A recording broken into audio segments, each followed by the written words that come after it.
I was gonna whistle into the microphone to blend it with the end of the Beast song from Divinity 2, but then I realized that whistling into the microphone is probably a terrible idea. Also, hi. Welcome to the stream.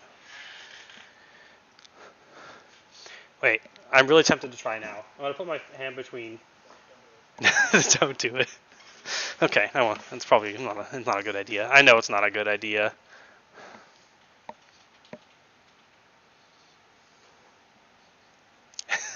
Okay. Well, you put in the command, so now I have to not do it. That's how. That's the promise I've made.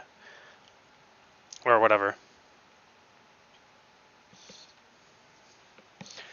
Okay, let me boot this up and get on the right profile. We have a special stream profile to keep continuity for returning view people. It's such a habit to say mans at the end of things as a in joke. Oh, there's a patch for Slay the Spire II, but it's done. I'll turn on the Viewatron 5000 in just a moment.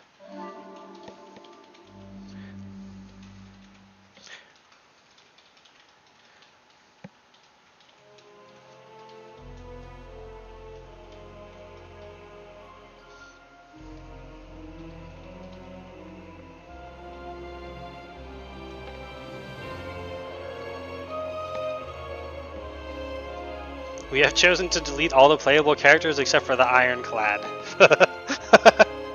Yeah. I think that's canon. JK lol.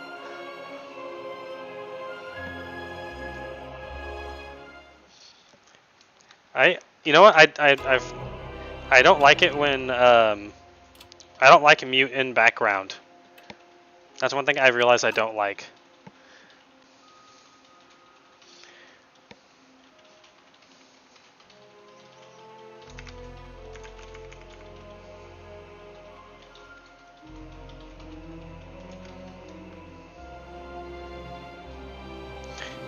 We felt that the starter cards did not get enough use on most runs, so we have deleted all other cards from the game and taken out card reward.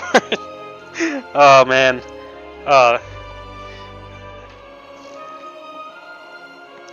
Alright. Time to turn on the Viewatron. Look at that, it's Slay the Spire 2.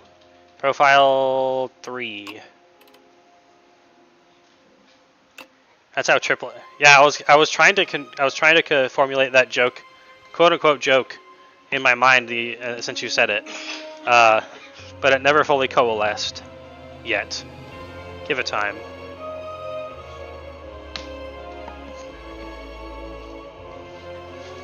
Also, the new update is 500 gigs. Yeah. Oh. I hadn't even unlocked the defect on this profile. I guess that... Sorry, what? Oof. I mean, I did. It just, we hadn't played it yet. Which means we're going to play defect. But is he defective? No, he's not. He's pretty good. Although I don't quite like his little drill claws. But I do like the little square Niao. Who's just like, bleh, I'm a Niao. Construct, what have you become? The Act 1 boss drops 2 relics. That's very good. Upgrade. Get a Greed Eternal. That's way too much punishment for 300 gold.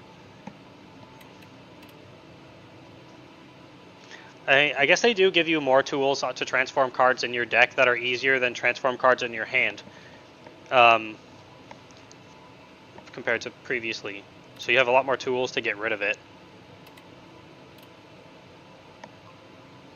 But even so, I'd rather have 2 relics, because that's like 400 gold.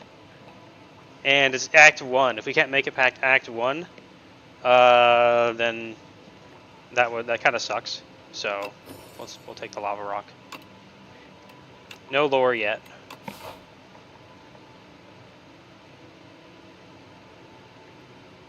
Act 1, the Underdocks. On early difficulties, and on late difficulties, I guess it's just what I do all the time. is I hunt maximum mysteries and elite nodes for the big rewards. Having power outside the game through relics is something I very much enjoy, because having like an aura calcum that lets you basically play one defend for free for a turn is like having a defend in your hand, 1 mana to play it, and to be able to play it without being punished by playing cards, which mechanics do. Therefore, I like to hunt relics. So this is the path I'm looking at here.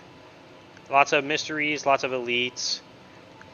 We don't need to prioritize late shop super much until floor 2 or floor 3 when things ramp up harder.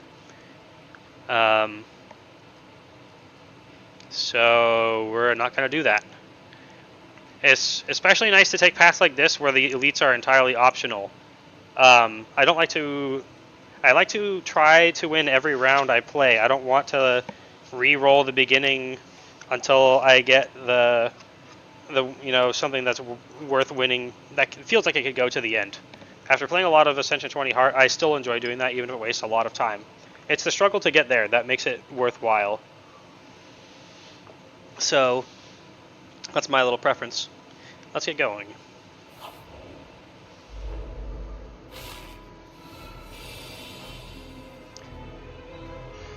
Okay, chip damage is unavoidable unless we have 2 of these land in the back. Nuts. A hit. He's going to be Thornsing next turn, so he's harder to kill. So we're going to punch the back. It takes 2 strikes regardless of which one we're targeting to kill them. We only drew 1 defend, we're more likely to get a defense-heavy hand here anyway.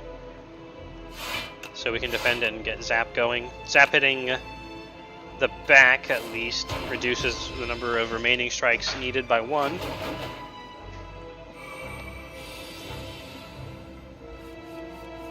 Or dual cast could go there. It's fine if it hits 2 on the front, because then we can still fully block with our remaining mana. And now we just win.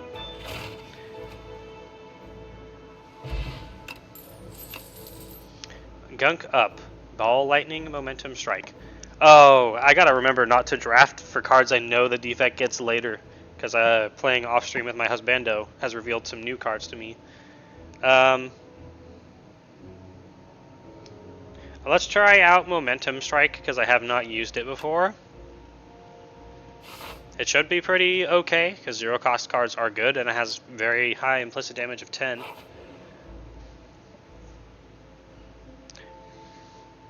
Oh no! I wanted to run into...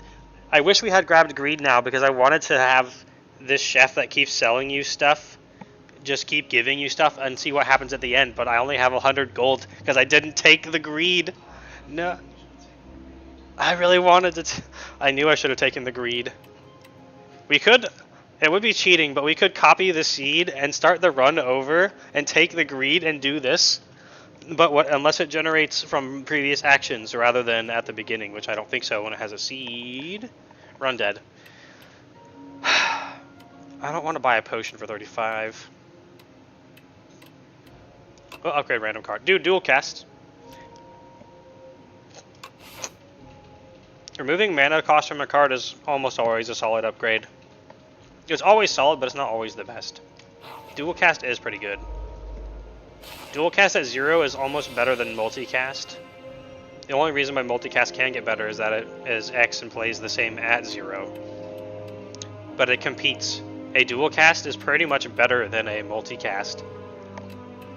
This is the rare still, which is insane to me. 37. We cannot deal 37. We got 16, 22, 28. So we want to defend. Zap will do the same amount of damage over 2 turns as a strike would, but has orb interaction, so that gets played instead.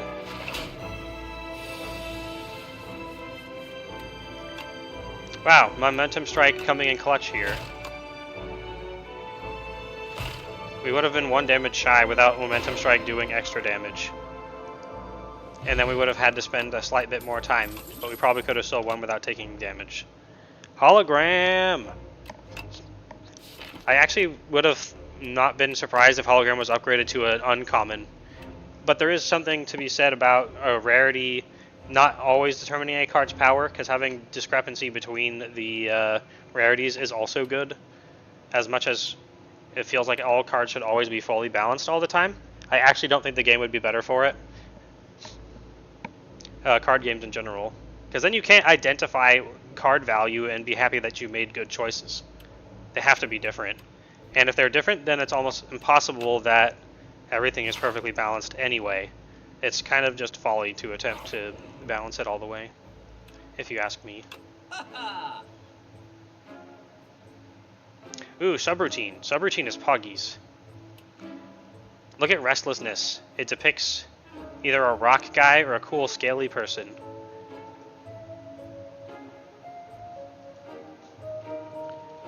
It's an interesting card, actually. I kind of want to try it.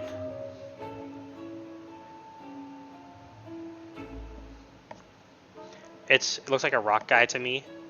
Kind of does. But maybe it's a rock scaly. Anyway, it retains. Anything that retains is a huge upgrade, especially for situational plays like this one, because you only have to get a bad draw from it one time in a situation where you need something else. But also maybe it's a rock guy. Probably. I don't know if it's worth 88 gold. Well, maybe it is. Thing is, if we get a hand with both dual cast and zap, it's playable. Momentum strike also goes down to 0. We can actually build around Restlessness. Sure, you know what? Why not?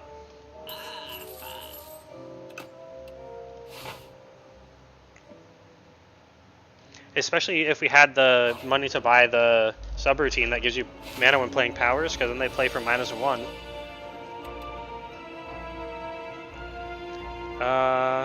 11 is not nice. We're gonna Gambler's Brew for some defense. That's really nice, actually. Defend, defend, Cold Snap is a full block that generates the Frosty Boys. Dude, what the hell?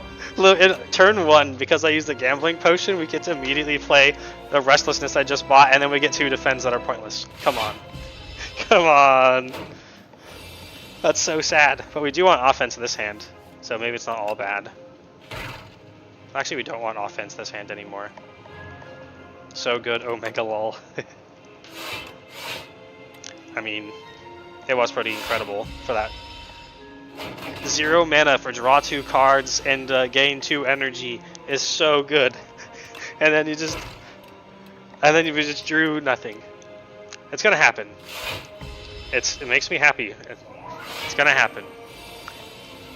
There's actually some specific bosses as well that punish you in a way that makes it easier. Like the draw, like any boss that enforces minus card draw on you.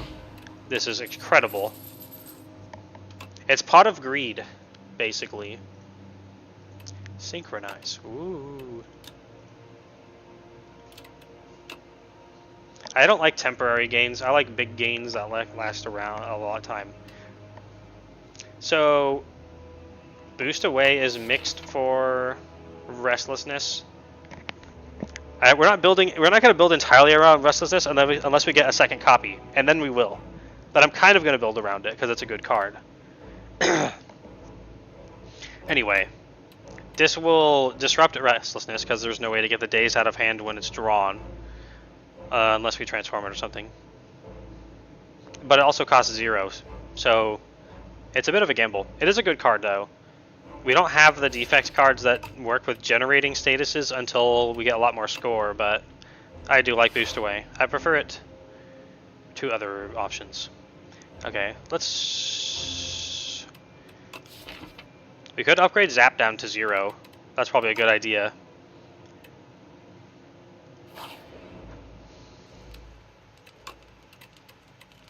And by 0, I mean 0 mana cost.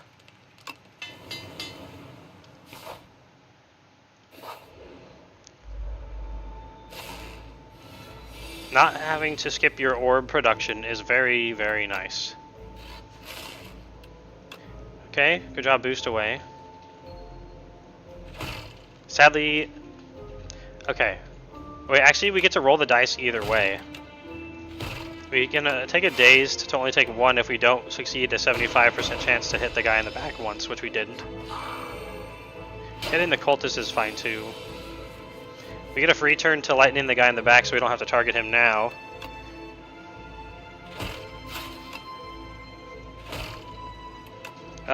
Since we have good free damage, I would normally want to strike the cultist that has the strength gain. Wow, we missed both of the second 2 lightning orbs as well. Oh, check it out. We can play Restlessness again because we just, started drafting around it. I call that awesome AF. And of course we don't need to play it because we won the combat. I'm starting to notice a pattern here. Hey, capacitor. I really wish I still had the beta art button where I could click to see the funny beta arts. But we grabbed some extra orb generation with Cold Snap. I didn't grab the lightning one, but we can generate them fairly well with Zap as well. So since it's 0 right now. Cost, that is.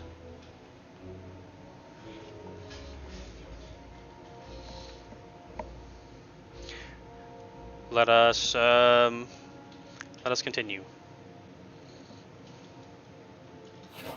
Fight the elite. It's these little guys. Strength potion is a good idea here because effectively number of hits can go down by hitting them for more each time, and we can also penetrate damage through their 6 block if we have to. So we're gonna drink that.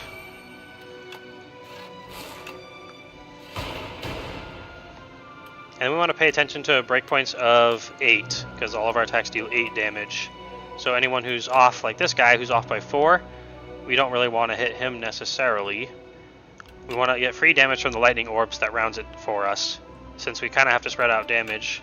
So this guy in the back is divisible by 8, and he's buffing, so he is a priority target. Damn. Get bammed. Yeah, and if that guy gets hit one more time by a free lightning, then we only have to play 1 less attack on him. But if we generate block on him, then it won't work. So that is how we're doing target priority here. Although we have momentum hits for 12. But it's not going to come around for 2 turns. Bit of a rough turn. Any of them that are hitting for 7... we might actually be able to kill. This will go down to 13 HP, and because we use the strength potion, we can punch all the way through, meaning we generate more block than we would with defend, but also remove a threat.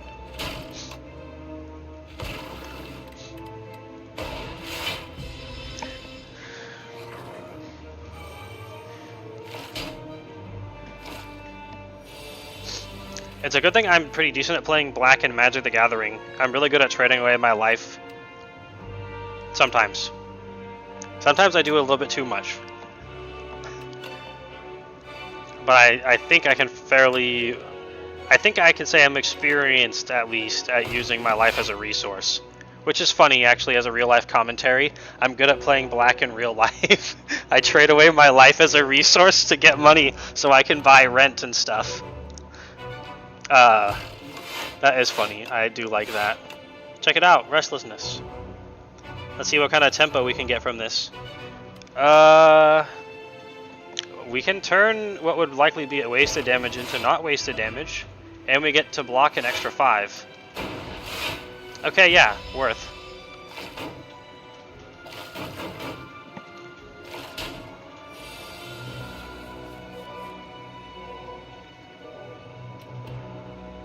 Okay, we don't have any exact rounding with Momentum Strike, so we play Dual Cast first in the hopes of changing the rounding. And that guy's gonna die for free, potentially, from Lightning Orbs. Never thought of that. And a good comparison. Work is like playing a black deck. Either you trade away your life to hang in there, or you go full psycho and sacrifice all the dudes to fuck over people and get ahead. Yeah. That's on. That's so. That's so on point. Okay, let's punch. The target in the back does not get executed by lightning orbs. So we're better off hitting front and setting him down to 1.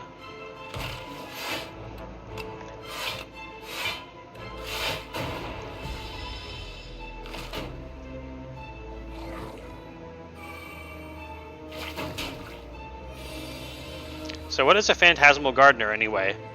How does he garden? Like, the fact that he's phantasmal makes sense to me, but where's the gardening come from? That's what confuses me.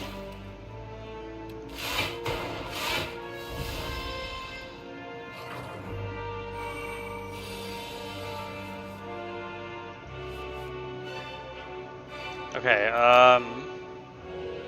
yeah, we can punch straight through his block, so we don't have to...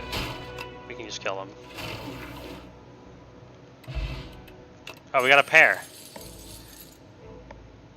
I would want the pair if I got the event where we could trade all of our life force for stuff.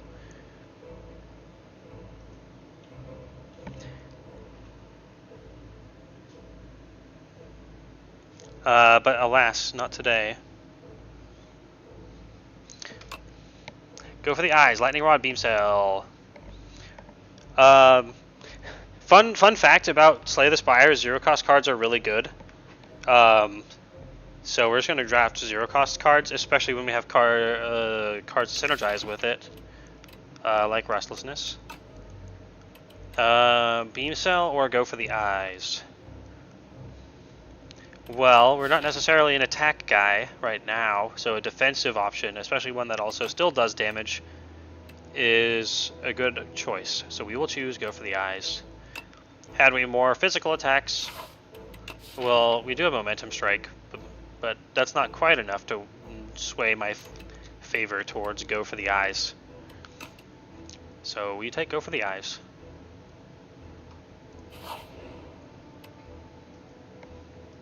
Man, if I still had a social media, I would post the work is like playing a black deck, you sacrifice your life, etc. It's a good insight. Where you sacrifice all of your co-workers to get ahead in freaking capitalism. Alright. 56 HP. There's an opportunity for a rest if we skip the next elite if this one goes poorly. If we go mediumly, we can also take the mystery instead of the rest. As far as upgrades goes, how do you upgrade? 3 cards and 3 energy. Jeez. That's poggies. Capacitor gets 50% better. It's not really that good of an upgrade. Go for the eyes. It's okay, but it will often flub if they're not attacking. So it's not an amazing upgrade. So our upgrades are minimal at best. Well, okay at best. We're gonna fight the elite again. I like fighting elites. I'm like, hey there guys, come kill me. I'm just a robot.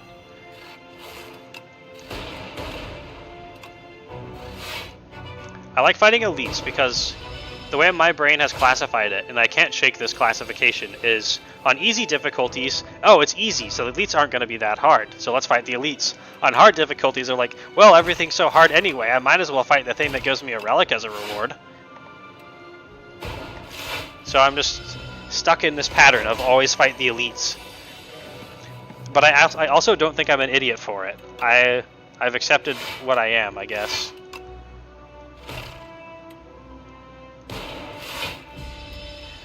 One upside about Restlessness that is a very, very niche but exists is that it can be played even if you don't get any benefit from it. It doesn't not allow you to play it. So if you have something like the letter opener and you want to trigger it for damage, you technically can.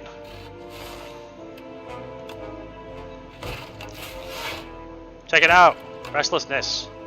Maybe it was worth buying from the shop boy. Cool, we stunned the terror eel.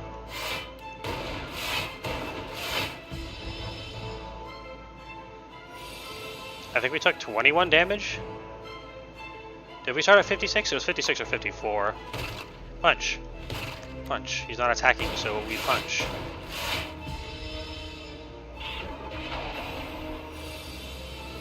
Now we are ultra vulnerable. The weird thing about having orb capacity is right now, we could have evoked the frost twice if our capacity was only 3, because it would have rotated up to the front. Fun fact. There's a lot of weird downsides to it. It mostly gets better if you have more focus, which we don't. And it made focus harder to get. But we're also holding an extra orb now than we would have been. We may not want to do the next elite, just saying. But we get to play Restlessness immediately in the hand that we drew it. Because literally all it takes with base cards is that we are able to procure 1 0-cost card. And then it immediately just works. Also, we win. We just have to end turn or go for the eyes him.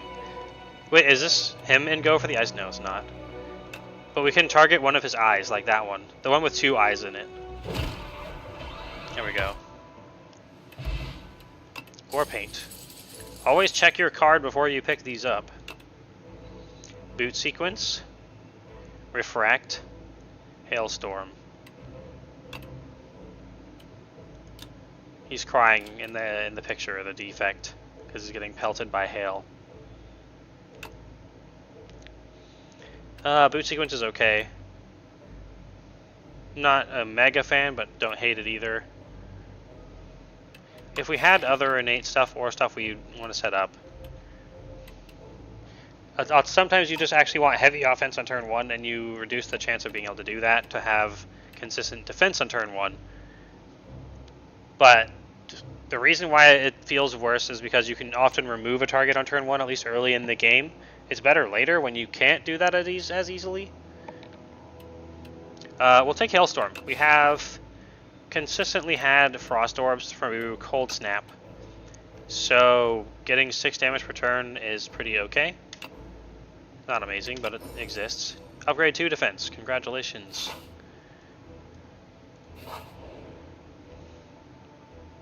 Enchant a strike or defend with Spiral. It gains replay 1. Or we heal 28 HP, and instead of having a strike that plays twice, we just go fight an elite and get a big treasure. As a dragon, I advocate for large piles of treasure. So that's what we're going to do. Basically get a free rest out of this, because we didn't have to commit to the rest site yet. If this one goes weirdly, we can also skip the elite anyway. So let's go. Ah, it's a guy. A Fossil Stalker. If we don't block him, he gets strength. And it looks like we immediately can't block him. But we do a lot of damage, because we have Momentum Strike is 10, Cold Snap, and Strike, and 3 from the Lightning. So we're not going to get punished that hard, I don't think. We're taking 4 damage. And we only need to deal 24.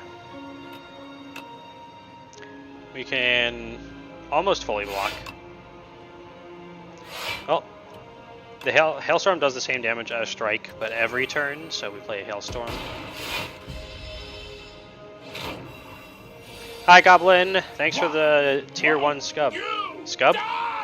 Subscription. Scrubscription.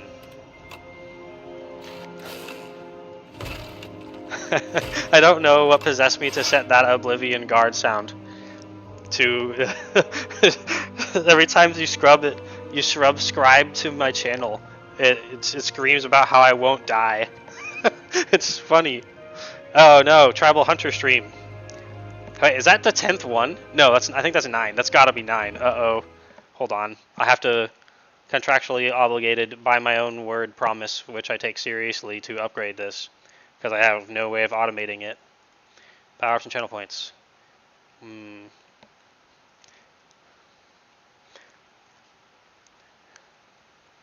Where is it? Should we weigh down because it's expensive? Yep, edit. Okay, that's only at 7 out of 10 now. Oh, okay. It is now updated. I was just having a random thought the other day of like, what do I even title the stream? And it's like it's just something about both dreading it and anticipating it at the same time. Crisis averted. Yeah, crisis averted. We only need 30,000 more community channel points to make me play Tribal Hunter on stream.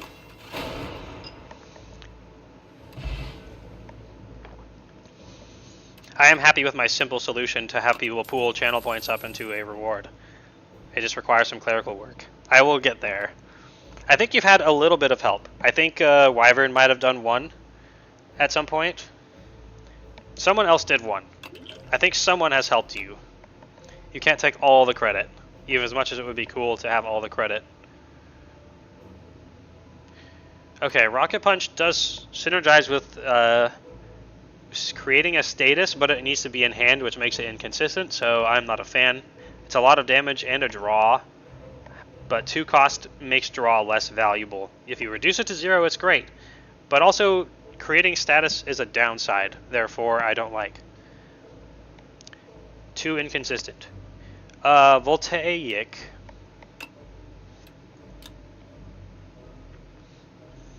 Voltaic is great. It's a very powerful card. It has potential. In order to be balanced with like basic zap, you only need to have played 1 zap. For upgraded zap, it's impossible because it costs 0. But anyway, someone was following my orders to redeem it once. Ooh, I will take all the credit anyhow. Okay, you can have the credit if you want it. I don't really care. I don't care where the credit flows, only that it does from where it flows. Not that I get any actual things for it. It sounds like I'm getting money or something. Anyway, let's take Voltaic. There's always a little bit of risk reward to grabbing cards that require synergy before you have the synergy, but when it's the rarer and the powerful ones, you kind of have to commit before you're ready. Since this one does work in baseline because we have a zap, it's less risk than another selection of the same sort would be, so we take it. And then we are not a coward, so we fight the elite with 48 HP. We do have a good potion.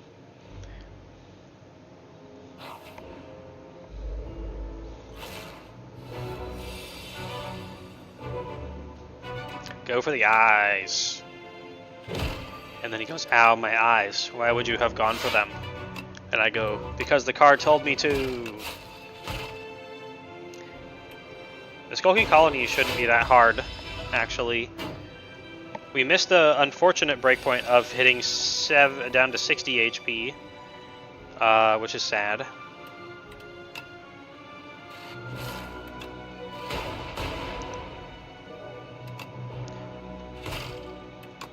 Well, actually, it's not that bad. As long as it's within 3, then it'll die on the subsequent turn if it doesn't have a block.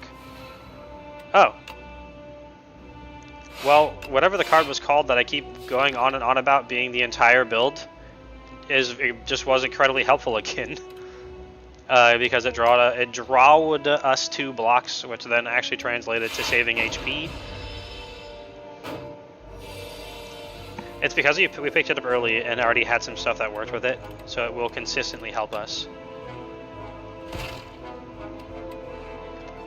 So even right now, because lightning does damage over time and we have a free turn, even playing it just to generate 2 lightning when we can get away with it, will catch up to the strikes over 2 turns.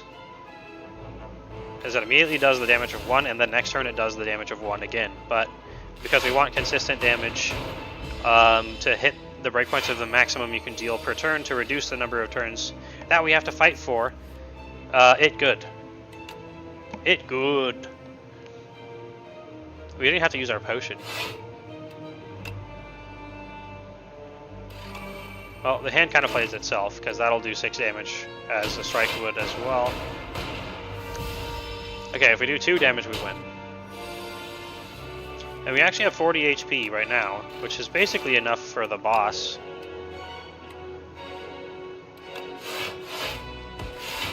I always play the cards anyway, in case I do my math wrong. I don't always play them anyway. If there's a chance I did my math wrong or forgot something. Snecko oil. Look at that. I want a snack-shaped glass vial that I can put oil in. Nah. Oh, and bag of preparation. It's one of these things. Again, this definitely deserves to be higher rarity than a common because you will always have a turn 1.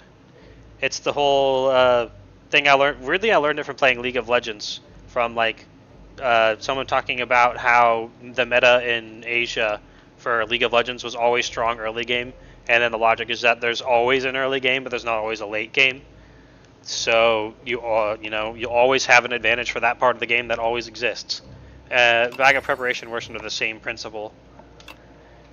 Tesla coil. Tesla coil is great. It's more lightning theme as well, and we have capacitor, so we can increase its maximum potential. Blah.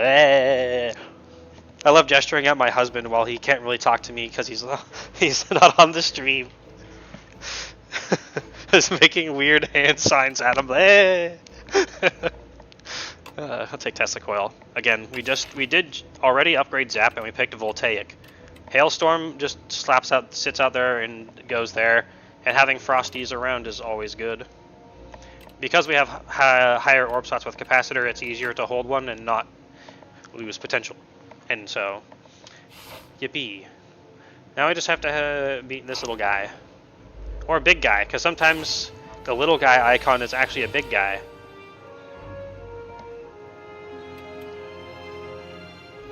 Okay, 14 damage incoming on turn 1. It's very tempting to use my potion just because I saw 7 cards in hand, and then I was like, wait a minute. We have a boss right after this. If it breakpoints us into taking no damage somehow, which it will not, because I can't look at the card. Wait, actually, I can look at the card upgrades. How do you upgrade Momentum Strike? It gets +3.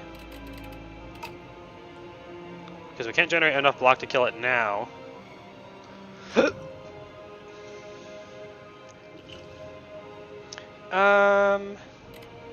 This is worth 6 damage. Excuse me. Only have 7 block. I'm gonna say we accept our fate of taking some damage and work on killing someone. Like you, corpse slug.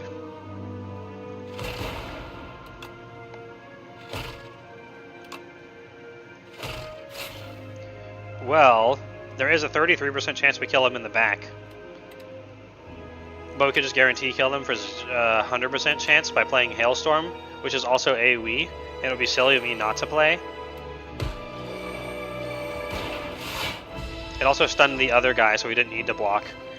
And this is that example of what I was talking about, of why I don't necessarily like boot sequence, even though I acknowledge it is pretty good. If you're like a cool card game savant or whatever, then you don't need to boot sequence. You just start in card games mode and never leave. Someday I will get this, but I might get Monster Train 2 first. I do enjoy it. It's not as I found it a little less challenging than the first one. Look at this, Restlessness, blast. And it immediately just is pointless because we were just going to win the fight without taking damage anyway. But we broke the pattern. That's all that matters. No more patterns. Maybe I'll have to play Monster Train 2 with you to celebrate your unbirthday or whatever. The day that wasn't your unbirthday.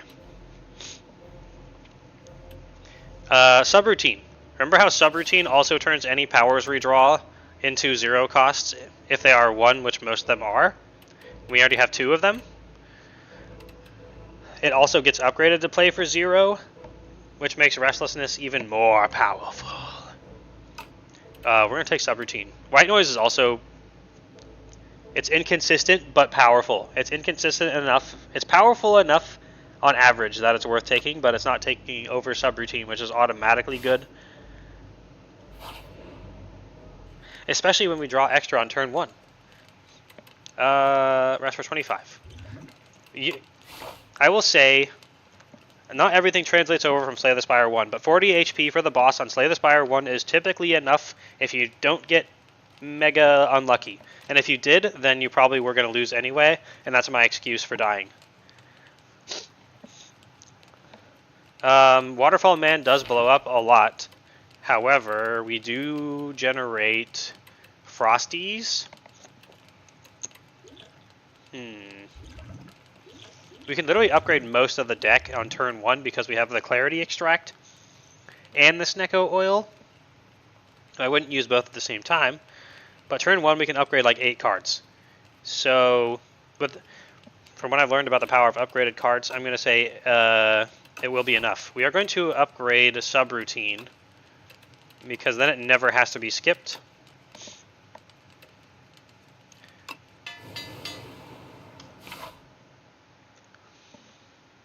And here we go.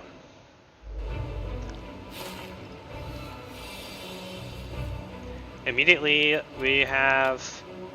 Dude, we can do turn 1 Restlessness on his 7-card hand. I have to say, that's pretty dang cool. Let's see how much damage we can do to the Waterfall Giant on turn 1. First sub. Then hails. And then zappity zap zaps. And then Tesla Coil. My plan is actually to use Snecko Oil now. Or not. No, actually, we're going to use Snecko Oil now. Draw up to 10 cards. Get fairly moderately-ish, kind of. Oh, it could have been worse. We ruined the Restlessness. But we get to upgrade basically the entire hand. Capacitor actually can be played for 2. That's a lot of 3s, actually. We didn't do very goodly. But we can set up 4 lightnings on turn 1. And ruin... Just kidding, we don't ruin Restlessness at all, because it stays in our hand.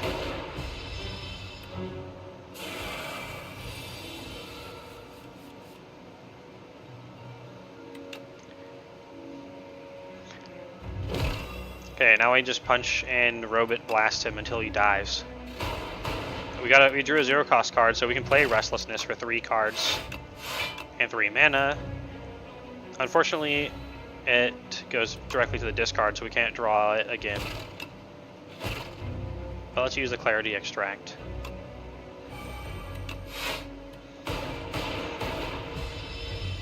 If we win, we get 2 relics.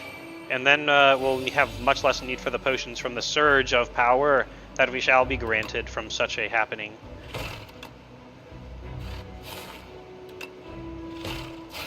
Oh, we finally have the Frost Orb for Blizzard. And we get to exactly block because of having a said Frost Orb. Yeah, we're basically almost halfway done now. I would say we have a fair chance of beating the boss without taking any damage, but at the same time, we have the explosion at the end that's going to be virtually impossible to handle. Oh god, we can channel 5 lightning with Voltaic already. That's kind of crazy. So we'll double evoke that. We want to end up with full passive orbs for passive value. And then Voltaic doubles its own power every time. Okay, yeah. And then now the Tesla Coil gets to do with 3, 6, 9, 12, 15, 18 damage for 0. And it's a very electricity blast, which is super cool.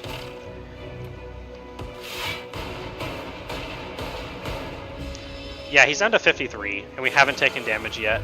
Oh, sorry, he went up to 68. But we have 15 DPS.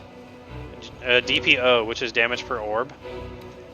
Oh, dude, Voltaic is channeling 10 lightning now.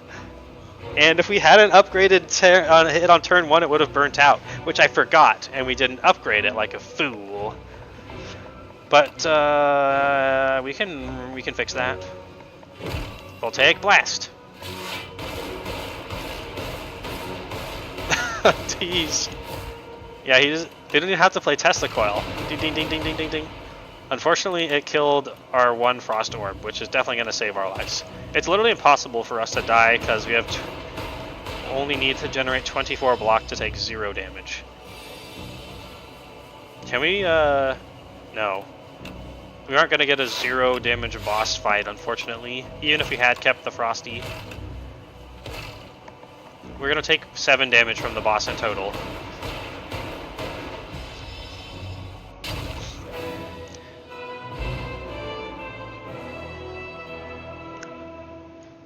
+1 strength. Now we can forever regret that we didn't take the vulnerable. Just kidding, it's not that big of a deal. Orichalcum. I like Orichalcum. Echo form. Do we get 2 Voltaics though? Cause they multiply each other. The first Voltaic, even if we never play Zap, the first Voltaic does 1, and the second one does 2. We have to upgrade both of them to not exhaust. However, allow me to point out that Echo form will double the first Voltaic played every single turn, which means it's better. It's Echo form, baby. You basically don't get better than Echo form unless you have Echo form and it is somehow upgraded.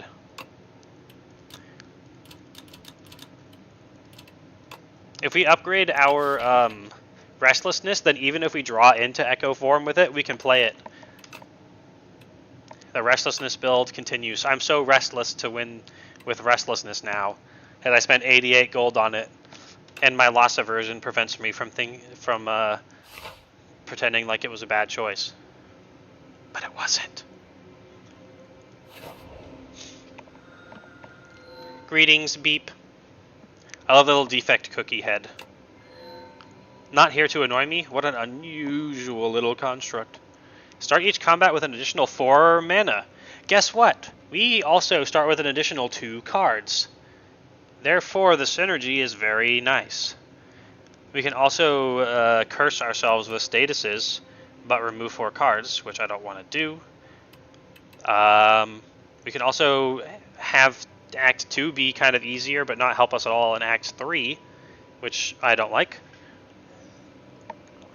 We're going to take Very Hot Cocoa, because it's a fire elemental candle person. Which feeds the fire. There's a skill in our custom tabletop game called Pyromaniac, and this person definitely has it. It gives you a +10 bonus on all checks involving fire, and it's one of my favorite skills because it'll make the person who has the skill play as though they are a pyromaniac, because they'll try to involve fire in everything so they can get the bonus. It's such a great skill. We're so proud of it. Anyway, let's keep min-maxing question marks and elites. Oh, look at this. There's 2 on this path, and there's almost no boring normal combats. It's we get to go into an early shop to pick up some power. We have the courier for a discount and some consistency in what we obtain through rerolls. But we don't need more than... There's also a late shop to do 2 shops. It's actually a really good path. It's quite good. This one is also not that bad. Elite, triple mystery, elite. But then you have boring normal combats up here instead of fun mysteries. So let's go fun mysteries.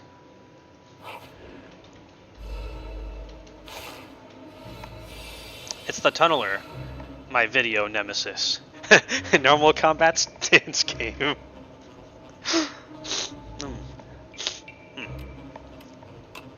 Get weakened, Tunneler. Okay. Turn 1 Tessaquil and Voltaic. Okay, that's already a lot of damage. Because we also got Zap. And we can super mega block. We actually didn't have to put the Dazed in there at all. We can probably finish the combat before we actually get punished for me being lazy, though. So we just punch, punch, punch, because he's not attacking. Oh wait, he gets blocked, that's right. So maybe we will get punished. Or maybe I'm a Giga Chad who doesn't have to get punished. Well, Restlessness is playable. It's a 50-50 to draw past Echo form.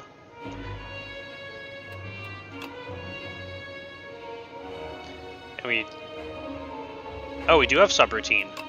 Yeah, okay, we're not going to actually skip Echo Form then, because both of these play for free as well. We only need 3 more damage to stun him as well.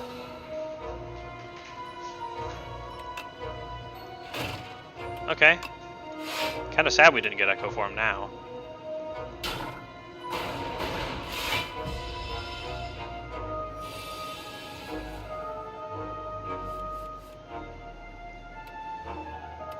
And we win. Well done, us.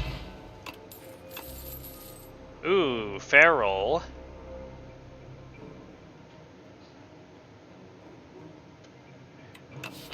That works with Go for the Eyes. It works with Tesla Coil. Ooh, okay. We're gonna want to take Feral. If we somehow have the room to upgrade it, we can play it for free with subroutine. That's nice. I like the art for Feral. I want to be Feral version of Defect with cool back spikes and stuff. But alas, I am normal Defect. History time. Welcome, fellow relic connoisseur. Is that because we have a career? Oh no, it's the fake guy. I love these.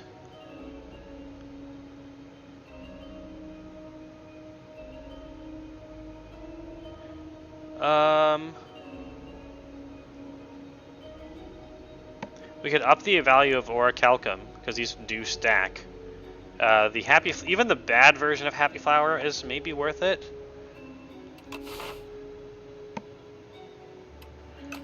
That said, we have a 20% discount on normal relics. We'll pick up the flower. Energy is too valuable to pass up. 1 sustain per combat is probably not worth the 50 Gs. Nor is Anchor, because if we could always Orichalcum on a turn. This might be worth because we already have the Orichalcum, so it makes the choice to not play a block card and play something offensive or utility easier.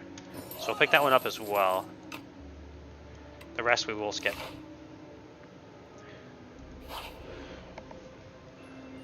Ooh. We have +1 strength, so that's 16 AoE damage for 1 mana, or 11 and 2 vulnerable. We're not an attack guy by any means, so the vulnerable is less important, but passing up a good multi-hit AoE is silly. Let's learn Exterminate. Oh. As you're fending off a swarm of aggressive insects, you suddenly notice a mighty, rugged warrior man fighting beside you this whole time. The insects, sensing defeat, scatter. You turn to your fellow fighter. Would you like any tips on exterminating these pests? How polite. You nod. But now they're adding a card to my deck. I see. You wish to learn the extermination technique. Very good. He pauses briefly, thinking how best to endow you with this maneuver. This is the technique! Behold! He boasts while holding up a literal can of insecticide. Okay.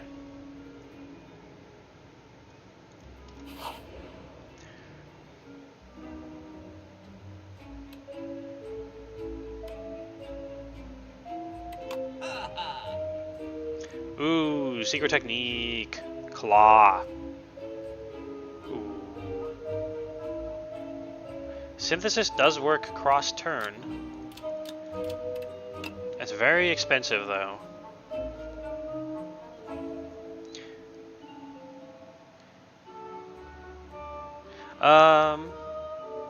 Toolbox is pretty good when we have extra 4 mana on turn 1. We'll take the toolbox. What is this? Lasting Candy. Every other combat your card wards gain an additional power. Ah, sad. I don't know if we need to buy a claw. It's common. But we have both Echo Form and Feral, so it will do pretty well. Having multiple copies is pretty good. But we already have really good offense through keeping the deck small, playing Tesla Coil and Voltaic. So it's probably just adding something where we don't need to add anything for functionality already being pretty good. So I'm going to say that's a no thank you. We could grab another capacitor. Our orb generation with said voltaic, which really needs an upgrade, is really good. And it makes both that and Tesla coil better. Basically our damage dealers of the deck. I still usually would rather buy relics, as I explained why I rather have card power on our character that is from outside the deck. I don't know if they still have the inserter, actually, now that I think about it. That's what I used to prefer for gaining orb slots. Well, I don't want to pick up cards that really require upgrades to be good, by the way, like the hologram, until we have completed our upgrades. Voltaic and Feral are both pretty important upgrades. Especially Voltaic. So we're going to skip that, in case we need to rest as well. I'll skip the claw as well. We have a shop at the end of the floor, right? Yep. It's likely there'll be some decent choices in there. Gain 66 gold, or add a clumsy and a random relic. The gold is a little bit better when we have the courier. And we don't have to deal with a curse for 2 elite fights. And 2 normal fights. Or having to pay to remove it. Let's take the gold.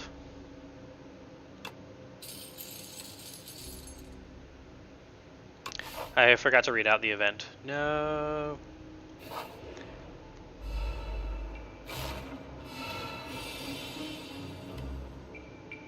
Impatience is nice. Unfortunately, we toolbox before we see our opening hand, which is a little bit upsetting. Let's take Impatience.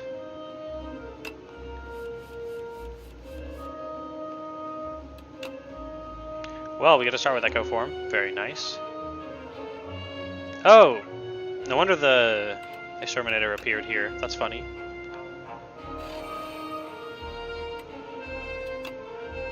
It's a sad hand for Impatience to be in.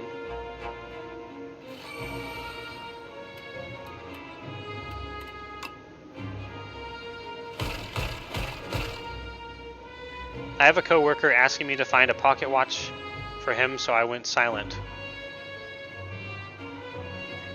Did you find a pocket watch for your coworker? Or did you even try? I'm not accusing, just curious. It's like all attacks in this hand for the Impatience. Come on. Can we eliminate the guy in the front? I'm trying right now. Best of luck to you, me say. So 7, 14, 21. Oh. Well, if we don't generate any block, then we have 9 block.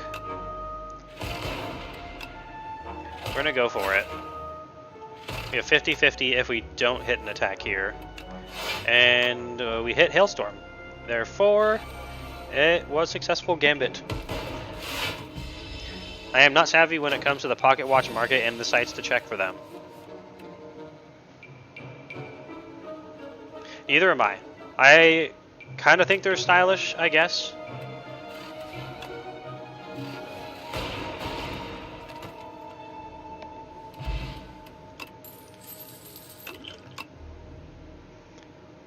Ooh, leap is chunky block. Leap is chunky block. Ball lightning. We do actually, when it's pre-upgraded, it does a lot of damage as well. We do want to have extra lightning generation for Voltaic to ramp very hardcore. So we'll take that. As much as I want more defense. We can use Echo Form to hopefully patch up holes in our defenses. And we have Orichalcum. I found a Dragon Watch. Okay, that obviously sounds like the coolest version, and you don't need to keep looking for different ones anymore. Sent it to Discord. Okay, let me take a look.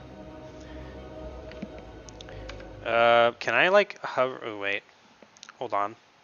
Gonna see if I can hover this over without taking. Woo.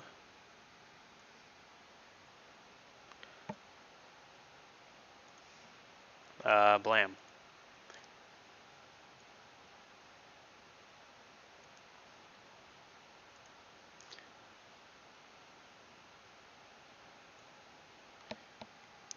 Incredible. Oh wait, you can't see it. It is actually very stylish. Very nice.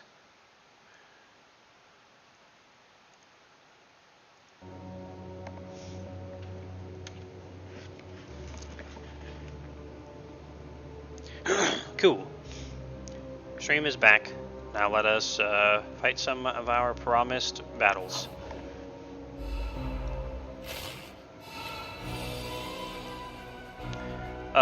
Do not want Gambit turn 1. Eidolon will one day be decked out in all dragon wear. I have a lot of dragon shirts, but unfortunately they're really old and worn. I need new dragon shirts. Thinking ahead, maybe. No, let's just take Master of Strategy. We're probably not gonna need to put something back on top. Shackling Potion is incredibly good on this fight in particular, because they do a lot of medium hits and multiple hits on some of them. Whoa, Master of Strategy. No, starting with no subroutine, no echo form or anything, and just like a bunch of vanilla defense. Ah, that is sad. Although we did get Zap, I guess, so we can Voltaic. After we dual cast, we can see where this lands.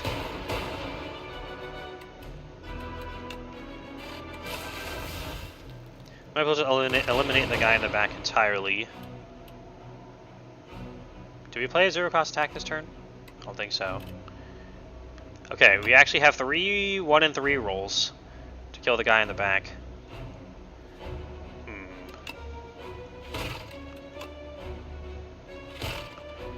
Those are probably odds worth gambling on. This is enough block regard if we don't. Got him. He is going to reset before we kill the others, but it buys us a lot of time of less pressure, so it's still worth. Ooh, yeah, exterminate. But we lose Echo Form. It's probably okay to lose Echo Form.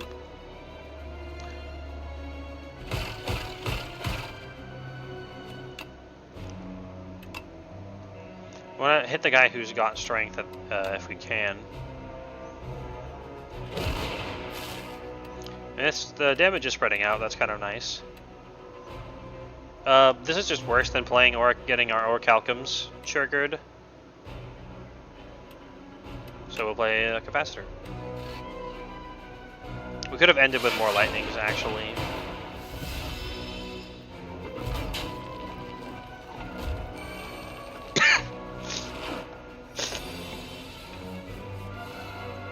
Yay, we get to Restlessness.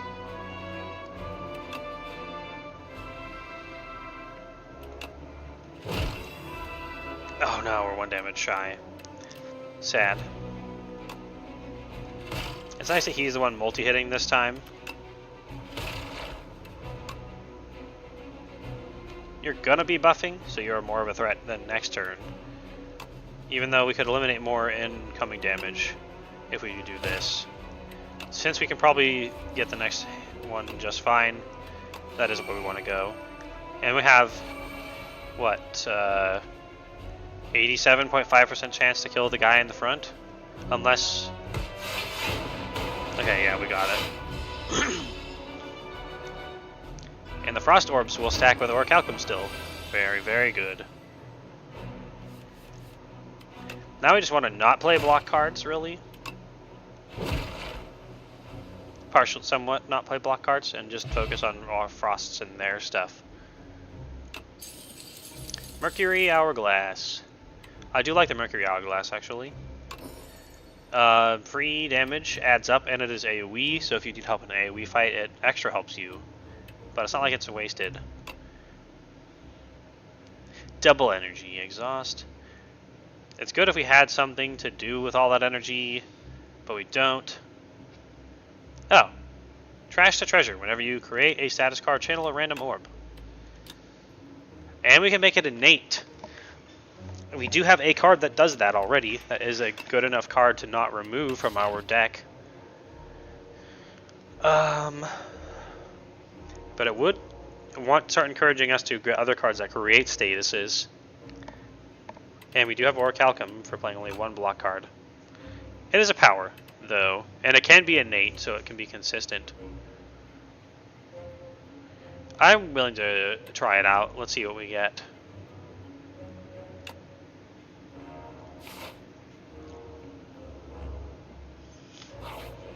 It's always easiest to try things out early on, and then you waste the least amount of time realizing what you could have had or what you realize you weren't missing out on anything the entire time.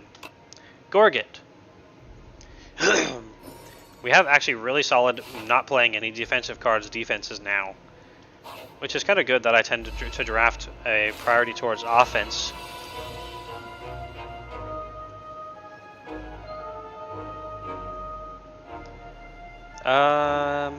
Let's take Thrumming Hatchet, I guess. Repeatable attack. Oh, look at Echo Form. And Subroutine.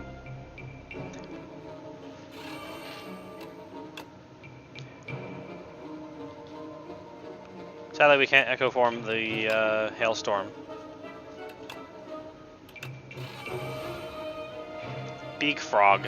I like the spiky toad. I grew up around horned toads, but in my family, because I don't know why, but we always called them horny toads, which is probably, now that I'm an adult, I look back on it differently, but it is funny. I can't deny that.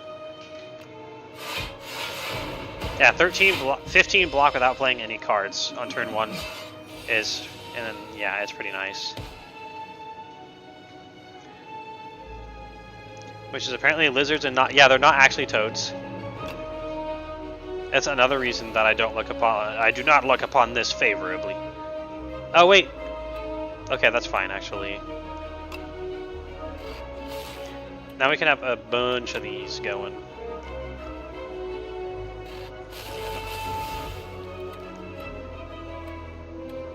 Okay, do we play? Yes, we reduce the damage by more than we take by, or sorry, we reduce more damage than we take in Thorn's value, so we still are one better now. Yay us. But with this many lightning, we don't need to worry about attacking him. We'll even skip Momentum Strike.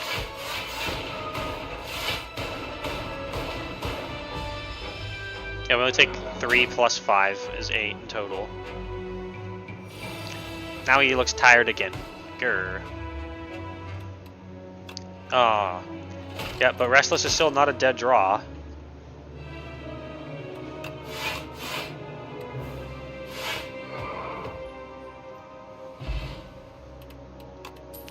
Orabic Acid. Very nice. Charge Battery. Ugu. Boost Away. We did just grab the thing. Or Cold Snap. Let's grab Boost Away. We can use it to create channel random orbs. Maybe we'll get Pulsmas, which makes everything more fun. Especially if Meteor Strike still exists. I still want to win a run. Just like I thought it was the best win when I got to beat the heart by eating it with Feast. I actually got to last hit the heart, and I'm pretty sure I even like greeted and waited a few turns to make it happen. Because I was able to. The version that I want to do for Defect is to win with Meteor Strike. That's how I want to win.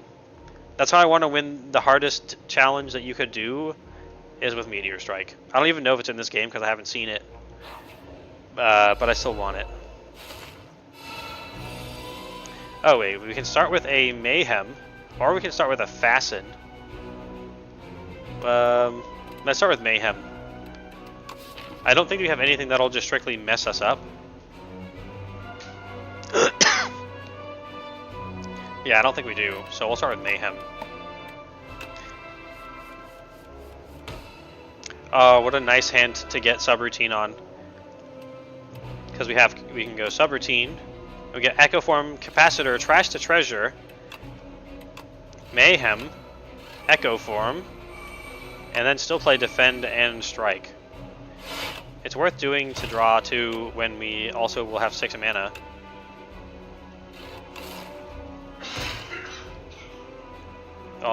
We did lose 1 block though. How could we? Let's use this. We're gonna still take 10 damage, and it's not like playing powers and attacks right now is bad. Iteration. Okay, nice. We also got an Adaptive Strike and a Cool-Headed. Oh, there we go. Boost away, add some more block. And it gave us a Glass Orb. Congratulations, Glass. Congratulations. Now we only take 2. And we generated a Glassy Glass. Wow, we played Strike for free twice.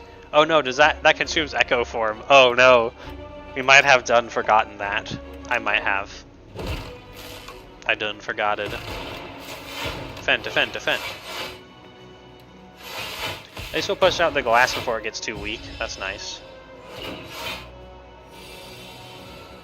Oh, nice. We get to double play Hailstorm, which also generates us 1 mana per copy. Not that we can do anything with it, but still cool.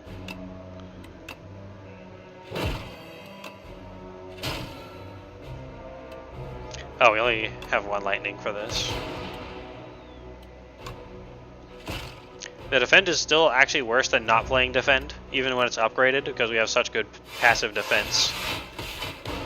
With the Orichalcum and the Orichalcum? Question mark?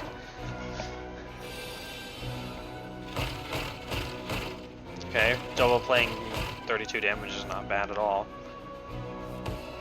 Dink. We got Voltaic.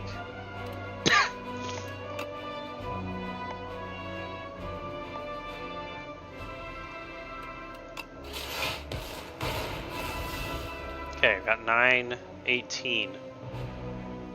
We can actually dual evoke. We push the dark up front and then double evoke it for 36, and we win. Petrified Toad. I love potion-shaped rocks. Those are very funny. Hologram Leap, Sweeping Beam. We still haven't gotten the upgrade we want. And I still don't know that I want to even draft defenses when playing. If we only draw 1 leap, it's still no better than just playing no defenses. It's like such solid, reliable defense that we get doing nothing that I'm actually going to avoid drafting the leap. I'm also going to avoid drafting hologram when it will interrupt that block as well as it requires an upgrade. And now we have 3 upgrades that I want to do. So, skip. Oh, 4 actually. Oh no, we're missing 30 HP. Actually, there's no more battles. Unless that's a battle, but we'll probably not. Frog rocks Pog. Oh wait, it was the big frog. That wasn't the big frog guy that dropped that. Oh. Yeah, Frog rocks Pog. That is actually a really good pun. I wish I could award you channel points. But what I can do is redeem something for you. How about a one of these? That was dope. I have the power to Twitch redeem with my infinite channel points.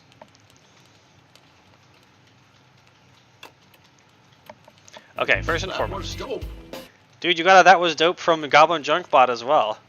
I'll take a Gur with 2 Dark Souls Pains and extra That Was Dope. Okay, you know what? It was good enough that I'll play ball. You want a Gur? Grr. It's so lazy with the angry eyebrows. Grr. And 2 Dark Souls Pain sounds. Oh. That's the sound of taking damage in Dark Souls. It's never been used for any other purpose. And what was the last thing on your order? Oh, an extra That Was Dope. Yes, that's right. oh. Goblin Junkbot is also doing it for you. That was dope. I love my my was nonsense. dope. I'm happy with all this nonsense I've added to my stream. And then, Oh. God damn, just having that happen out of nowhere is actually like, whoa, dude. You were right. That was a good idea. God damn. Okay. Upgrade Voltaic. Absolutely. Tasty repetition. So we can double doubles. I think Goblin Junkbot's gonna go mad with this power as well. Grr. Grr. Now you're angry. I wish I would appear on my screen. No! Not this event. I hate this event so much. Yeah, exactly. Werewolf Rage. I do not want to lose Echo Form, so we're going to lose 3 HP. I do not want to lose Capacitor. So we're going to lose 4 HP. I will lose Go for the Eyes. I'm sorry, Go for the Eyes, but I have to get rid of something here. I hate Bridges. Bridges is such a card game that I don't actually remember how to play. Did you know Bridge is a card game? I still have to save up for more Tribal. Yeah, you gotta keep it coming. Otherwise, we're never gonna play Tribal Hunter on stream. Dude, another subroutine would be. Dude, this guy's selling a discount Voltaic. And a Happy Flower. I love Happy Flower. It uses cards, indeed. It is a card game that uses cards. Okay, we have to grab second Voltaic and then upgrade it. And Happy Flower. I didn't even look at the rest of these fully because I always do that. Glacier. Glacier is so good at blocking. And we can so easily just suddenly shoot out like 10 billion lightnings. And the amount of damage that does is cray-cray. So let's grab Glacier. I love Glacier. It's as cold as my heart when I don't have Glacier.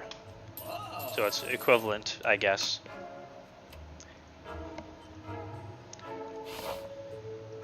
Okay, 48 HP versus Crabatron.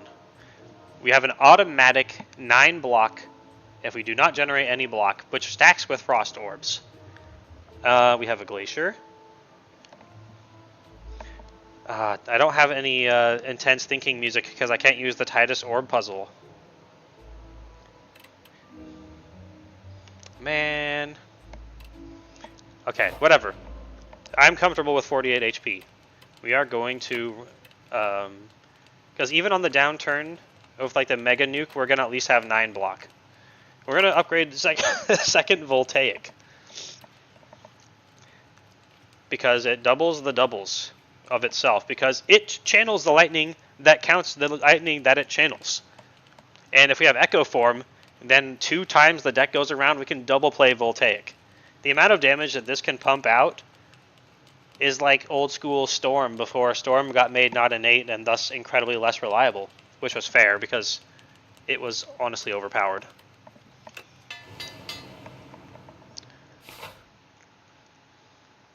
That's why I'm not sad that they removed a bunch of innate.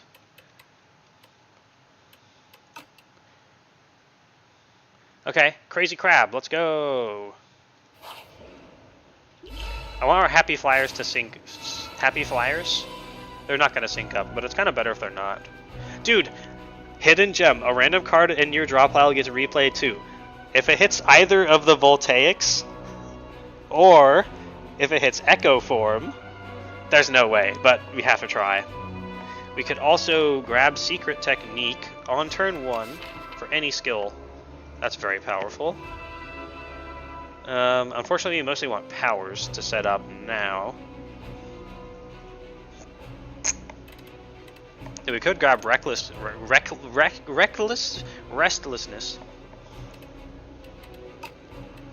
But Hidden Gem. Hidden Gem is honestly very, very much of a good card. Even if it hits a bad card, it makes that card into a good card.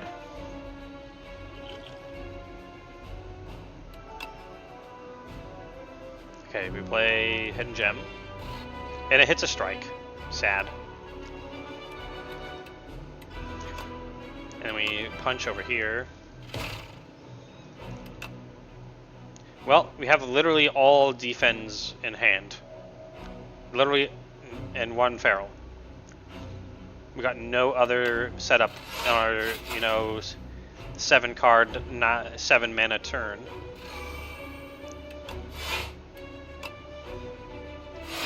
But we don't take damage, I guess. I think the potion-shaped rocks do allow us to turn around. Use targeting cards or potions to change your orientation. So, our potion-shaped rock might come in clutch here. There's no reason to use it before it ends the fight or if it helps us avoid the crazy, insane death turn. Even if we're taking a heavy damage on that turn, if we don't turn around, like right now, the damage is pretty heavy. We can use Shackling Potion as an option. Oh, what random orb will we get today?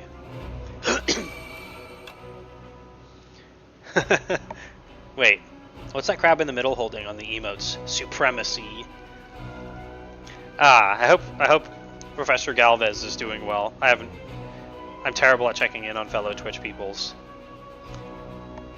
I feel guilty forever. Wait, oh wait, I get a random orb, that's why I played that. Okay. Well, Voltaic 1 is weak, but Voltaic 2 will not be so weak. Okay, yeah, that's all you really need. Let's use Shackling Potion, because it gets multiplied on the back, so it'll negate a lot more damage. There we go. Even if it's not getting perfect value on the front, it's made up for it getting multiplied at the back. So now we only take 3 damage.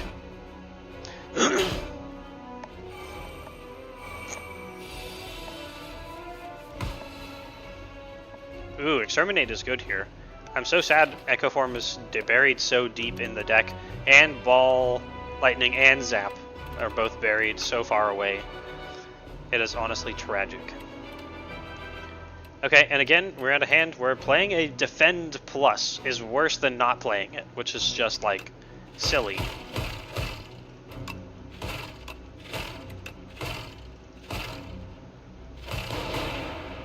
Oh yeah, we get to return this to hand and play it again.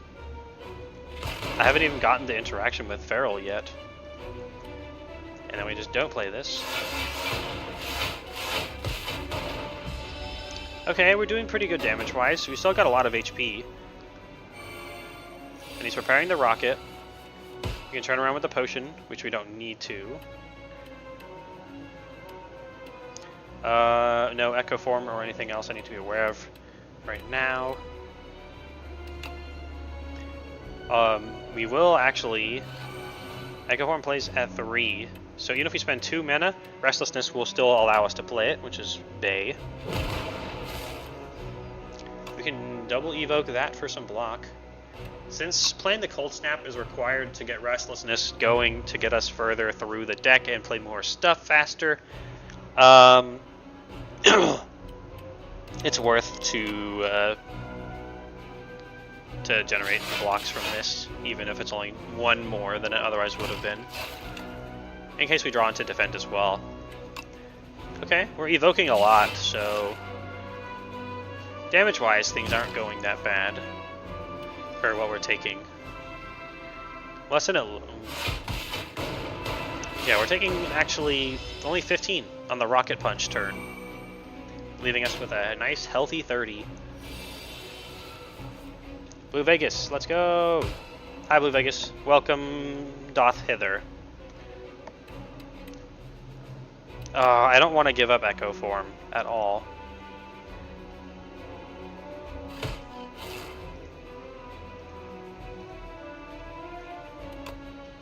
Even if we have to pass up on Voltaic this turn. We also get to reduce Momentum Strike to 0 by playing it and turn ourselves around. We could generate a random orb, but I'd rather just take a little less damage. We only take 3 without playing any block. How you be? I'm doing pretty well. I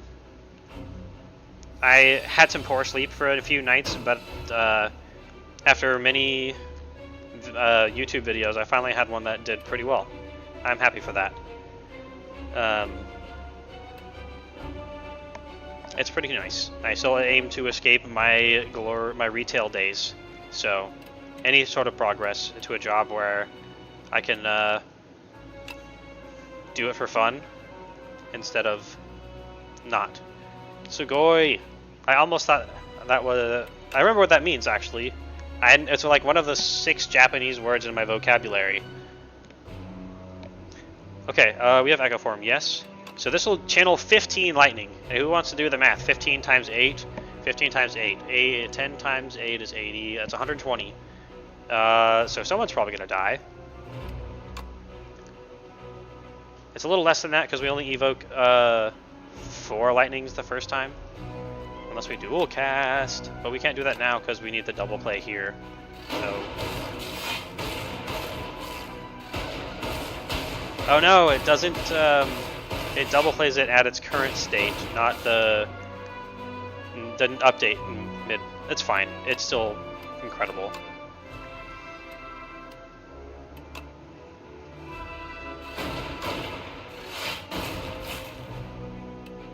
Okay, we'll take 4 damage. Rocket Boy is down. I hope... Did I say you're doing well? Did I ask you? Oh, whatever. I always... If I forget, I always passively hope that everyone is doing well. I even tell people sometimes that I hope they have a nice rest of their life, because if I'm going to wish them well, why should I not wish all of their life well? I don't want to just assume that someone's going to turn into someone who I wouldn't want to have a happy life. So, you know, there's that. Oh no! We didn't draw Tesla Coil until after we played all of our lightningies. But it's okay, we get to double play it. So we win. I'm so sad the optimal form of Echo Form onto our channel lightnings equal to lightnings did not work fully. But oh well. Fire Potion. It's slightly better than a potion-shaped rock.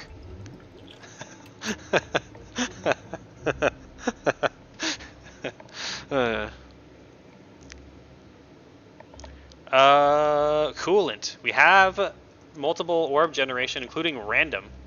So getting 2 block... Oh, it's the start of your turn.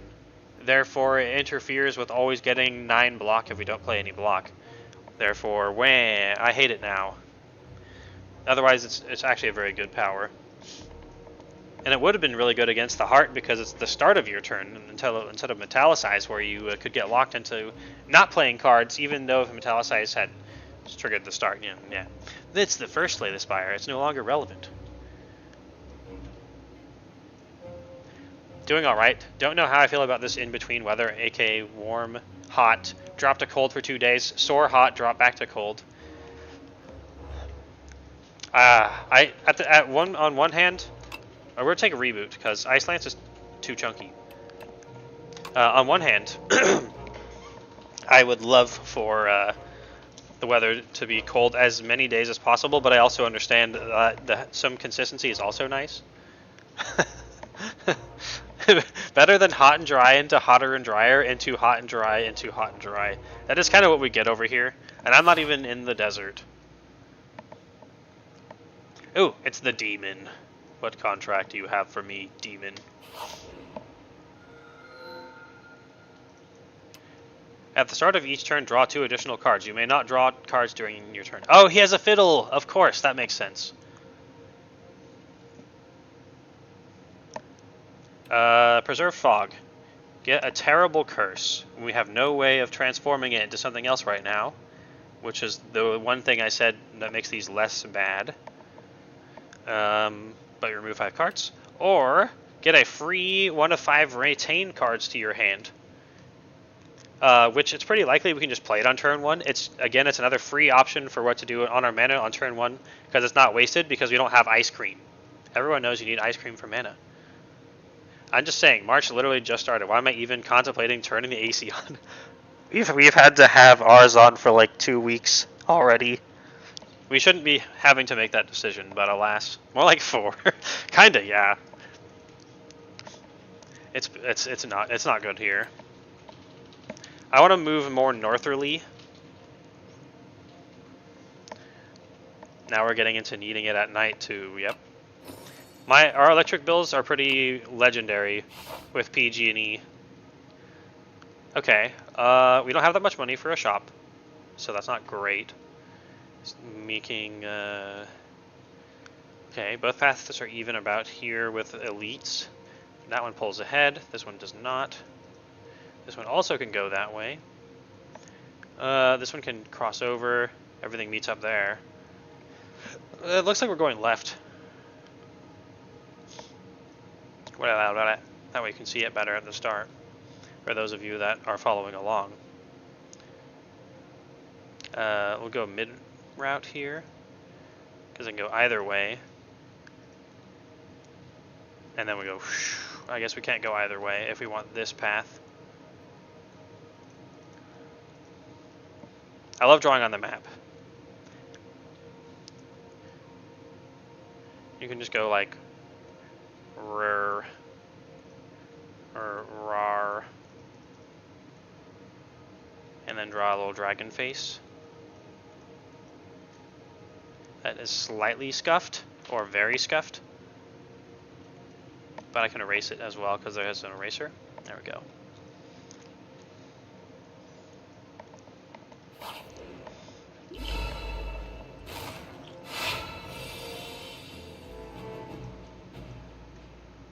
Okay, we can start with automation. That's nice. We could try out entropy.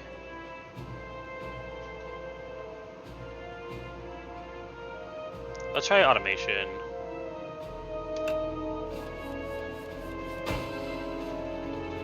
And we can generate one card of these that all have retain. At any rate, I just agree that hot weather fucking sucks, lol. Yeah, bro, summer is better than winter.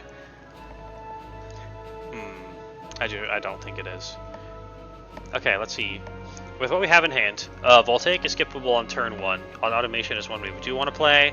So that would be 1, 2, 3, 4, 5, 6. We're kind of sold. Adaptive Strike is a good card. When we also did grab a copy of Reboot to shuffle the created 0-cost copy back in. So yeah. Focus Strike will be pretty good once we've generated lightning, but we haven't yet. But it is easier to play than Adaptive Strike. Let's take a Focused Strike. It's less chunky. Wait a minute. We have enough just straight up explosion that we can just blow up the guy in front immediately. That is hilarious. That said, he only has a little less HP than the guy in the back, who actually does the damage. And I don't know what happens if you kill the turret operator before the living shield. Let's do some science. Wait, do we actually have enough damage in hand? This is 50 out of 61. Yeah, we do.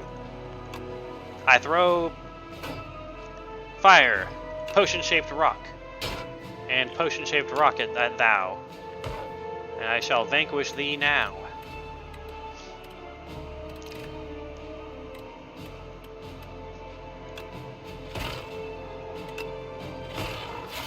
I want to see if the living shield goes into berserk mode and goes like, I will destroy you, and then hits for like 60, and then we just kill him.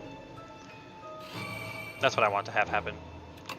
Oh yeah, we don't have to play block because we're a Giga Chad. We're made of the Auric Calcamelos, so we don't have to play block cards.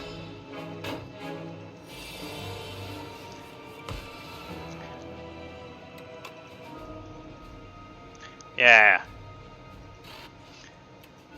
Let's go. Oh yeah, Echo Form. So we just got maximum capacity. He's buffing and attacking for 16. What a guy. I forgot about Echo Form.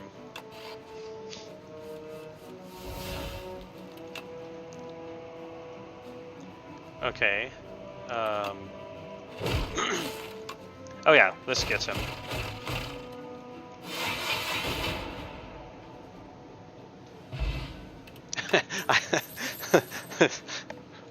Potion-shaped rock. It's so funny. Hey, bulk up. Bulk up is nice. We have capacity to offset the loss of the orb slot. with the potential of double casting it if we don't draw it until after Echo Form or wait. That's makes it easier to actually gain more defense than we have. And then we can punch Gooderly, which is fun. I also just like the art. He's like, let me shove all this energy into my face. Ah! It's electro steroids. Which I guess is like that health thing where it just like forces your muscles to contract for you. You know that thing? Has anyone ever had that before? Besides me? Electrolytes.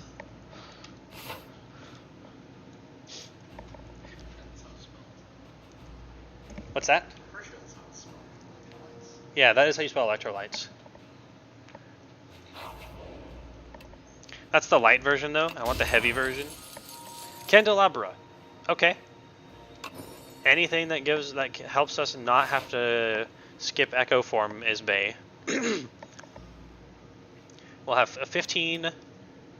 Wait, 7, 12. No. We'll have nearly half the deck done by turn 2. Oh, choose a power to enchant with Swift 2. Guess which power we want to put this on. It's the power that costs 0, because anything that draws cards, you don't want to have to invest mana in it if at all possible. Otherwise, the utility of getting to play different cards that you draw from the cards that you draw is lower, because spending the mana to draw them lessens your options. I almost really messed up that sentence even more than I actually messed it up. So anyway, we are going to make subroutine draw cards, because it engines into playing other... Well, in card game terms, engine usually refers to a... Well, I guess people say draw engine. This would be a mana engine. What an engrossing read. Some choice quotes remain fresh in your mind. Avoid big monsters. Take every card. Blocking is for cowards. That's our build right here. Blocking is for cowards. Your hands are covered in blood. As someone who doesn't really like self-help books, that event is slightly extra funny to me. I don't like health self books. I don't really like them because I feel like a lot of them are made predatorily. It's like, I can't think of any that aren't. Oh, Panache. Panache is pretty likely to do more damage or help more than in total than Mayhem will. Plus it costs 0, so...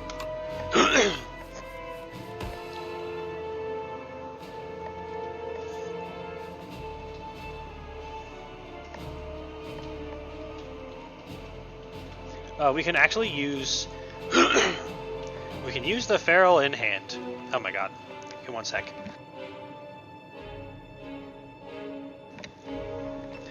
We can actually use the Feral in hand to double play Beam Cell to carry over Vulnerable into the next round. Most of the Mare straight up grifting and ghost written. Oh, are. Most of them are. Yeah, are straight up grifting and ghost written for people that were born rich and don't realize it. I feel like that's kind of true. My place of work does make me biased, though. Oh no, I'm biased. Biases are fine to have. They give you like your personality and your uniqueness.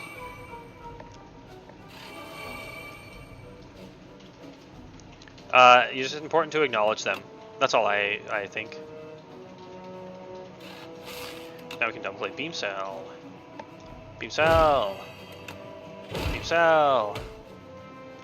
I did all these things that made me successful, and you can too. Doesn't mention that all those things failed. Is living off of inherited wealth. Yes. That is basically it. Alright, let's start with Voltaic. The next one will be 4, which is a lot of damage.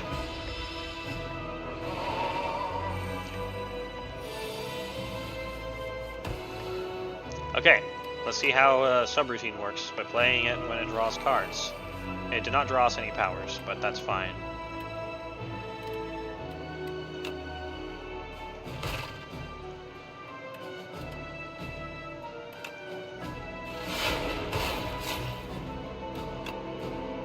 Okay, 12. We have 11 block already.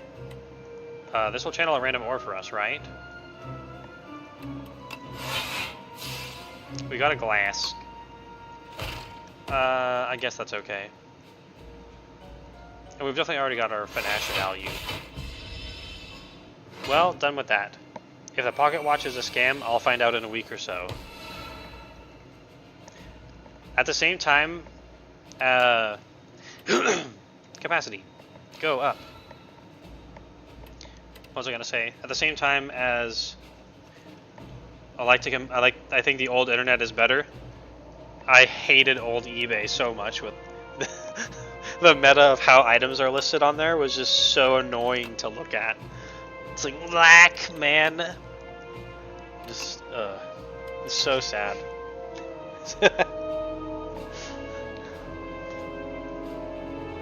Okay, we're gonna take a big hit here, maybe. Play 2 more cards to deal 10 damage. I mean, that's gonna happen anyway. 13 damage. We take 9, 11. We'll take like 10 damage, 7 to 10 damage. So we'll just throw a rock at him. Donk.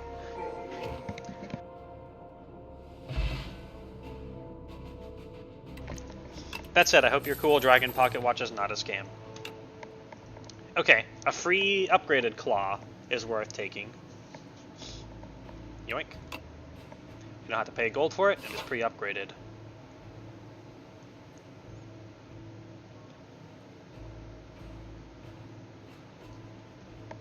Alright, elite time. We have full HP. We've been doing very well for ourselves. Flash of Steel! Flash of Steel is like the best card in the game. Kind of. It is it's one of the best cards in the game, but it requires other cards to be good. Dude, creative AI exists and it got buffed? No way. It has retain on. Oh wait, no. It doesn't have retain on it. It did not get buffed. This is because it's being generated by the thing that gives us retain cards. I got so excited to think that it got buffed. Mang. Well, 29 damage incoming. We'll automatically block 13 if we do nothing. It retains. I'm gonna go shower burb. Okay. Have a fun time with the bird or whatever. Get it? Because BRB is like burb, but if you didn't put the I in, but if you tried to read it without the I, it reads kind of the same. Anyway.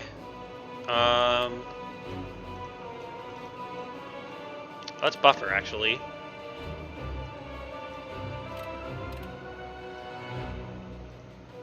No, we have like mostly defensive cards in hand. We'll take creative AI, actually. I changed my mind.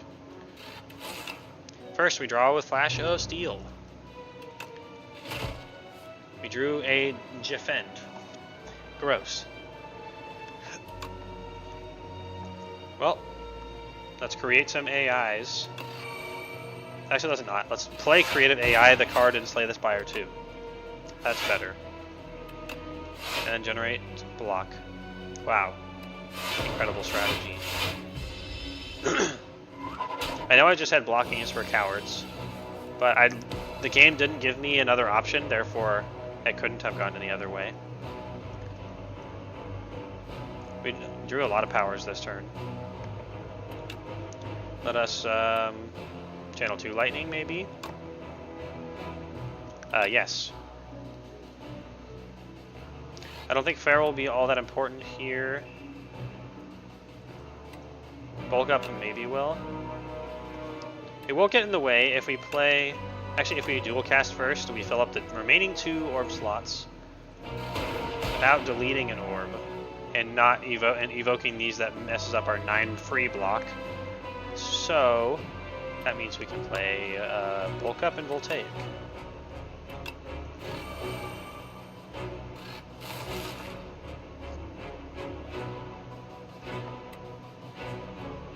And then we'll have wow, 16 block for free.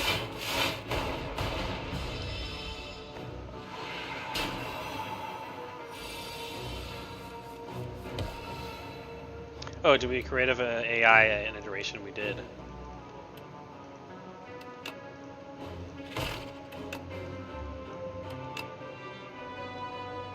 Oh, we must have generated that bulk up last turn, because here's another one that we just drew. Well, it will actually provide us a net gain of block as well as damage from punching things. This is actually the first time it's been hard to play Restlessness, because generating powers without our powers give us 1 mana back has made it hard to empty our hand. We're 1 mana shy of doing it this round. All the strength does add up for Exterminate, though. Fun enough.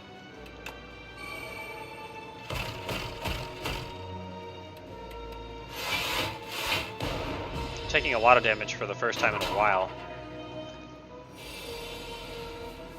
Now it's the Reaper. The 43 Reap damage.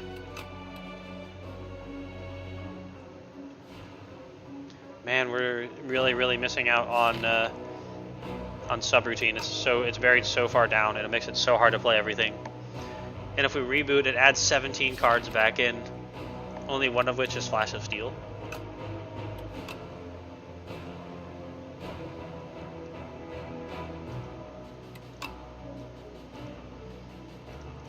I'm finally getting punished for my greedy strategies. How dare the game punish me for my strategies?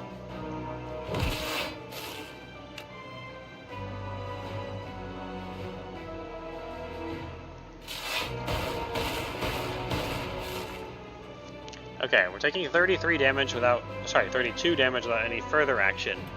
Reboots can't get us anything except a boost away or another boost away, but the odds are very low with the amount of cards we actually have. Therefore, we do not gamble the odds, and we rely on getting subroutine, because subroutine was part of what made creative AI an attractive choice. Yeah, this guy's almost already killed us in 2 turns.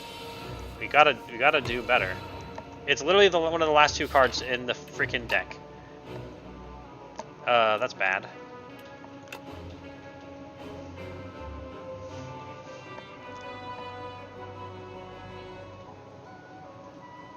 Okay, well, we're gonna Echo Form.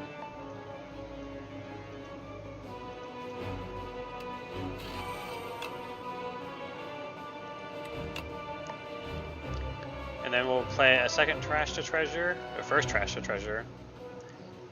Or maybe we'll play Momentum, Cold Snap, and boost away.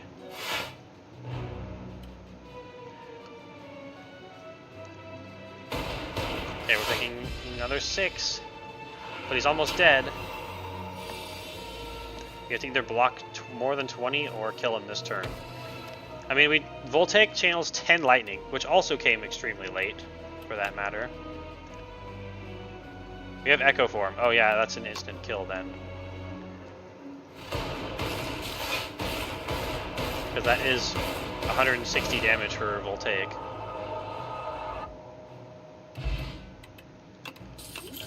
Okay, start another additional mana on turn 1. That's actually kind of being helpful because it's actually hard to go through all those cards, even with +4 mana when we have subroutine. Hotfix, +3 focus this turn. You know what? That costs 0, so worth it. Good thing there's a rest after this normal combat, but we only have 23 HP to work with. That's not nice. We could run away and go through the shop. But that isn't cool, so we're not going to do that.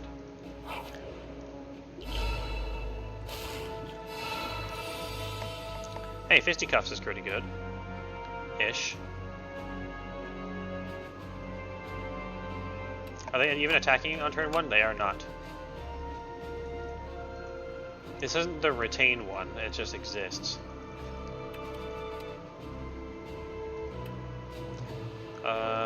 I guess we'll take Fisticuffs so we can punch for damage if we need to. Defragment, Poggies. We could also just use this, channel 8 lightnings. That's a lot of lightnings.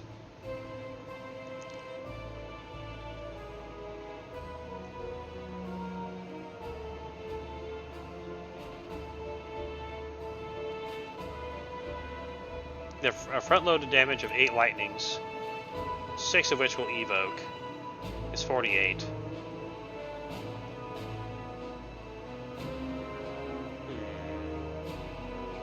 That's not all that much without focus.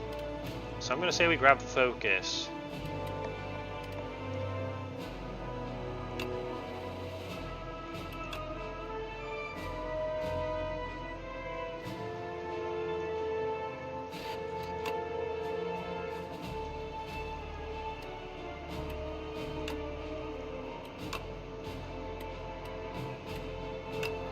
What a terrible turn one hand.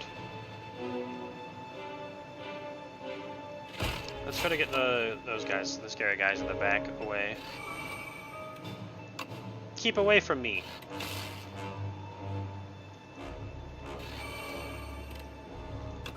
We'll see where that lands. Okay, we got one good landing. And we have potion-shaped rocks to round up.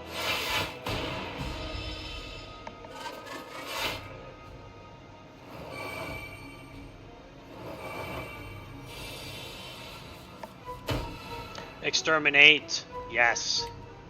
16 AoE damage. Amazing. Momentum strike. Ball lightning. And then we can restlessness. Oh, restlessness into reboot right now is actually really nice. Well, we'll play the defend. We might lose our...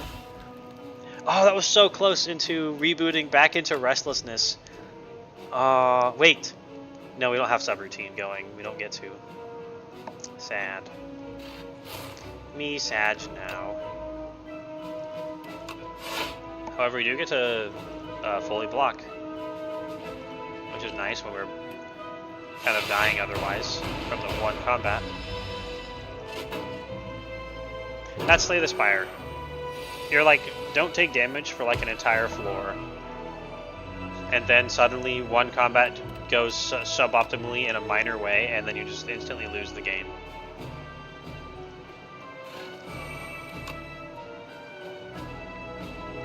Now, even with a 2-mana card, we can still play Restlessness. Double play Clock, because we're cool. Oh, we drew into Voltaic as well. That kind of just ends the fight. Potion-shaped rocks. I'm going to throw this one away just because it'll generate a new one, and that's kind of cooler. Power, it's Storm, baby. Storm. Charge Battery also works very well with what we're doing. It generates enough block that it actually blocks more than if we didn't play it, which is kind of nice.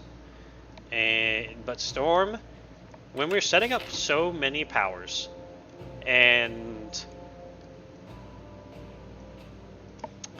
we don't have a creative AI. I learned that it existed. When we're setting up so many powers, we're going to generate so many lightnings, and that'll accelerate Voltaic into killing the boss much, much quicker. So we will take Storm, as much as I would like to take some better defense. If we have enough HP, we don't need to block. And what is our treasure today? Anchor. Okay, nice. Kind of. It's one more block than we would have if we played no cards, but it allows us to play the cards, so and get more block. Yay! Okay, let's rest. I really want to upgrade some stuff, but this is too little HP. I want to hover around like 40 to 50 at minimum. At least we can skip that elite if this one goes poorly or the event messes us up. It's this guy. Hey, this guy. Okay, we can get a free Flash of Steel on turn 1. Absolutely be able to draw more cards on turn 1. We can also get an FTL on turn 1, draw more cards on turn 1.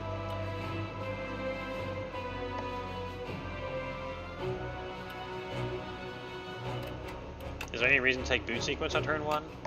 Not really, we have Boost Away already. We're going to take a chunk of damage if we don't. We could take Synthesis because we actually have Echo Form in hand, so we can play it for 1 less mana.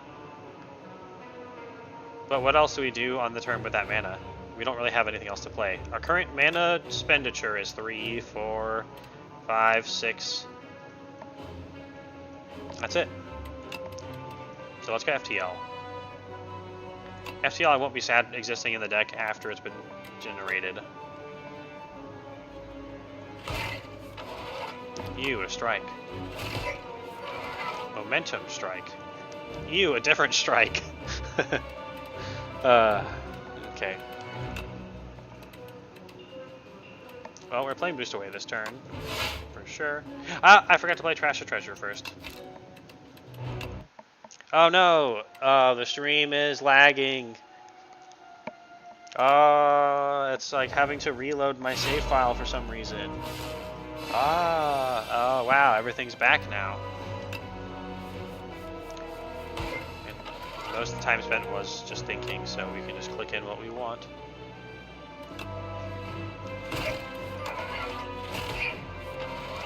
Okay, Trash the Treasure first, then Boost Away. We got a Dark.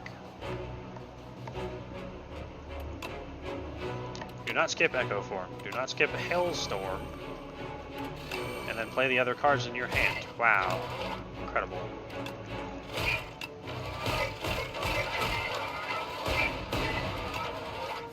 Oh, now we get Storm. Next card.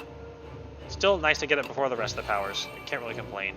I can complain, it just won't be very warranted. Okay, take 5 damage. Next one is a free, and then the next turn is extra hard because of all the birds. Hey, subroutine. Subroutine. Not too late this time. Only halfway through the deck-ish. That's about average. We actually drew a capacitor with it.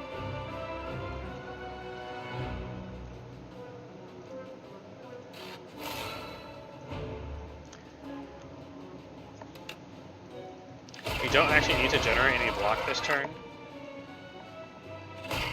So in case you draw chunky cards or anything that changes into draw, we won't play defend.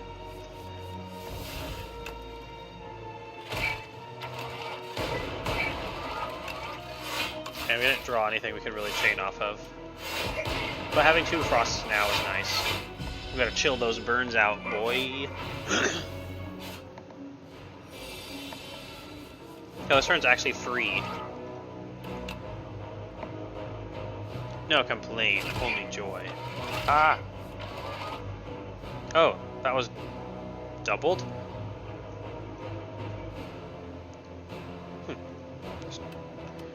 Oh, Echo Form. That's fine. And even though we drew Restlessness with all of these burns in hand, it retains, so it can't miss its chance to get value. That's why it's a good card.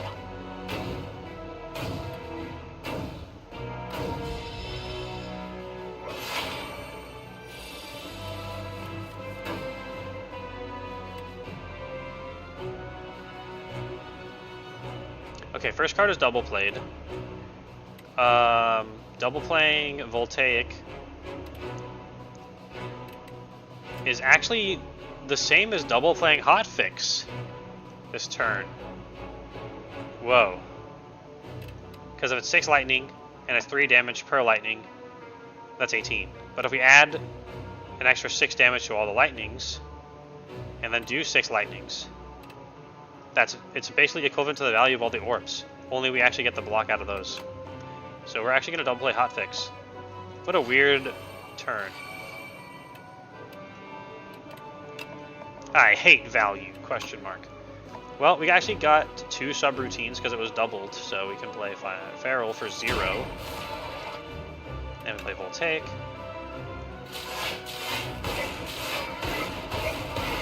Oh dear, that was a lot of damage. Yeah, he actually dies now. That was a pretty good fight. Good fight, little guy. Now fly away to make another robot or whatever. Shuriken! Ooh. Do we want a stable serum? Retain your hand for 2 turns? Kind of. Maybe. Yes. Let's throw away the potion-shaped rock.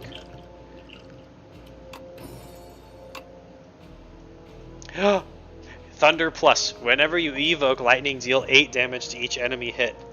Bro, we're double. We can, if we double that or double it, it's just gonna be crazy. It's lightning, but different than the previous game. It's credible. Actually, this isn't lightning. It's thunder. It's a sound shockwave after they get light blasted. Let's take thunder. Krakow, I am thunder. I am Pajama Sam. Thunder and lightning ain't so frightening. I played that game as a kid.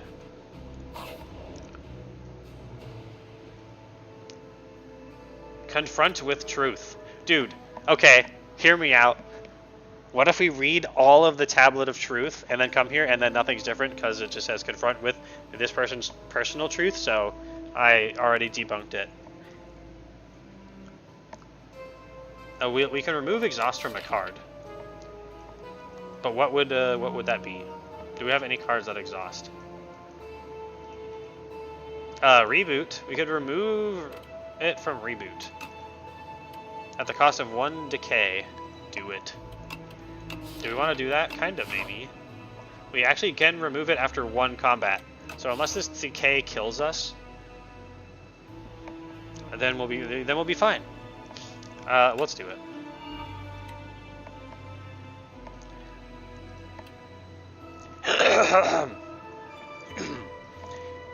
You place your hand on the grave and whisper, "Your fight is over." In response, the soul crashes into yours, and a soul fight ensues. Stunned by the countless battles you have endured, it concedes. Get wrecked, soul. My soul is more battle-hardened than yours. I keep forgetting to mute my microphone about 80% of the time when I'm clearing my throat. Dude, look, we can get a free restlessness this time. Poggies. Dude, they're sitting right here at the same time. We got it at the same time as the other restlessness. The only time it doesn't work, one of them automatically fails. Well, mega restless. Ah. Well, we chose that before we drew, so it would be cheating to re-roll it.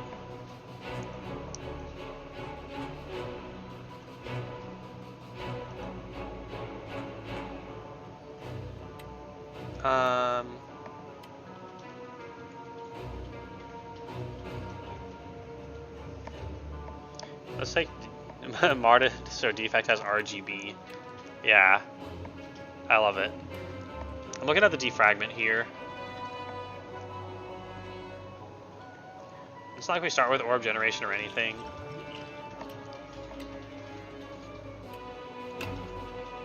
That said,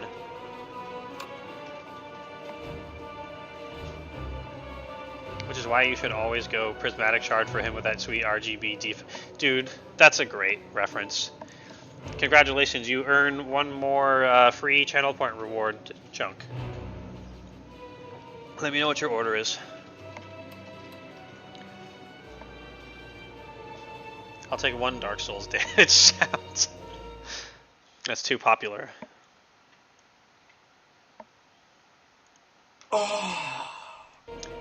Obviously, you can't take the 10,000 point progress to playing Travel Hunter on stream. Hold the sauce. Oh man, that was actually probably too saucy. My mistake. If we take Synthesis, we get a 1 discount on Echo Form, therefore bringing the mana cost of the hand to 2, 3, 4, 5, 6, 7. If we take Defragment, we just have a Focus, which is incredible. We'll take Defrag. It's so sad to have 2 Restlessness in that hand at the same time. I want to get rid of the guy who exhausts our hand if we don't play cards. Probably. Upgrade guy doesn't do his thing until later, so it's less of an issue. We could use a Thorns Potion as well, but I'd rather not. First of all, Echo Form. Capacitor.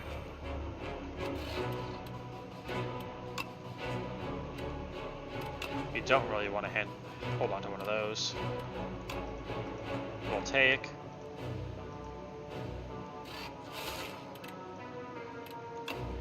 then defrag and defend, I guess. Because we already have block, we're not getting any for free.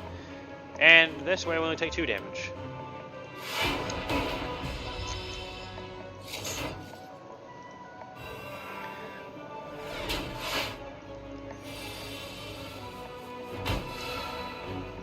Ooh, we got Thunder and Exterminate.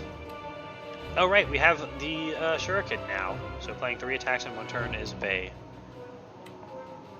Okay, I am back turned. Welcome to back. Have you read yet today?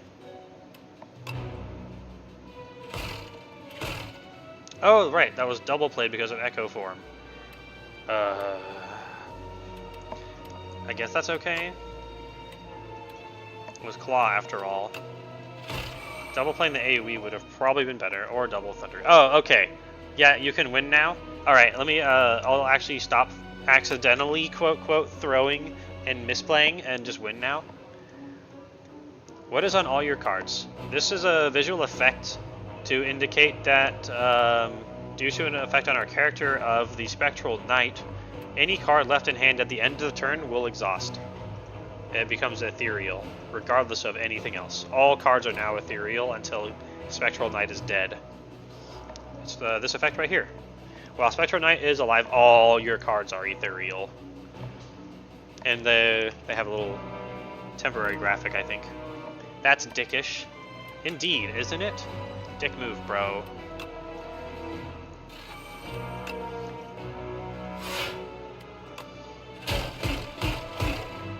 Yeah, double playing that would have been much better. Ooh, subroutine. Draw me cards.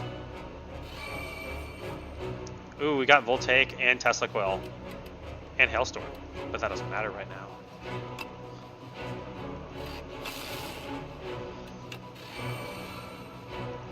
That's a 7 plus 4, 8, 16.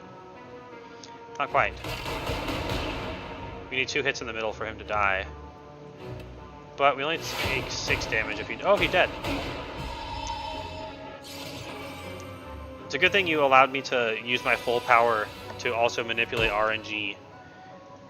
Okay, we could Storm into Storm, which is always fun. There's nothing better to double in here, after all.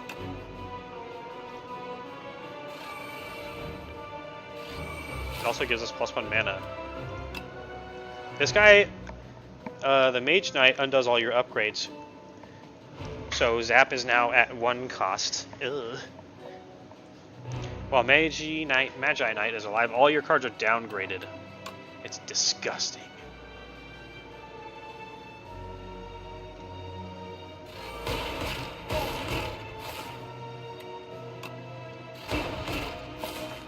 Eidolon is a true show dragon and will hinder himself until there are witnesses to behold his glory in full. I have some showmanship in me as someone who grew up in band class. That is all I can acknowledge.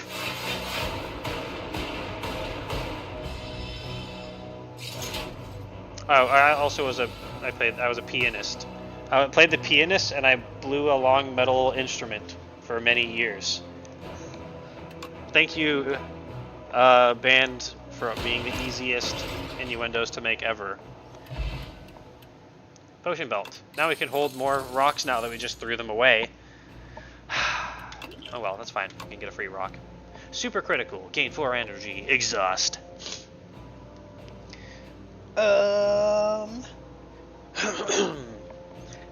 When we have our little thingy in hand that draws us more cards, it does stuff, I guess. We have a lot of powers we don't want to skip setting up that are expensive as well. It exhausts, so it doesn't necessarily grow the deck. Sure. The art on it is very cool. I'll take it for the cool art. If you play card games and you don't take things just for the cool art sometimes, then are you really playing a card game? Yes. My husband says yes, and he's right, but you just took all the fun out of my story. Way. Okay, well we can get another Thunder. We can get +2 to all X's, which never shows up when you already have X cost cards and you never draft them. Oh, we have to remove decay before I forget. We have 34 HP, so we're likely to be resting. We don't want to buy anything that requires a rest or upgrade or whatever. It's way too late for the blood vial, but the oddly smooth stone is worth.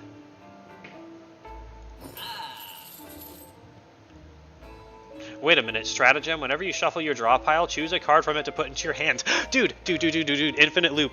Infinite loop. We have a reboot that does not exhaust.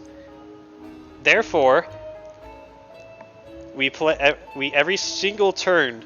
We can literally just continue playing stratagem.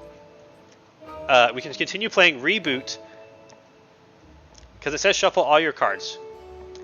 It has to specifically not put reboot in the discard pile for this to work, though.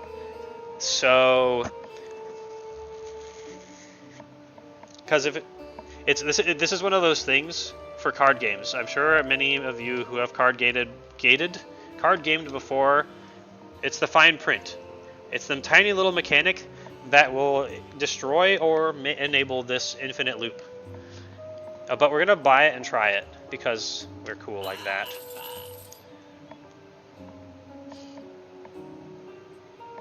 And maybe we'll buy a block potion as well. You can consider a block potion having 12 more HP. And then we could upgrade something. If we can make stratagem innate, that'd be silly. It's not, it becomes 0. But specifically, reboot says shuffle all your cards into your draw pile. I don't know if remember from Slay the Spire 1, if I played reboot when having the spoon that prevents it from exhausting, if it went to the discard pile or if it rebooted back to hand. Wait. Can, if I go back in the VOD or if someone can go back and clip it, I need to see the animation for where reboot goes. Can we look at this? It's probably too far back to clip by now, yeah. And additionally, I already bought stratagem anyway, so it's not like I can change anything now. Unless the shop resets. Let's check.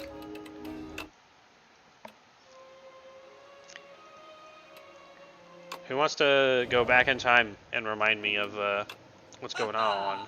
Oh, it does actually reset your choices. It didn't in Slay the Spire 1. But we're still removing decay. We're still buying the oddly smooth stone.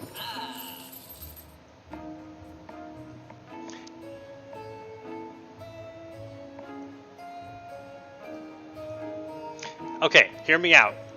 Is there any way we can get a second copy of Reboot on the next node, which there is no other node except for a fire?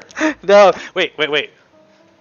There's no way, because we needed a second copy that doesn't exhaust, which is not possible to find. However, it does function as an add any card from your discard pile or your deck to your hand to play Reboot with Stratagem. So, it's still good even if it's not perfect. Let's buy Thunder as well. And then, let's go see if this works. Calculated Gamble Potion, aka Gambler's Brew, is actually incredible when we have the Bag of Prep. So let us rest. We need more HPs. I forgot to buy the block potion if I was gonna. That's fine. Alright. 59 HP for the final boss, who is Doorman. Who likes Doorman? I don't know. Do I like Doorman? I think he's an interestingly designed boss, so I guess yes. Okay, Finesse. Finesse is less good when it can impede with our block, interfere with it. But we got plus Dex. We got other cards that block. It's not like we can fully and wholly rely on it. Okay, here's a Reboot that has Retain. But we didn't start with the power. We have a Restlessness in hand. We could also grab FTL, which is nice. Plus, we actually do want the FTL because if we play 3 attacks in one turn, we get 1 strength. And we have like Feral as a power to make that very easy. We'll take that.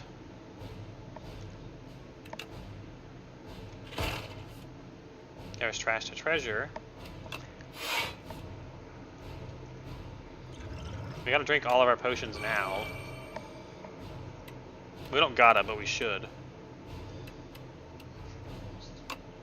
Okay, now that we've seen... now that we've seen everything we're gonna draw for the turn, even though we could have done 2 more damage by playing Strength first, it is now time to play the hand. Or discard it. Let's discard it. Actually, we'll play Bulk Up. Lol. I just remembered one time, because the Gambler's Brew is all about discarding your hand, I went down and I clicked the discard because I'm like, alright, time to discard my hand with the Gambler's Brew. And I just had to redo a fight that took like half an hour, and it was so sad. Okay, goodbye, bye, bye, bye, bye, bye. Give us our powers to set up. There's Stratagem and Feral.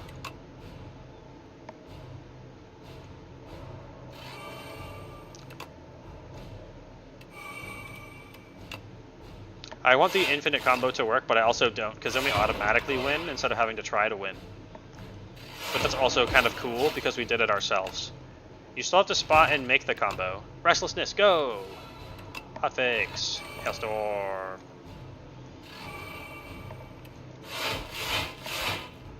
Okay, we're halfway through the deck from turn 1, thanks to the calculated gamble. We shrunk a lot of powers out. There's a storm.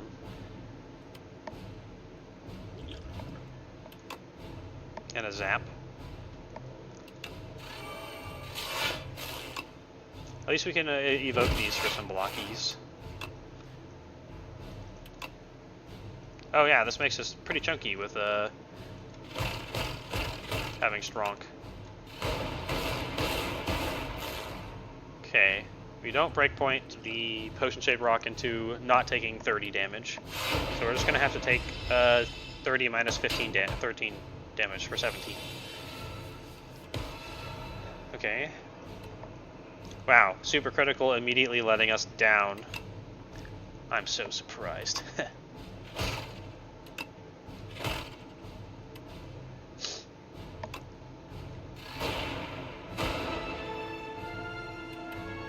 We could actually retain the hand with the super critical.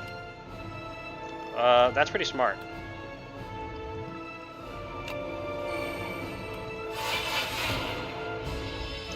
Hi, Doorman. What? You again? Do you think this is the Shaper from Path of Exile? I don't think it is either, but I was just checking if you did.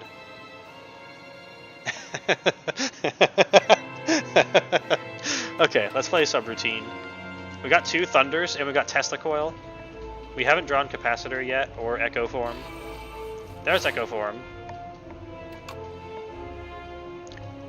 I'm so glad we kept the super critical. Always good to check if something is the Shaper from Path of Exile. Yeah, exactly. You get it. So yeah, Echo Form, Thunder, Thunder.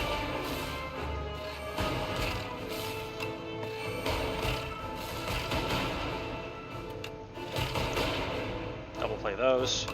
Play the Strike. Yeah, it's worth playing the Strike. What are the last 2 cards in the deck? Capacitor, of course. It's fine. Just so we get the Strength, we played the Strike. And now we reboot. And see if Reboot shuffles into the draw pile. Come on, Reboot. Do it! No, it doesn't. But now we can just grab the Capacitor, or grab the Voltaic that immediately channels for 12 Lightning. We have 5 mana left. We do want to block, probably. He's attacking for 31. But what can we block? Oh wait, we're going to draw 4 cards as well. So what do we want to draw with 4 cards? Probably Voltaic.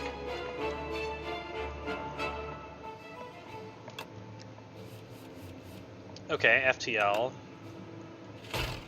We have enough to play the hand, so...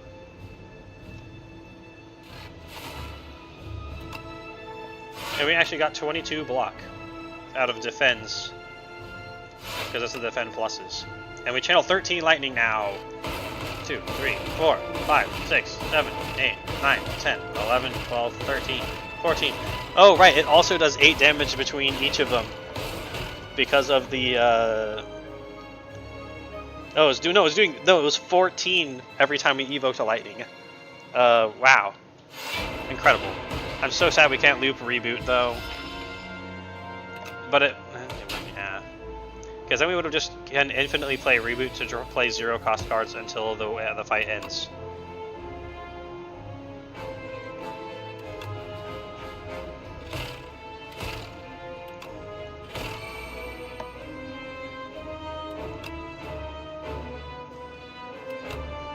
Okay, this Dazed is actually getting in the way of restlessness. And Finesse does lose us 2 block to draw a card.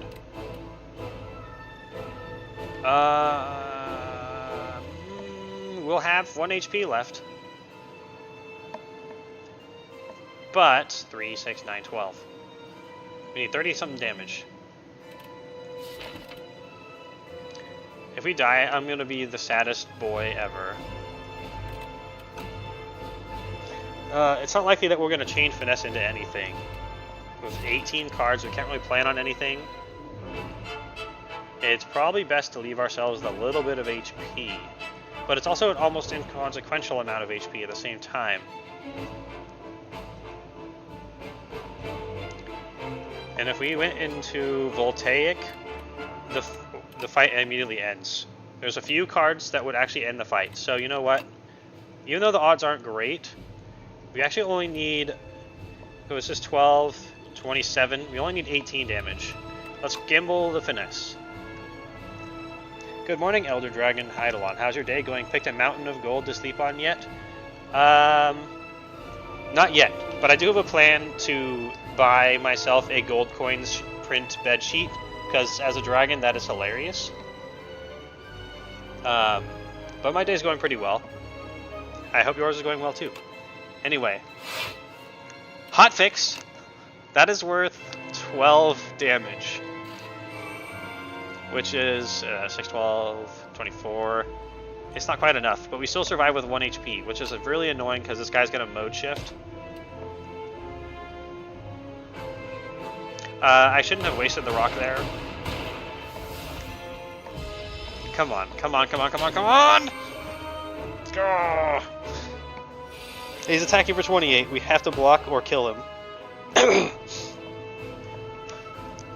Eventually, though, if I somehow ever make enough money and don't donate it all to charity past what I actually need, I will sleep on a pile of gold. Maybe I can rent one. Me, I'm lying here in pain, but otherwise I'm okay. That sounds very okay.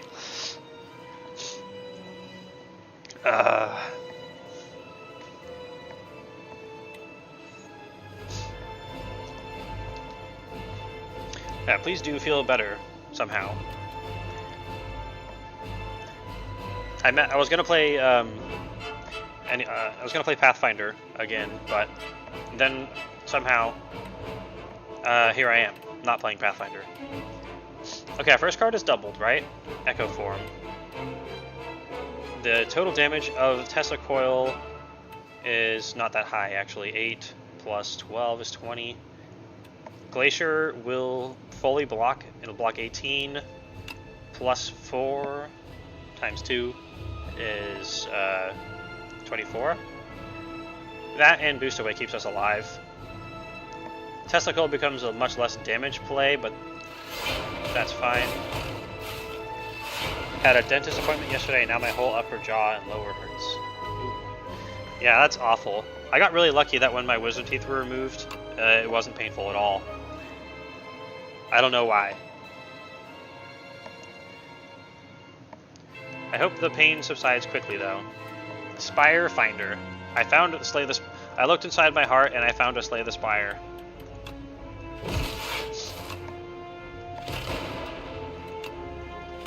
Okay, I think we have this in the bag now. It's almost impossible that we don't draw a hand that can kill this guy next turn.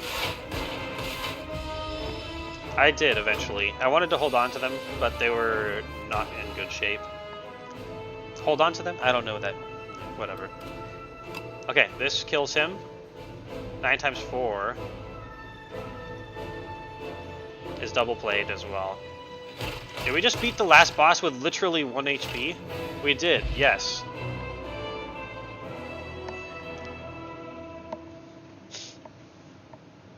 I was told I had a big mouth and gotta keep mine. What was your current main quest in Pathfinder again? Z forgot.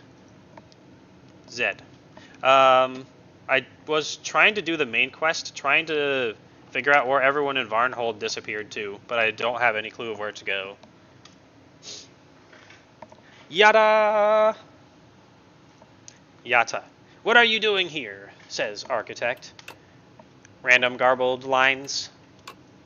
Or should I voice act that? Repair you, make me. I will kill you with my drill hands.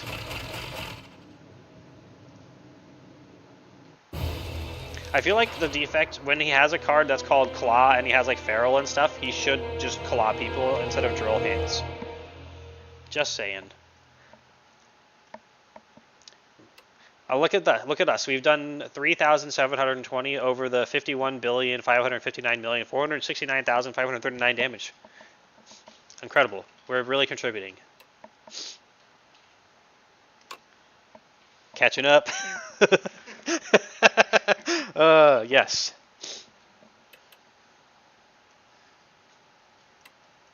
Seven new epochs. Oh, okay, I overtook you then. I finished the Varnhold Vanishing last weekend. Well done. It probably helps to know what's going on and what to do. Maybe it doesn't. But good job. I have a guilty thing to admit. I started playing Neverwinter Nights 2 with my husband off stream, and it's really fun. Good thing Pathfinder is locked into stream. Gasp! How could Neverwinter Nights 2 be fun? D-face. Alright, it's time to narrate the story of Slay the Spire, what we've unlocked. The Architect. Too many beasts of imagination began to populate Prion, and things aren't simple and fun anymore. The creatures didn't make any sense. The monsters don't follow logic. Maybe there needs to be one which can create, destroy, and control this mess. An entity with its own imagination and will? Let's imagine such a being. Come on, bruh. And we unlocked Eternal Armor. I don't like plating, but plating is fine. Plating is good. I just don't like it because it's not as good as Metallicize. And now I'm like, I hate plating. It's so terrible. But realistically, no, it's not bad. I just hate it because it's worse than Metallicize.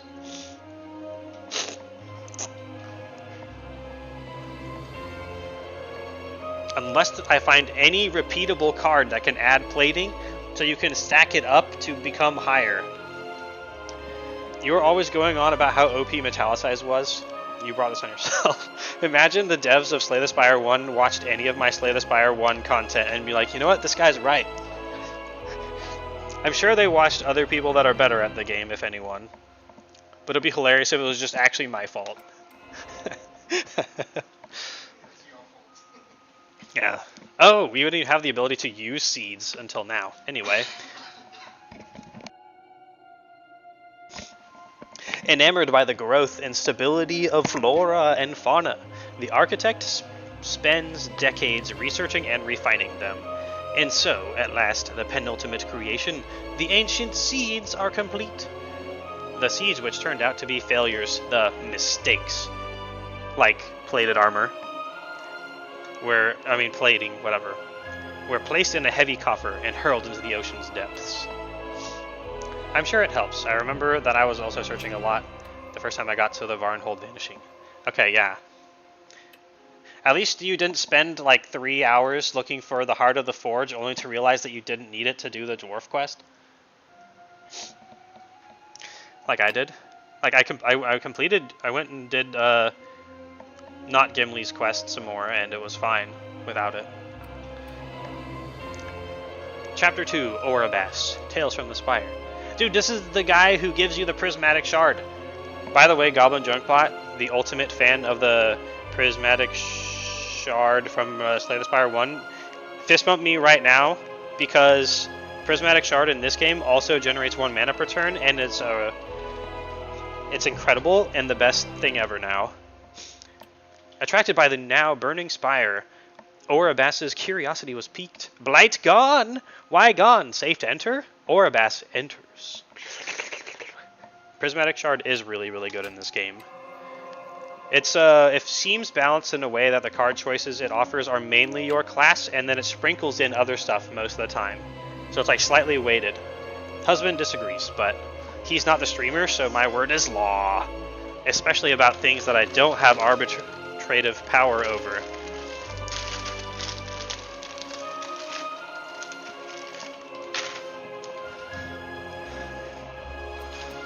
Less so sprinkle in the other cards, more so that it is just weighted. Yeah. It's a creative way of describing it. In the scrapyard, the defect ponders its fate and purpose. Is being okay at a host of functions not desirable? Do we all need to excel at a distinct function? While processing these questions, hello, pops out another construct. Hello! Defect responds, my name is Flaw. Now we get the data disk, which is even better than it was in the previous game, just because focus is harder to get, even though it was already incredible. I love the art for that one too. Symbiotic Virus is okay, especially if you draft 2 Darknesses. I can't believe I got Darkness to work almost in Slay the Spire 1. It was so cool. It was so edgy and cool, and then we had one bad turn and the run died. As it goes. The first time you channel 7 orbs, each combat explode for 30 damage to all enemies. While the outcome of the quest changes based on giving the heart or not. But yeah, searching for it in my first attempt led me to still store all kind of gems in my chest because I can never remember which ones I needed at a quest. I found the person who's like, can you please bring me an emerald? And then I looked every single shop and person everywhere on the map multiple times, and I still didn't find the person who wants the dumb emerald. So I feel that one. Defect and Flaw fast became friends and exited the scrapyard. It was sad there. They return to the Spire's mid-floors and are met with massive bug infestation.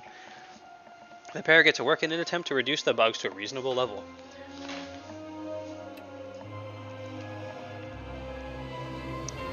Can you please bring me an Emeraldu? No. No. Focus Potion. Essence of Darkness. Very nice. Potion of Capacity. It looks a little sus, honestly.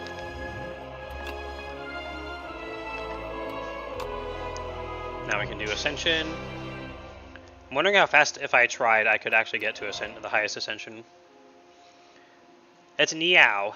Niao resurrected the defective construct. No simple feat even for an ancient. Construct, what you... Oh, Niao's not the robot. Construct, what you lost. Your creator abandoned you. Hides at the top. The defect thanks Niao and heads for the top, seeking answers.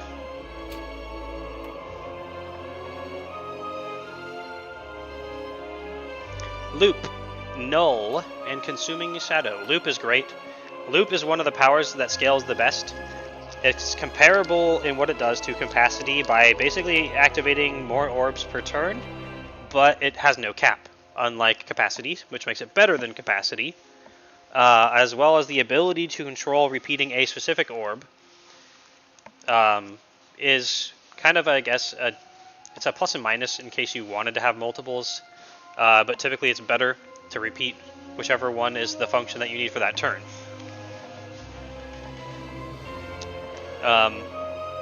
And it also upgrades better than Capacity. It gets twice as good upgraded than Capacity.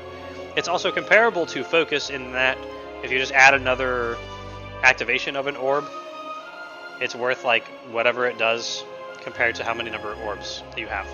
Anyway. Consuming Shadow is interesting to evoke your leftmost orb on the far left, which is normally the last one, because oftentimes darks do get trapped back there.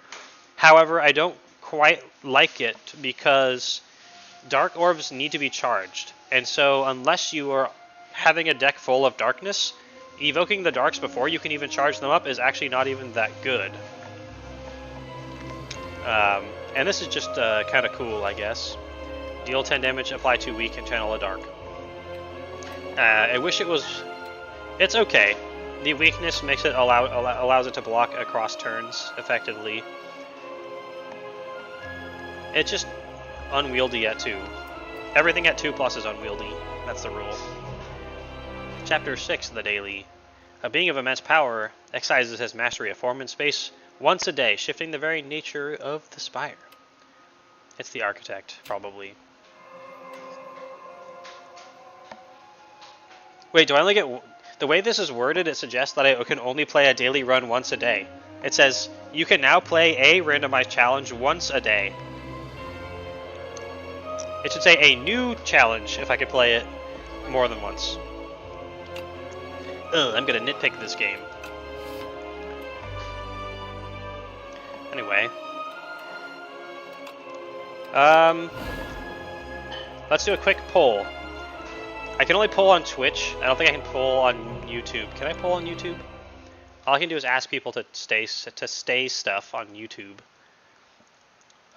Which character next? Oh, wait. We have 2 that don't have Ascension unlocked. So let's do Silent or Regent. Test it and find out the daily theme.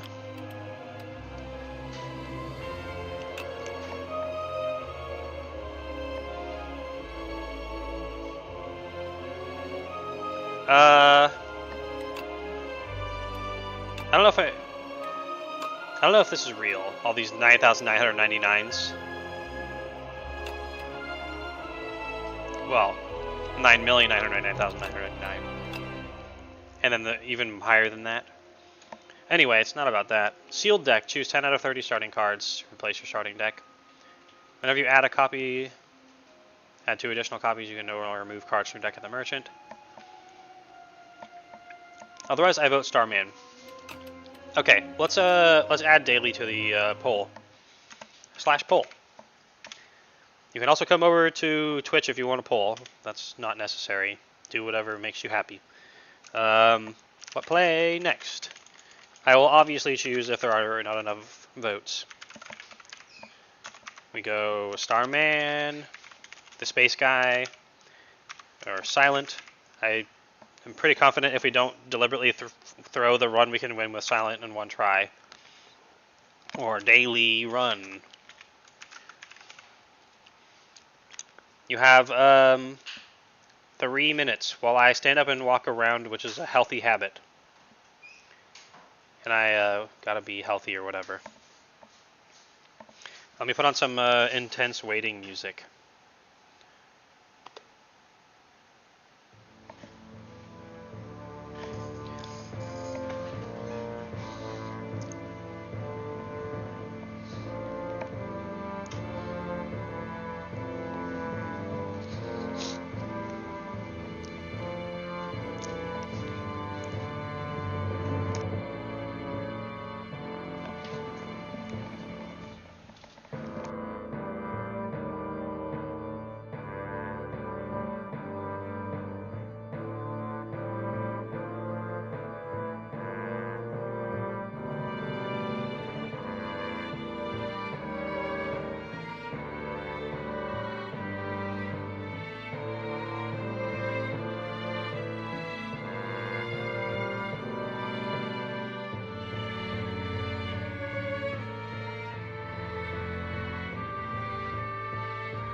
Wow, 3 votes for daily run. Alright, and 0 votes for everything else. Let's try the daily run then. I don't often do these. Get wrecked other options. Okay. I don't think we're going to beat 9,999,999. But let's aim for winning it all.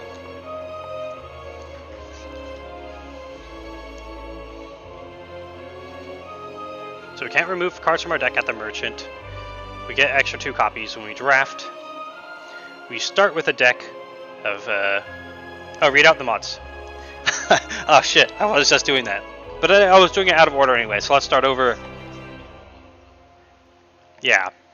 Okay, Necrobinder, Ascension 1 it looks like. Sealed deck. Choose 10 out of 30 cards to replace your starting deck. Hoarder. Whenever you add a card to the deck, add 2 additional copies. You can no longer remove cards from your deck at the merchant. Deadly events. Unknown rooms can now contain elites, but are also more likely to contain treasure rooms. Obviously, that means the strategy for massive score. Yeah, the triple copy thing is potentially very good.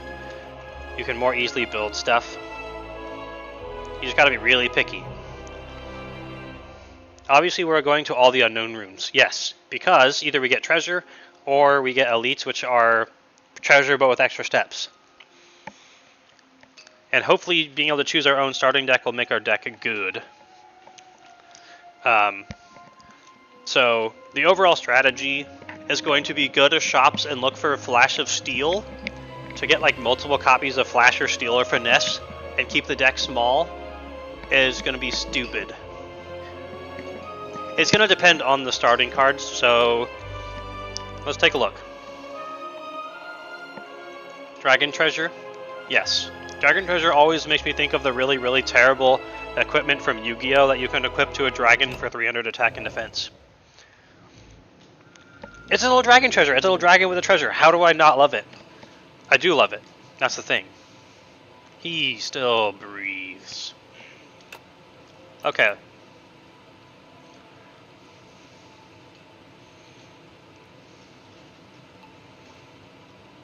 I don't think these get multiplied by 3. It says add to your deck and not start with your deck.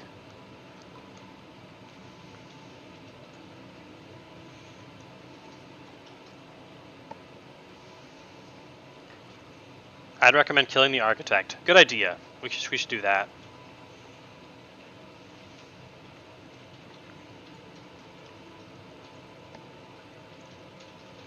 Okay, I'm immediately seeing something incredibly overpowered we can do here. Well, maybe not that overpowered, but it looks like the challenge skips having to unlock stuff. Yeah, it does.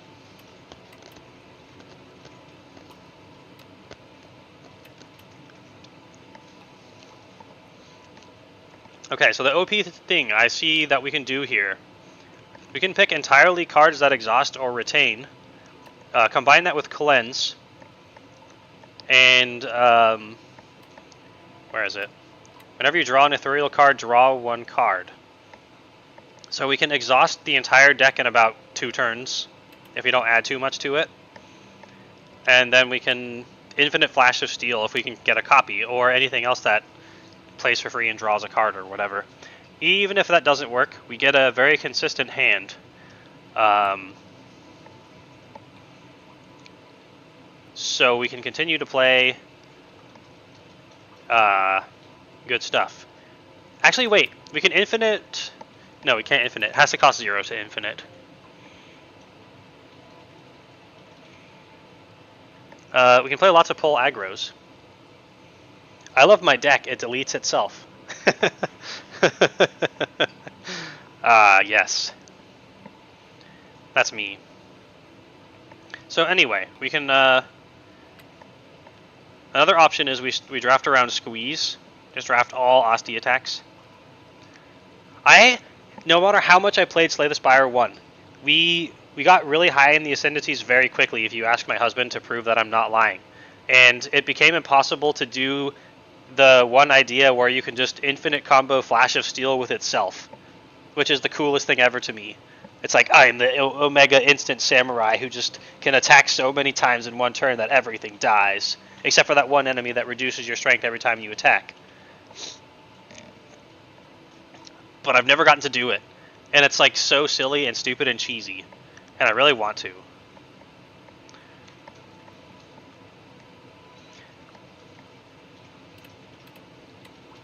I'm gonna say Dirge is a great card, whatever we're doing. 3x times summon. I'm the storm that is approaching. That song doesn't get copyrighted. Eidolon Dragon going full Flash of Steel deck. It's my dream. We can already pick cards that you don't redraw, like immediately, because anything with Ethereal, we don't play it and it's gone. Anything with Retain, we don't play it and it stays in the hand and is effectively gone, but we can still play it later, but we'll have to redraw it. Do it. Do we go for Flash of Steel combo? Which is literally just Flash of Steel. It's we have to go for it. I think we do, because Cleanse can shrink cards, even if we add them. Anything that retains just sits in the hand unless we play it. Do the Self-Annihilation deck. Yes. Page Storm is a power that shrinks out that can let us draw all the ethereal cards at one time. It doesn't become innate though, unfortunately. Powers also auto-shrink out if we play them. Friendship is a bit of a hard one because it will reduce our strength. It'll just mean we have to play so many more times. Snap can retain a card in our hand, but it can't retain itself, and that's an issue.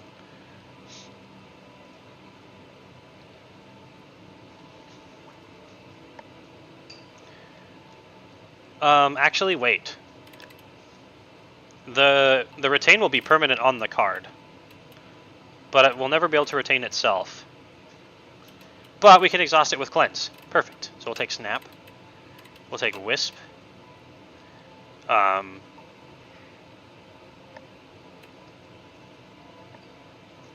many are we at? We are 1, 2, 3, 4, 5, 6.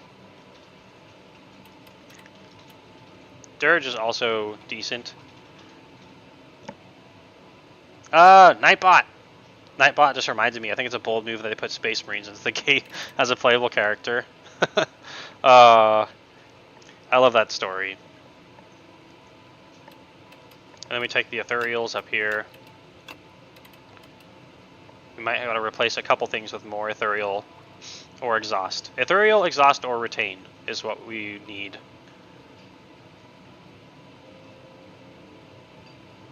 Or powers.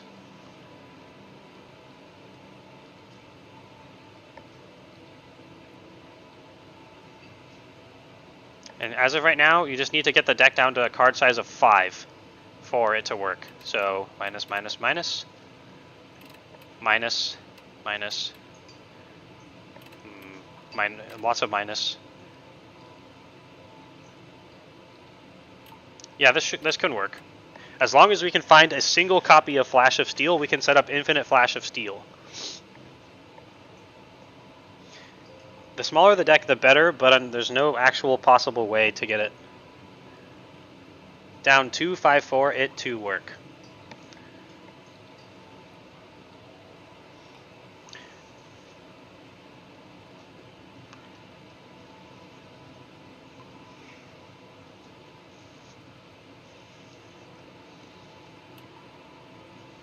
That's what I heard. Is my mic being bad, or am I just that cool that I just can talk in cryptic riddles?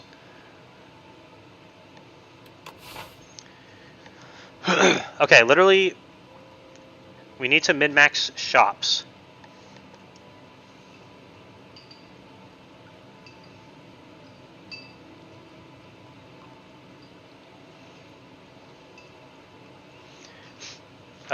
We just need to find a single copy of Flash of Steel, and then we just don't add any cards to the deck.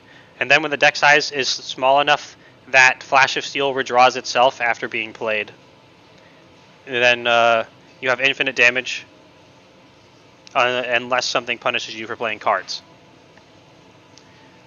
You are always cool. Thanks, Goblin. I think you're very cool, too. Anyone who thinks I'm cool has to be cool because they think I'm cool. And that's how it works. Okay, let's mark the shops so I can take a quick little look-sees.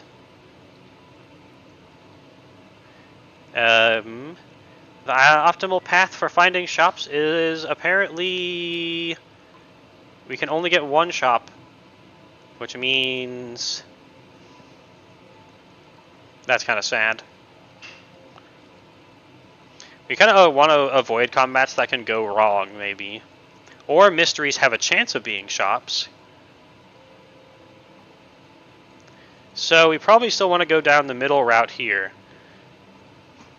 Events also can have ways of getting colors card rewards, which can be flashes of steel.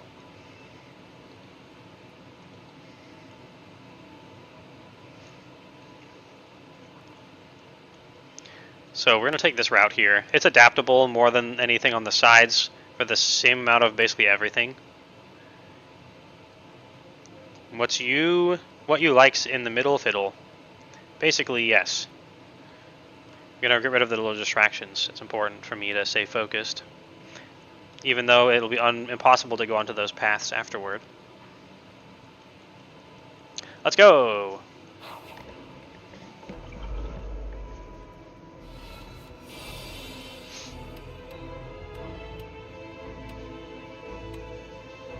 So we don't have to play, actually wait.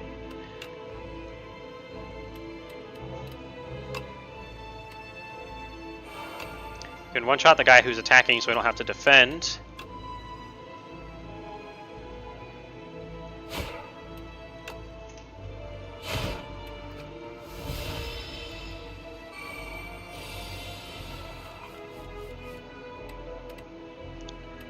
Oh! It is 3 copies of each of these. Well, that actually ruins everything. Well, it doesn't ruin everything. We did draft like around pretty combo-rific stuff otherwise.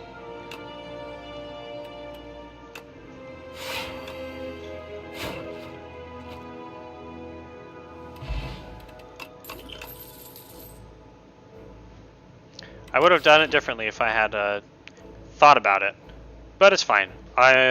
We'll take this as it is, but we don't have to go ham on shops anymore. Rip.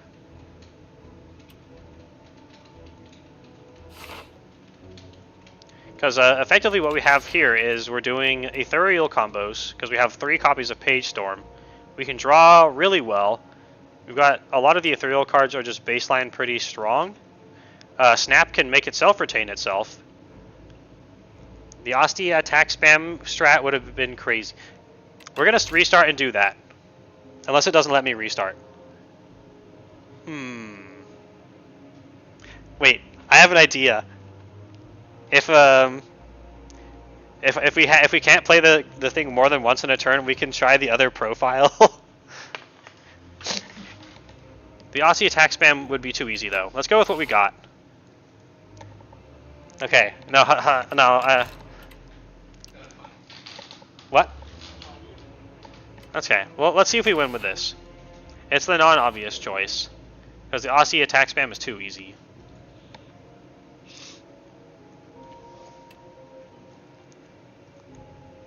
There's a very rare opportunity to remove cards.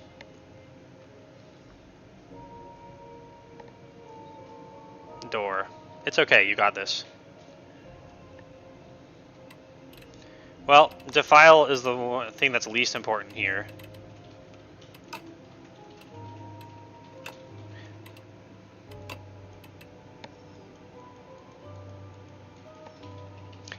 It is still possible that we can infinite Flash of Steel. No pressure. You got this, Eidolon Dragon. Everything rides on this. No pressure. Doors. Into the darkness, you see nothing, but this helps you think. You shed pointless thoughts. You're back in the underdocks. How did you... Huh?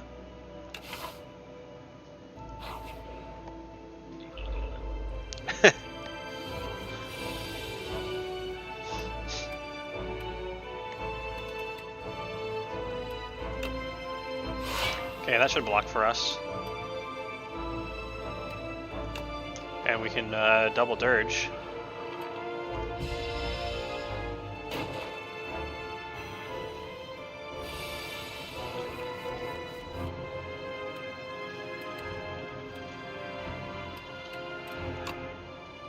Lethality does stack pretty well.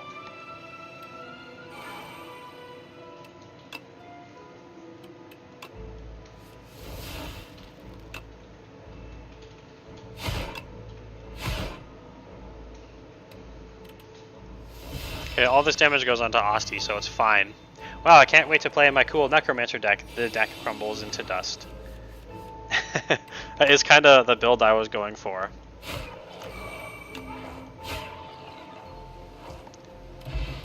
It should be pretty easy because the Ascension rating's not that high, and we get to start with non-strikes in defense. And I picked a mix of stuff even if the plan doesn't go to plan. We'll still pick up Flash of Steel at highest priority. Take him down. Yeah. But that'll just be the hard mode. Because the whole deck can shrink itself, basically.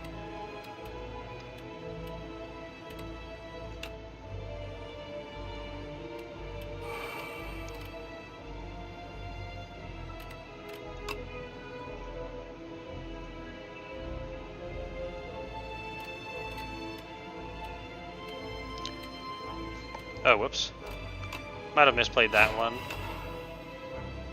Yeah, because if we just attack 3 times, we do slightly more damage. That's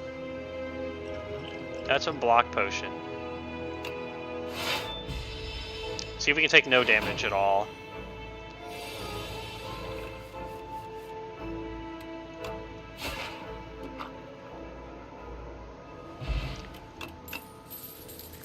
You want 3? We basically don't want 3 copies of like anything. Actually, you know what? We can take 3 copies of Sikkim. It's a combination summon and Asti attack, which is basically what we end up with. And I want to know if it works on this. On itself. The way it's listed, it doesn't because it Asti attacks and then applies that. But unless it applies it all at the same time, so let's test it out, I guess. And ruin my plans of Flash of Steel, which are basically already ruined.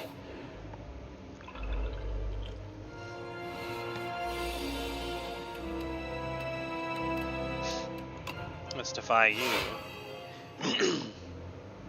Twice.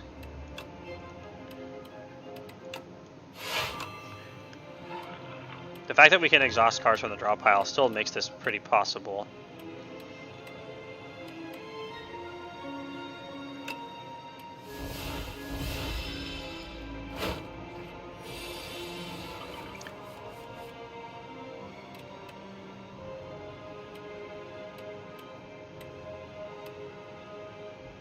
Oh, we're probably going to take damage this turn. We are.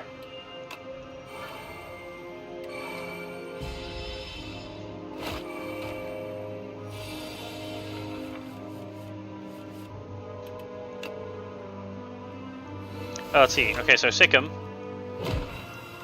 It applies afterward. We have another Sikkim. We drew all 3 Sikkims in one turn, so this should get us 4 summon. And then this one should get us 6 summon. And then we retain Cleanse. Hehehe.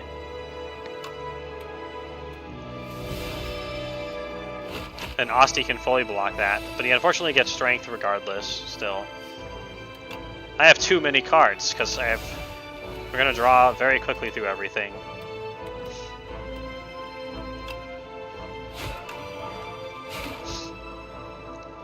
So instead of Flash of Steel, the plan now is to give the Spire an intense hand job. We're going to play the hand bone or whatever, I guess. Mostly. We're playing around that.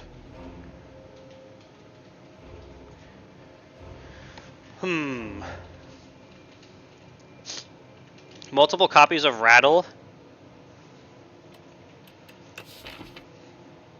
When we got Sikkim. Because if you place Rattle after Sikkim, then it automatically hits twice and doubles up the summons. Knuckle Shuffling. Basically, yes.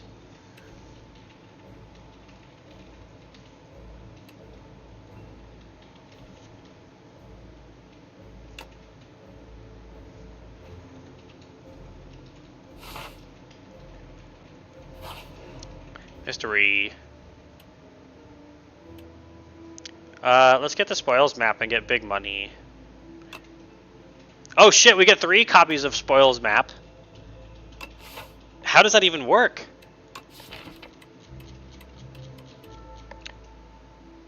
That's a lot of gold.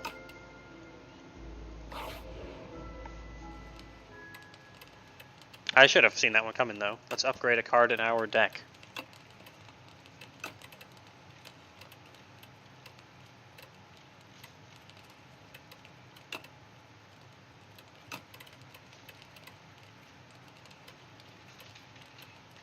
Let's get Page Storm. It's an important engine for us to have. It was mostly drafted with the idea of Page Storm being huge.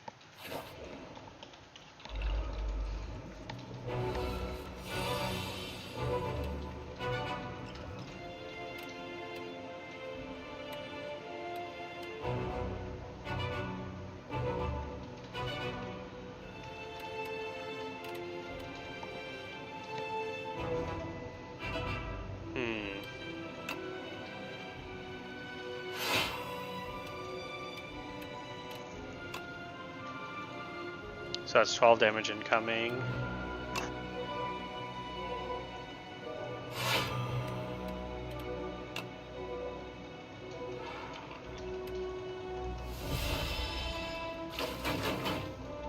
And enough gold for a good night's slumber. Are you going to sleep? How dare you go to sleep in the middle of the daily challenge? How could you?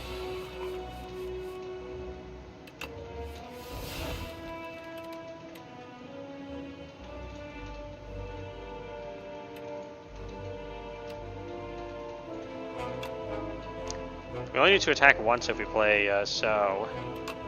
But we can play 2 lethalities first and not block. I do need a lot of gold for a dragon bed. Okay, so one more so and we win.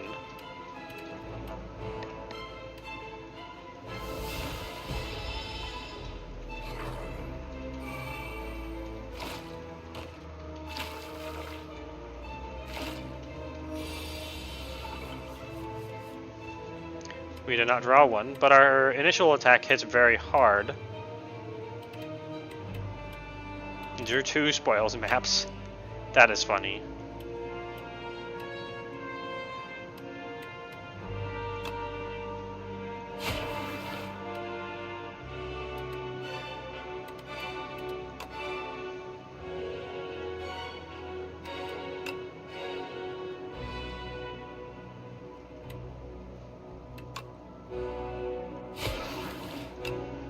Take a little bit of damage to make sure the fight ends sooner.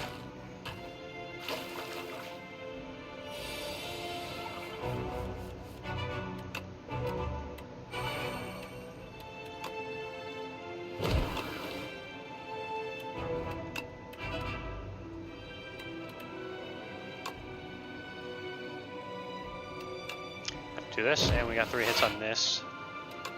Bam.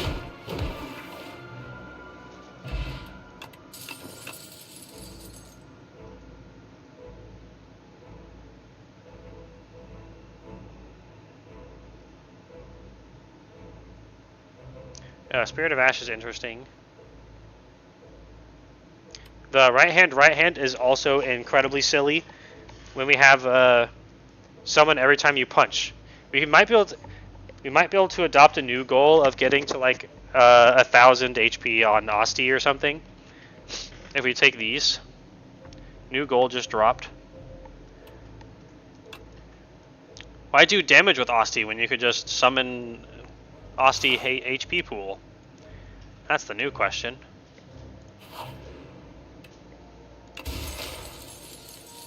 Okay, gain 6 block from the first power play to combat. Nice.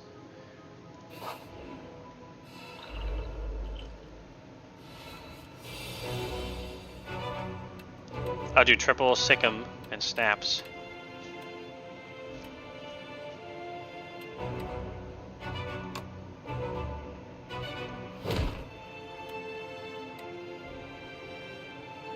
Oh, I forgot to sick 'em first. See?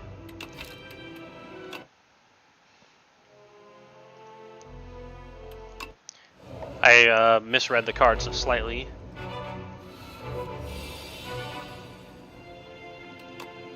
So we sick 'em and rattle, and we get a bunch of summon. That was supposed to be the combo. Yeah, we got 15 right there.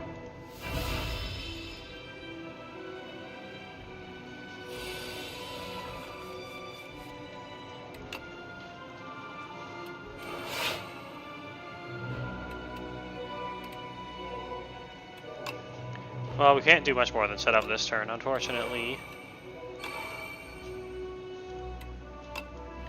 Can shrink out the ethereal cards and just be left with Asti summoned.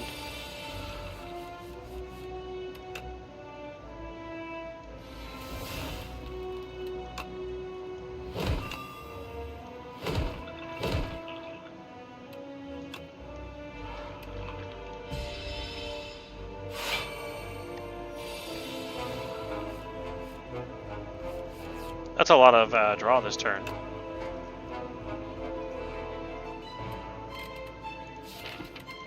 Unfortunately, we have no more Sickums yet.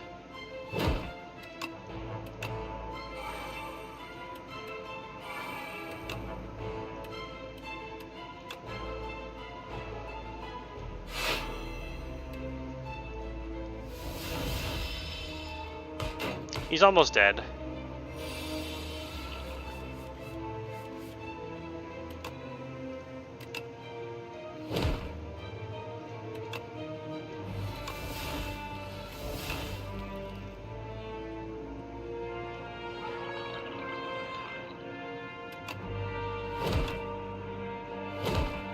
Oh no, we're 2 damage shy. Oh wait, he's gonna die to thorns. Haha!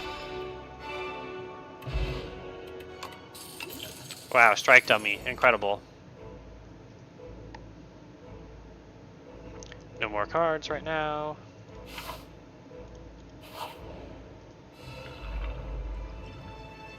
Haunted Ship. I don't remember this guy. He's gonna give us a status and attack for 10.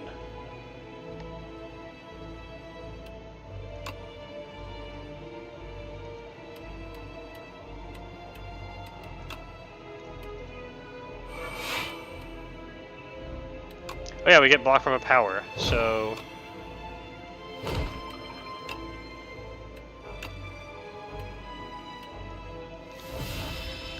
we only take 1 damage.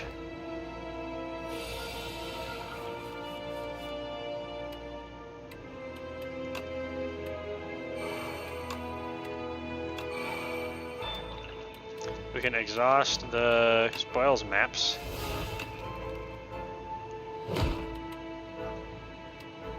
Could have done more damage than that, actually. He just duded us. He went dute.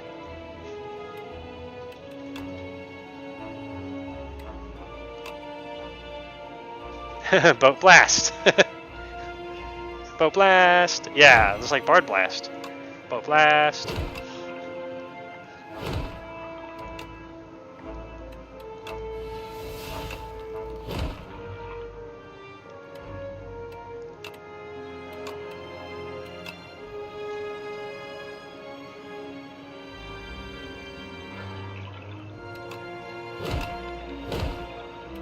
Ah, we summoned Ozzy. Ozzy? I want to call him Ozzy now.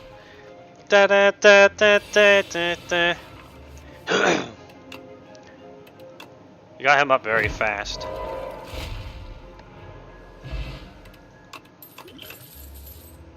Ooh, we can get 3 copies of Spur. Okay, we're definitely gonna make Ultimate Asti. That's the goal now. Asti's final form just dropped. They also retain anyway, so all they do is add an extra turn for it not for the original idea to not work, which is never going to work with that size of a deck. It's fine. We don't need it to. There's way too many cards for upgrading cards to really be worth it over just having HP to not die. So we're going to get HP. And then he's going to be selling a Flash of Steel. He's not. Okay, good.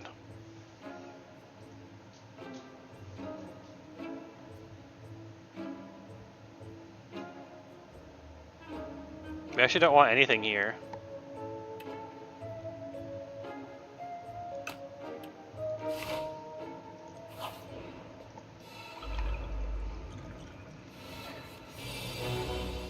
Terrible hand.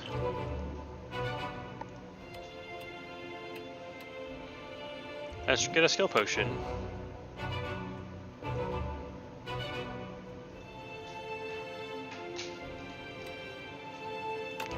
Okay, get 7 block from here. Block from via lethality as well.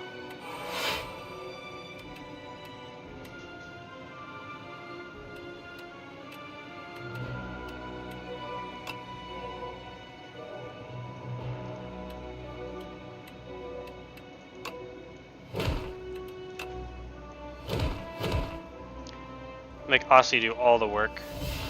He's the work boy now.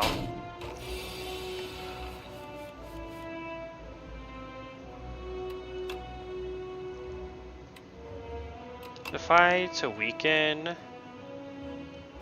and get block, and then we summon for the rest. And then the rest of our deck just disappears into nothingness. 36 cards. This was never gonna happen.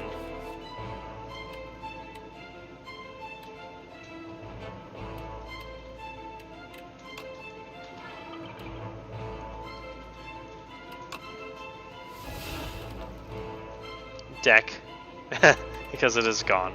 Ah, well, if only.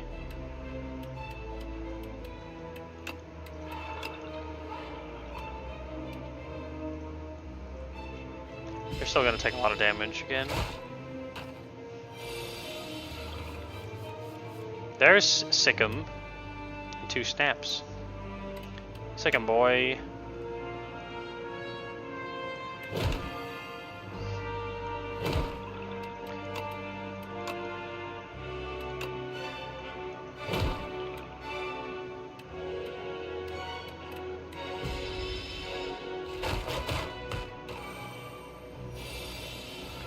He's about to be stunned now. There's Rattle. I was looking for Rattle. This is a terrible hand. Well, yeah, it's pretty bad.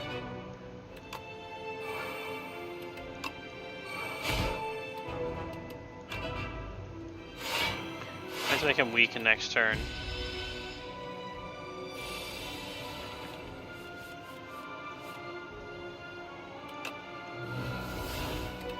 And then we're going to try to draw into another copy of Sikkim. Yes, we did not.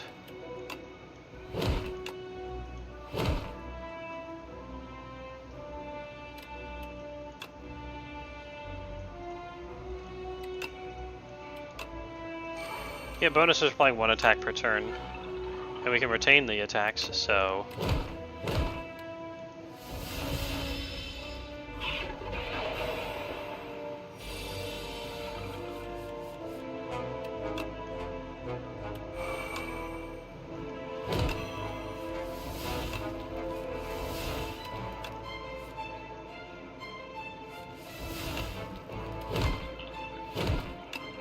Oh, I forgot to Sikkim first. Oopsie.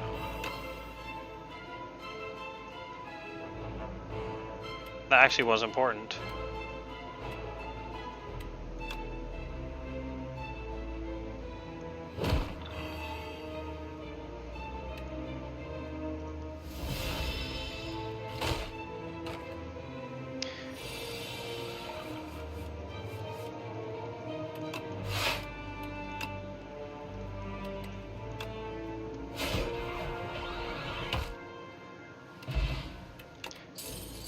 Pair, nice. Grave Blast.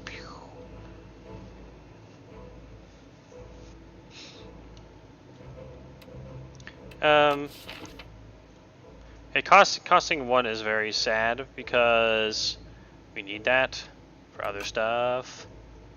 So we'll just skip.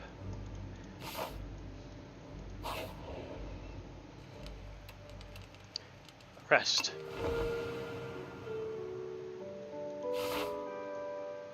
And now it's Fishy. Is he the one that becomes ethereal sometimes? Because if so, that's the best time to try to jank combo our way to victory.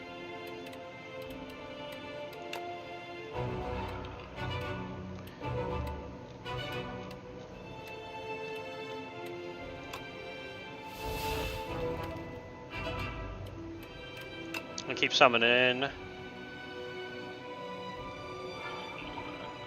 Let our cards retain and exhaust.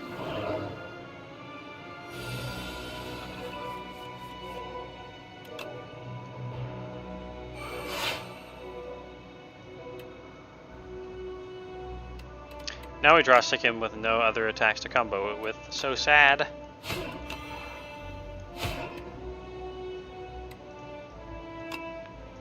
That retains. We can get more value from playing it next turn and play that while he's vulnerable.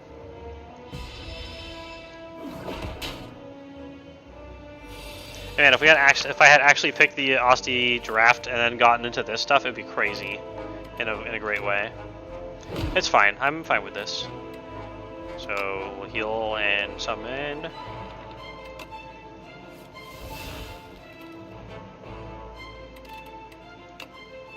Same with that. And play another Page Storm. So we can keep drawing our Oh, dude! Half of our hand just exhausted! I forgot, we can basically draw 10 cards per turn.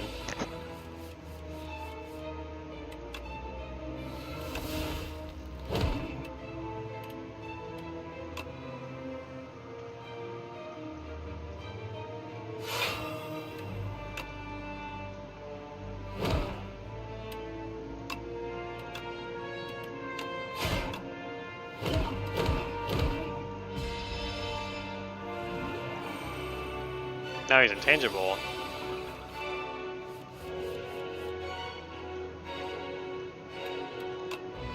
We can cleanse the beacons now, if they're even in here. They're not.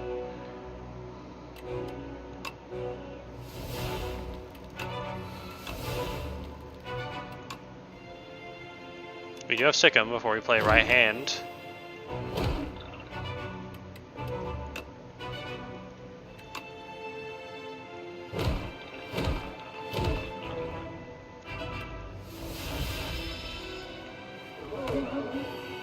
Well, he just wave blasted us.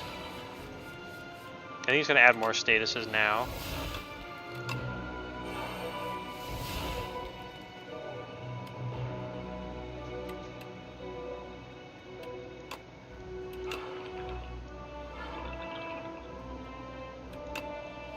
Punch, punch, punch.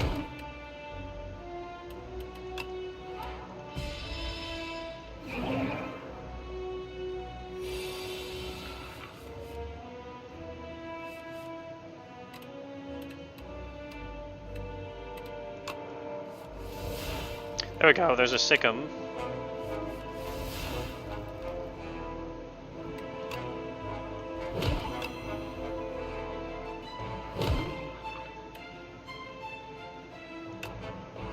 This hits 3 times. So, that's a lot of HP. Yeah, he's up to 58. What a Chad. Just casually take the hit of 24.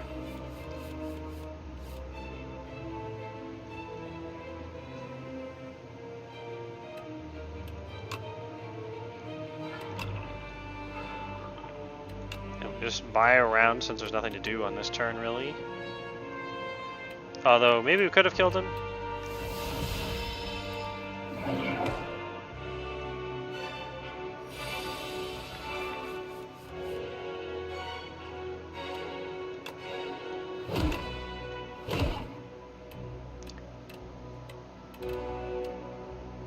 Can't quite kill him this round either.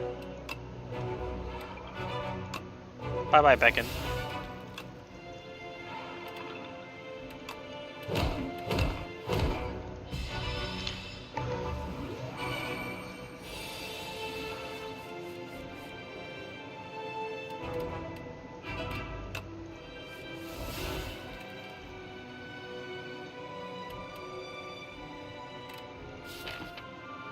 Oh my god, the 2 Sycoms are just stuck in there. That's so sad. And a soul.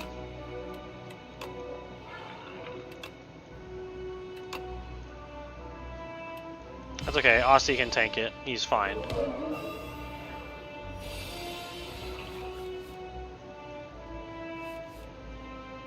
We drew all 3 Sycoms, but not the 0-cost attacks now. That's so sad.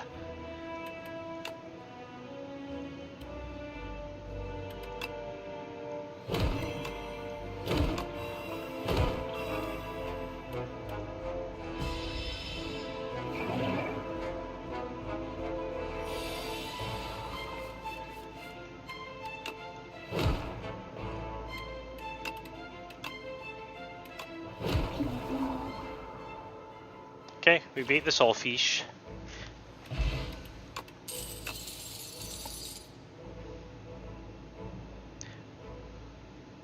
Oh look, it's Squeeze. It's the deal damage for all your other Ostia attacks. I guess we'll draft that now. It actually showed up. Incredible.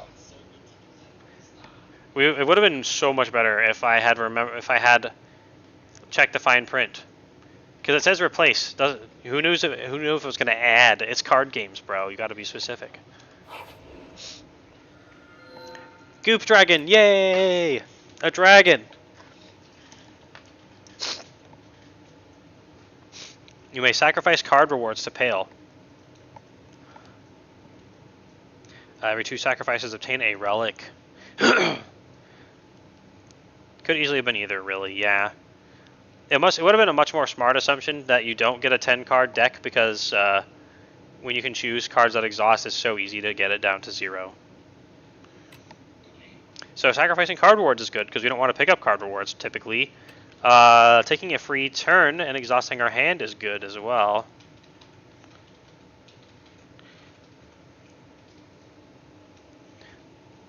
But then you kind of normally start with a 10-card deck? Yes, but you can't have like 5 of them exhaust by choosing the exhaust cards. True, but still, yeah. Let's sacrifice card rewards to the Goop Dragon. Here you go. Well, now we don't have to go super ham for shops. We can go Mega Mystery and hope we can get 1,800 gold there and then go to a shop.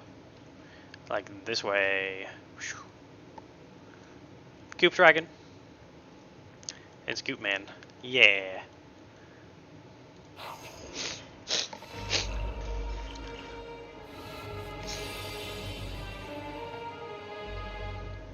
Okay, 13 damage. No block, except for summoning. Don't really want to give up Page Storm, even if we could summon an extra 3. We actually do exactly block now, but Aussie does reset. Oh, there's right hand, and 3 copies of Sycom. Okay.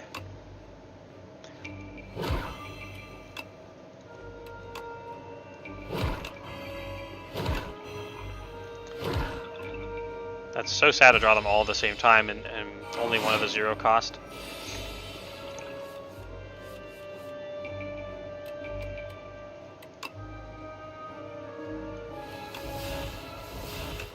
We play multiple lethalities before we play our 1 attack.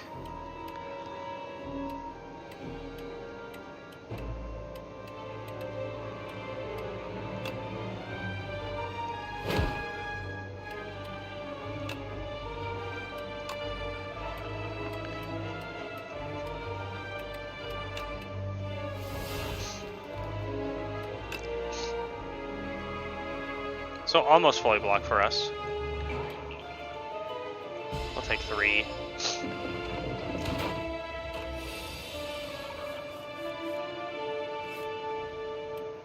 Asti deals 190 damage from squeeze. We could have just started with this if I restarted the... It would have been too easy. Too easy. That's pretty good.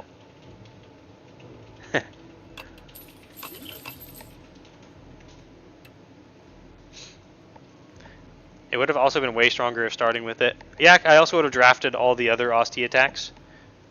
Sacrifice.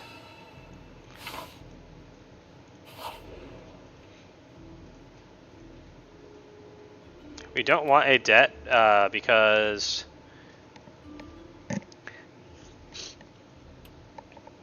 we can't remove the card at a shop.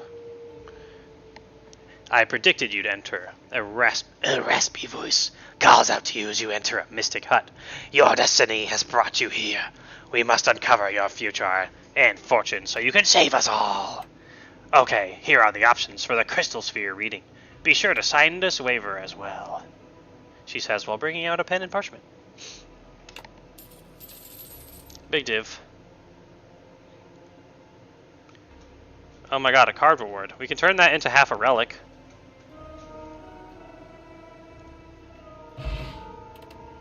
And get some of our money back. Oh no, cards. Sacrifice. We got a meal ticket. Div blast.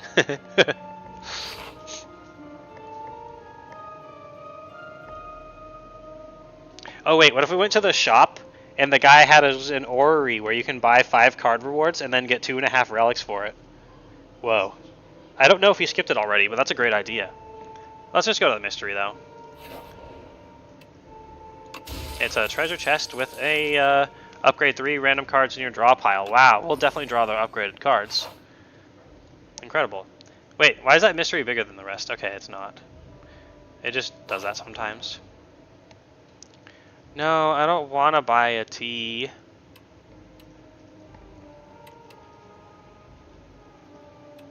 We'll just get the... you stumble into a dimly lit shack and find yourself immersed in a very peaceful space containing an obsessive variety of tea. The man inside gestures to a selection of teas, each neatly labeled a premium price. Tea of Discourtesy is the one we're going to get, because I don't want to pay my gold. And, I mean, we're going to get 1,800 gold, I guess. Sure, whatever, we'll buy it. Bone Tea. At the start of combat, upgrade your starting hand. The Tea Master acknowledges your request and begins. Water from a charcoal-filled carafe is ladled into a kettle. The kettle is heated using a gentle violet flame. A scoop of tea goes into the kettle before it boils. Off the heat and a series of rhythmic claps track the time. The kettle is hoisted high and precisely poured into a tiny cup. Tea is served. And then I leave forever. Fuck you, tea man.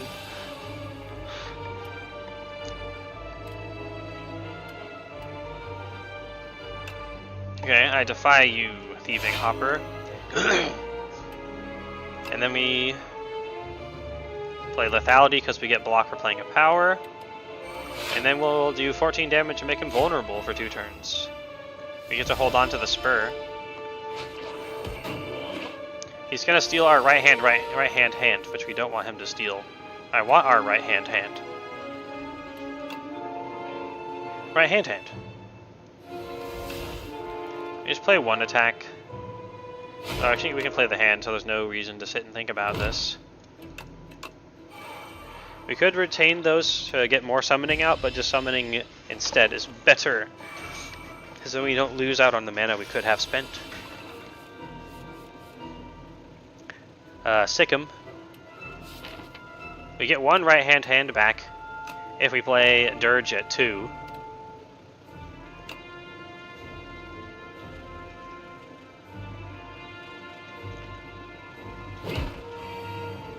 But then we also sacrifice playing Snap. This is actually more summon, but it's less hits on him, which is less good. You get a hand of right hand.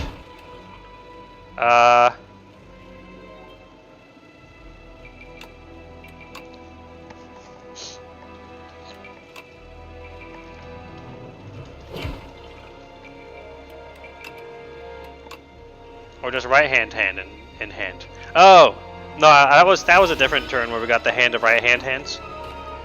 I finally got it. It was so many hands that it became confusing.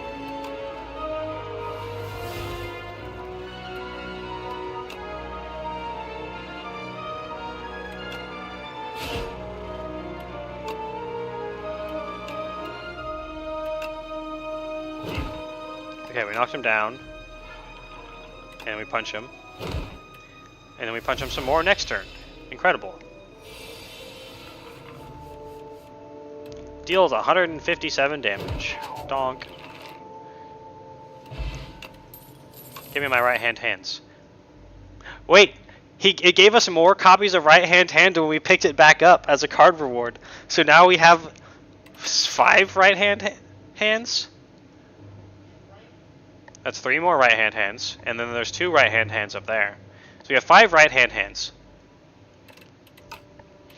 And then we sacrifice.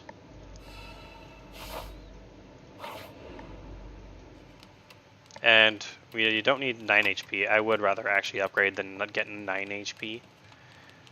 Can I keep making page storms not have to be skipped? We get the deck way better. That was dope.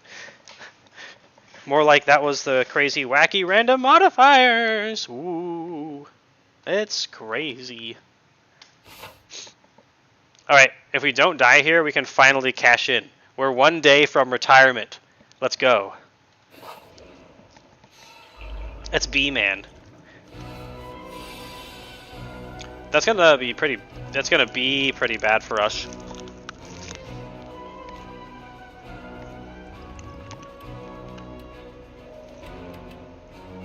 We started with all 3 copies of Sikkim. I don't know how this happens.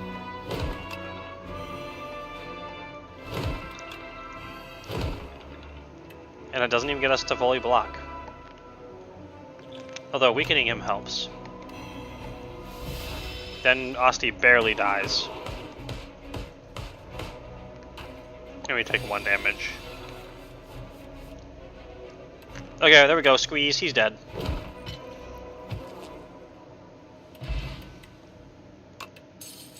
Oh, and we get 2 relics. Oh, that was a potion. I thought that was a relic for a second. I didn't recognize it. Oh, look, another copy of Squeeze. Which is worth 3 copies of Squeeze. Oh, wait. No, it only removed 1 copy of the Spoils map. Uh-oh. That does wait, no. Yeah, it did. But that does mean the next site will also have 600 gold. We'll just end up with 1 extra. That is really weird, yeah. And we got the mummified hand. That's pretty dope, actually. We have like a good card draw engine from how we drafted things.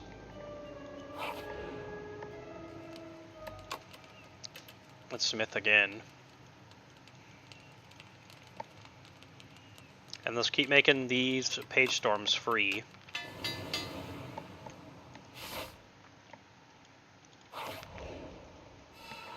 Okay. If we punch this guy hard enough, he will die.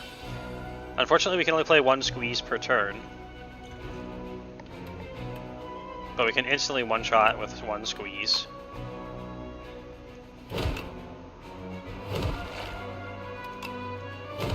And we just retain the hand for 2 turns to keep the other copy of Squeeze.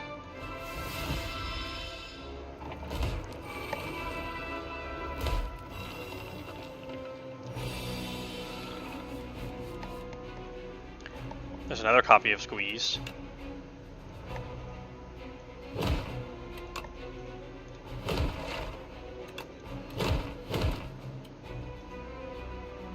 We take very low damage for this. Well, that's not that low, actually. Oh, and that guy just revived. And we got 2 more copies of Squeeze. We really need some extra energy. So we're not actually making progress doing it this way, which is weird.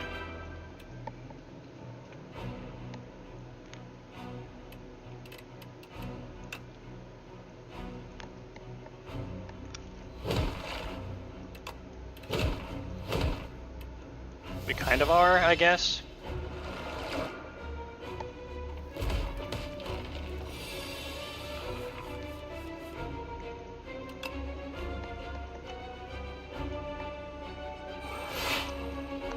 It took us a weirdly long time to draw any powers.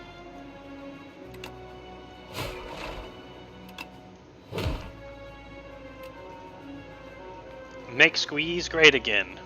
We grab him by the balls. That is a very effective way to make Squeeze effective, I would guess I will have to say.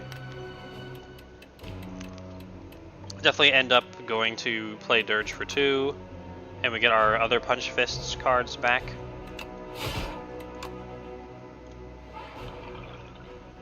Which we have very many of now. And literally 1 damage shy of winning. Actually, he kills himself to Thorns, so it's fine. We're good. Think.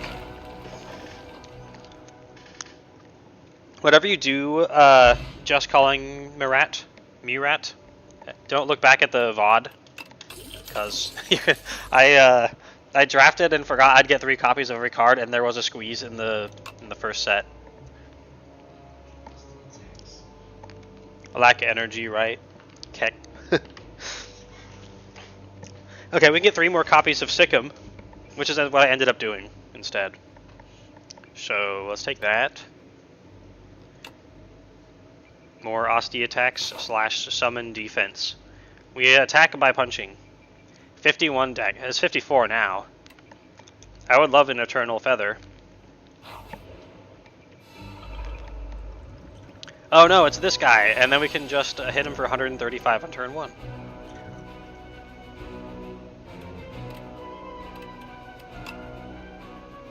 Should sacrifice some. I would love to sacrifice him. We're doing the daily run right now, if it's not obvious by the weirdness going on. Where everything's tripled. Squeeze. Oh yeah, we're out of potions. But these are basically unusable with Osti attacks. I'm definitely sacrificing these. Oh, this is what you meant by sacrifice. Okay, yeah. Yeah, definitely gonna sacrifice now. If we get enough squeezes, though, then they just one-shot everything.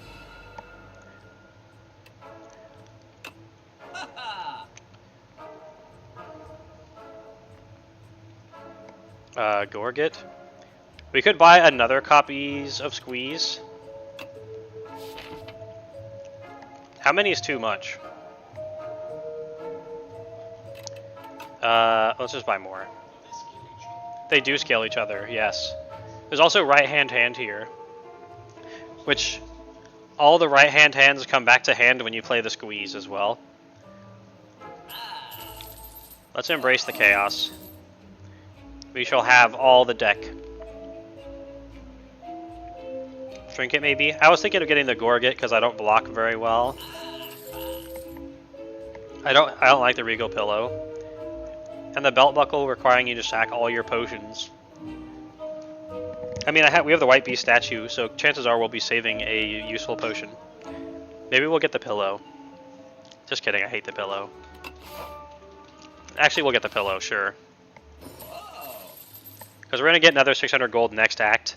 I might have picked up ourselves 3 spoils maps as well.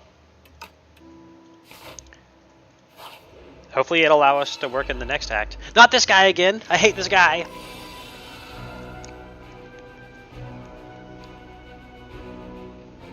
At least we got a lantern.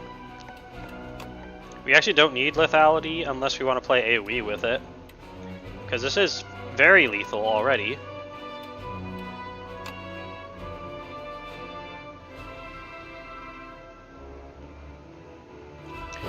Okay, we'll use this to get summoned to block.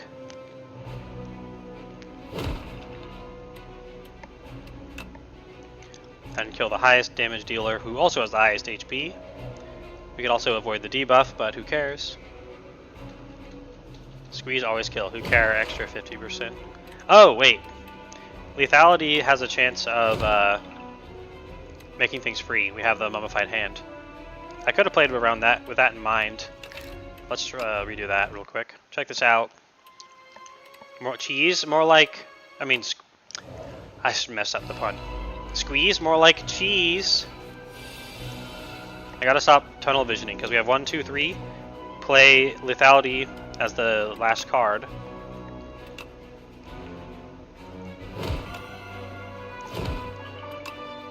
Weaken you. Then we kill the front guy to also avoid the debuff. Bam. Yay! Not forgetting the mummified hand.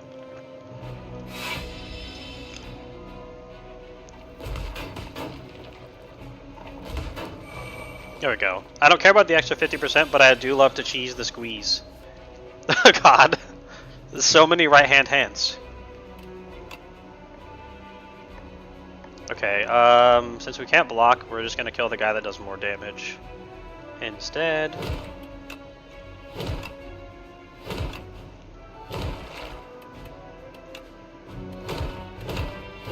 Punch, punch, punch, punch, punch. Thank you, Gorget, for minimizing my HP loss.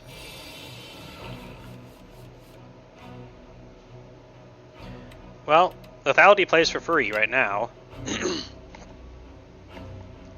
Because it makes one other thing we'd play for basically free.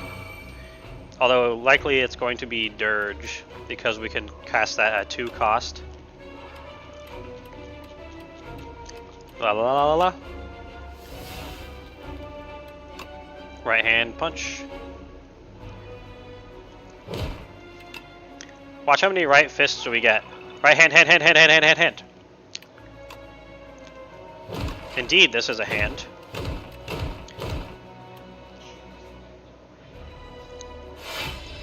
Nice. That's a good pun.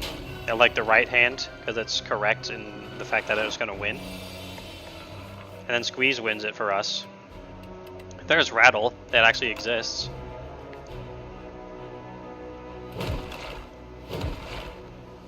Victory! Victor Squeeze.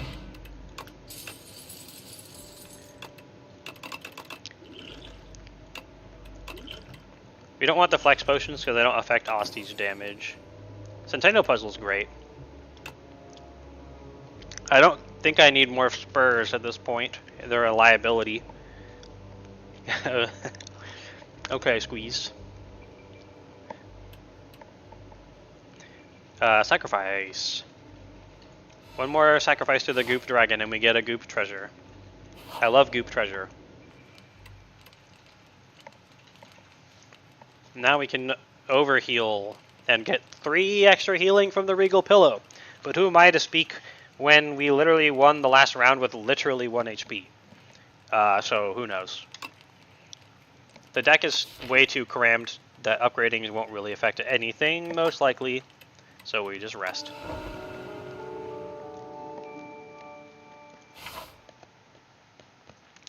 You can kill this guy in 2 hits.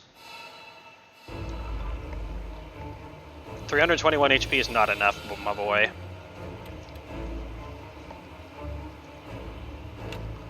So X cost cards can't be hit by Mummified Hand. Therefore, we play Rattle, and we play Lethality, and we squeeze him for half of his HP on turn 1. And then we can still Dirge, and then punch him again, I guess. If we had the punch, but we don't. We grab the worm by the ball. We squeeze the worm, and it explodes. We don't need to frantic escape, probably. But it's not like we have anything else to do right now, we're just waiting. Let's kill the spoils map, because they are just actually worse than the other option.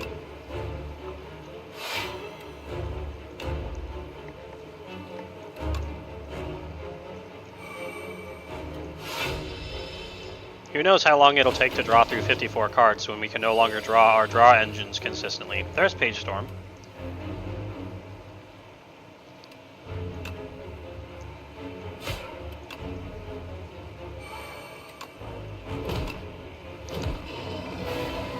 And he's dead. Ba-ba. Dex Potion. Do we even care? Yeah, I'd rather have it than the speed potion.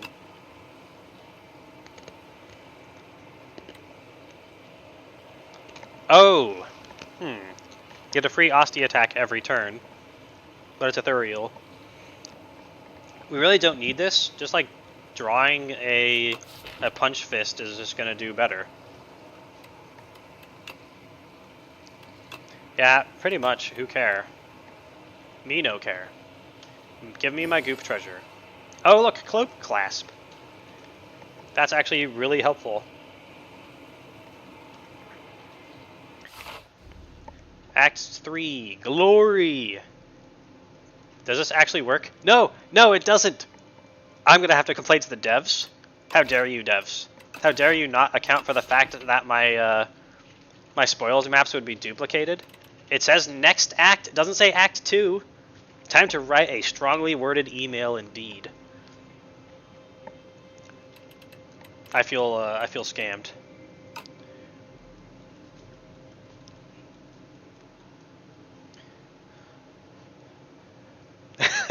Just write bitch on it. Wow. You may now cook at rest sites. Oh, we can remove cards from our deck and gain max HP. That's incredible, actually. Or we can choose 3 attacks and reduce their cost by 1. I love Maul. Maul is cool, but our deck is... Wait! If I do this, it adds the cards and it mega multiplies them. Obviously, we take the Meat Cleaver and just cruise around for rest sites and remove anything else. Fight me, Osti.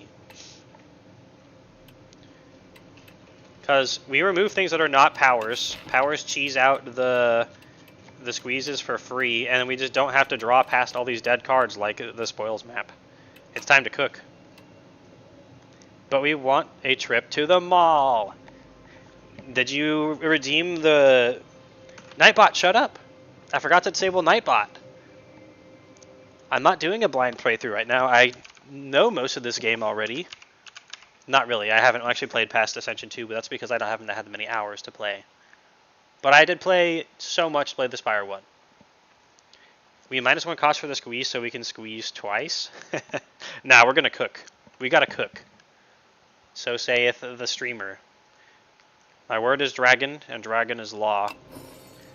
Okay, how many rest sites can we get to? Probably very little. Okay, here's a chunk of 2. 3. We can really boost this consistency here, actually. Consistency is the only thing we are missing. Oh, we're taking this path. We have 744 Gs to spend. Oh, is that a guys?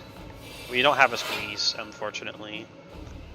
Our main squeeze isn't here. I don't know which of it is of the billions that we have, but...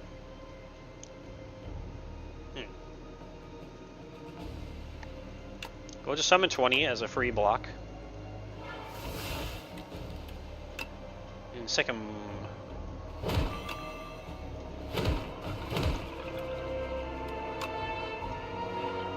There we go. That's a lot of free block. The guy gets to basically kill himself with a minigun because we have cool reflect that doesn't only go against melee, which is the saddest thing in games. Who doesn't want to do the break yourselves upon my body build every single time they play any game ever? I'll tell you who. Ooh, me. Okay, first we cheese out lethality. Or we use lethality to cheese a squeeze.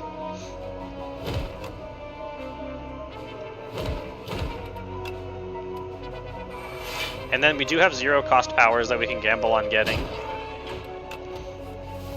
Like, oh look, instant cheese the squeeze. And this is why we want to boost consistency, because we can alpha strike everything now forever, pretty soon. Die Nightbot's message. I forgot. I literally opened Nightbot and then I thought I was done, and then I forgot to like turn off or whatever the Nightbot messages. How dare you, Nightbot? I'm just gonna keep deleting them. I feel like being lazy. It's fun to delete Nightbot's messages. What's the point of doing that?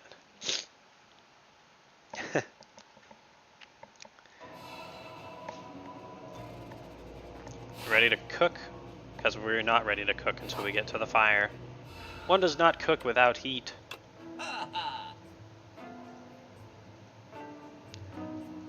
Oh, we can increase the damage on this card by 3. Incredible. Whenever Asti attacks, gain 2 block. Or buying the Bone Flute. And then we're leaving. There is no slap card for Asti. I am displeased. You know, actually, that is a little displeasing. No slap. Oh, look, it's a bird. And we have no punch fists to kill it with.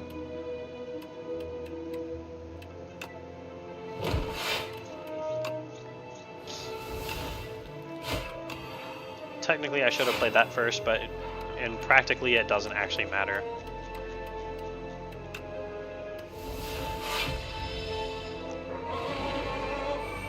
Caw Blast.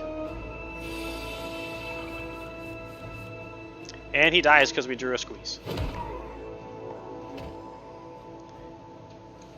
I would wait, there is a card that he can. There is a stun card that sounds vaguely like that. Do we want 3 more copies of Right Hand Hand? Kinda no. We kinda don't want more copies of Sikkim either, because fights just end when we draw our powers, so let's sacrifice. And we get Reptile Trinket. That's kind of useless, but it's cool. No! No, this is gonna take forever! Oh.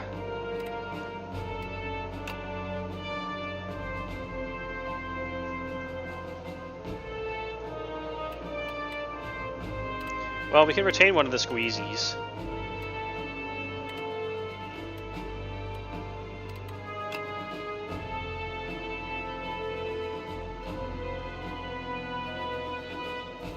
Let's kill that one that's buffing.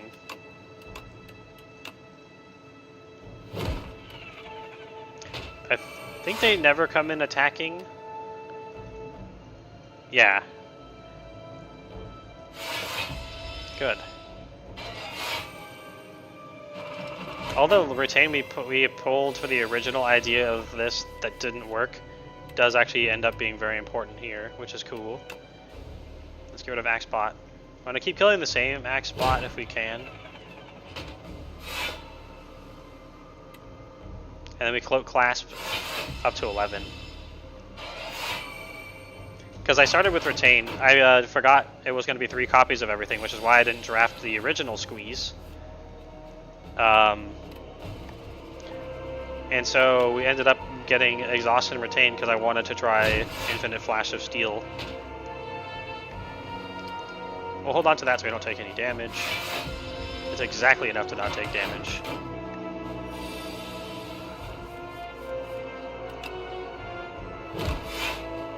Wait.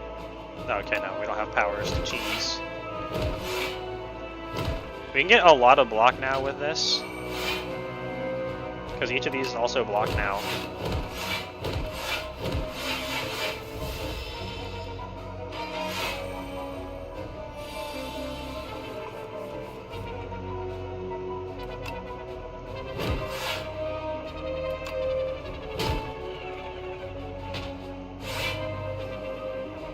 Punch, punch, punch, punch, punch.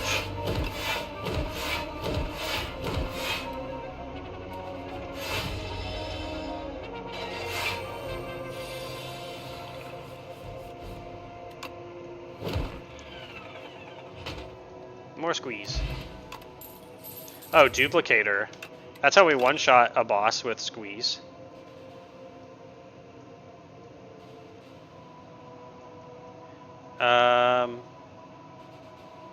Hang would have been fun to start with as well, but alas, not today. Skip. Now we cook. Now we cook a map into some max HP. Tastes like cartography.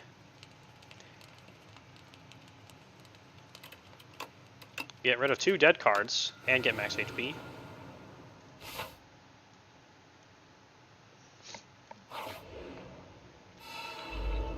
Remove fear. Yeah, fear's going next. Map burritos. Who is this guy? Globehead? Powers are afflicted with galvanized. Take 6 damage when this card is played. That's mean. Good thing I don't need powers.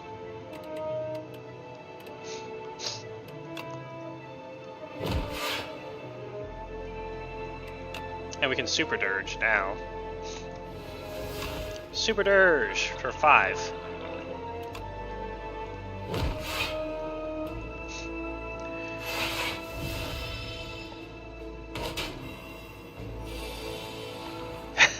Oh, I get the map burritos because you roll them up. Yes, yes, it makes sense.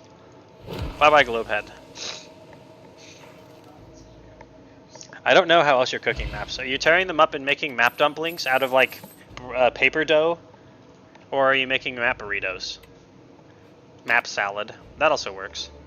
We could get more Austie attacks to boost the damage, but at this point, trying to breakpoint for one shot on the boss is not going to happen. There is the potential that if we grab enough the duplicating potion, oh, we can't even one-shot him because it's the triple boss. So, I mean, the third stage has 300 HP, but let's sacrifice, get another treasure.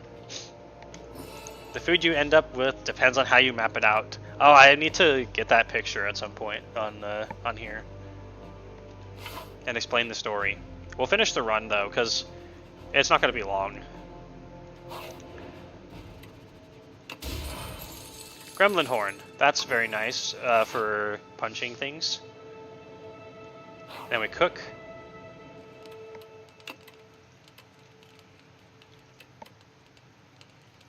We'll cook the defile actually before the fears because we can multiply the damage on punches. So defiles go first. Oh, and also yes, I get the pun of how you map it out. It's a pun and a reference. It's chunky to explain, but it's very worth it if I did explain it.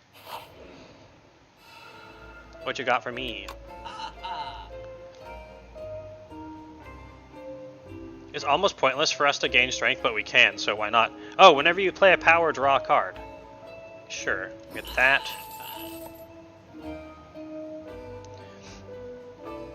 And to get a shuriken. We have a lot of fists.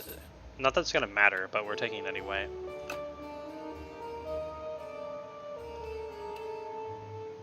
Oh, wait a minute. Now that we have the shuriken, if we take friendship, we get 3 copies of it, which makes cards in our hand free because it's a power. And then we have mana to play more than one punch fist in a turn. As well as cheesing. And we can regain the strength that we spent by punching things good. But we also have to spend time drawing past it and whatever. But I think I do want to do it. Why not is exactly my question. It's friendship, right? If we're not friends with Austie, then what's the fun of it?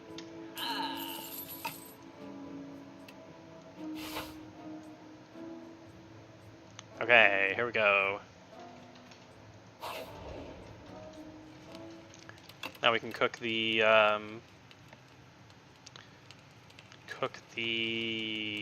where are you?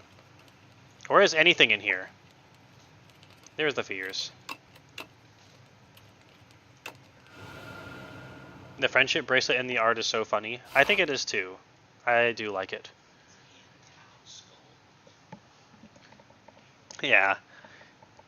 So if you wanted to be super cool, then you could skip the question mark to just make it less likely for something to go wrong. But because that's the optimal play and not the fun play, we're gonna not do it and do the fun play and go to the question mark. Goodbye. Skipping, because we got a shop there.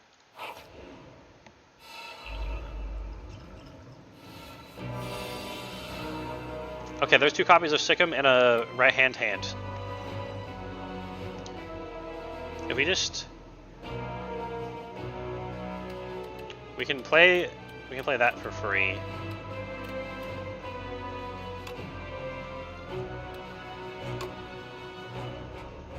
We're gonna one-shot the guy in the middle.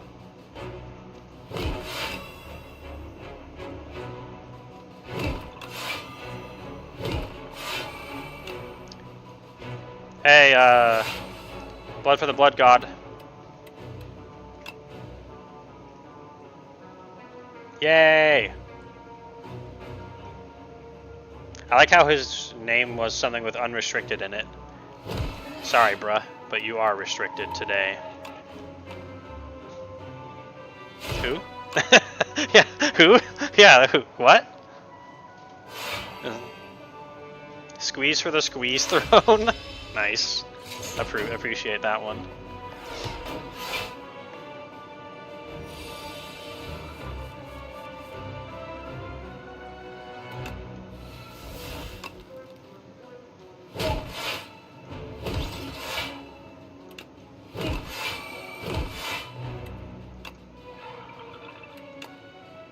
Man, we get strength so easily with this. And then we don't use it for anything because we removed all of our attacks. We just use it so we look cool when we're playing friendship, mostly. Oh wait, we have one fear, actually.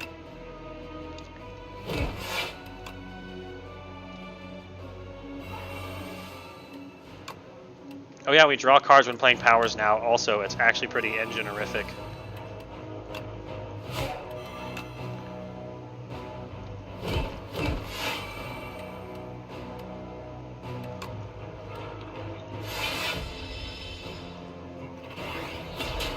Pew! He just shot us with a little pew-pew lance laser. And now he's going to get squeezed for 247.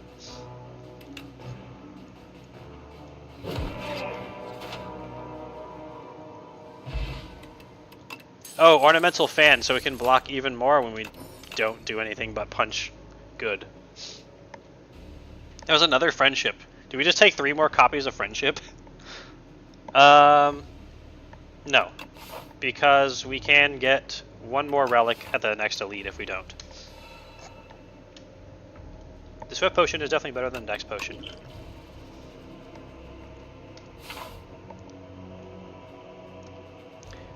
Next. Eyeball Man. Can we one-shot Io? He has 234 HP.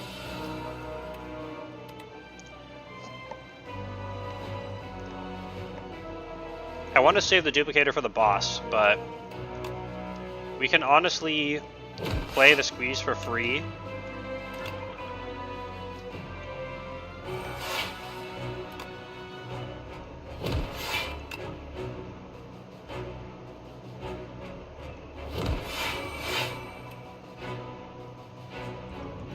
Let's chug the Swift Potion for now.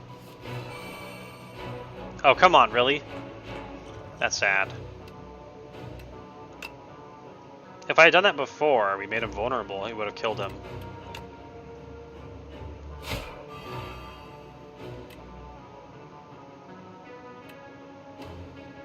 Sag.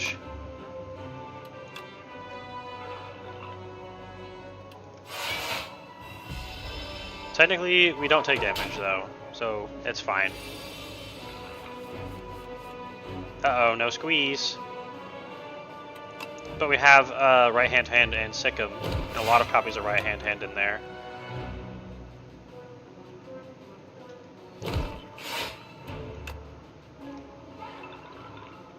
Oh, 2 is a lot, I guess, in my mind. Yeah, we actually do fully block this. And he takes a lot of thorns.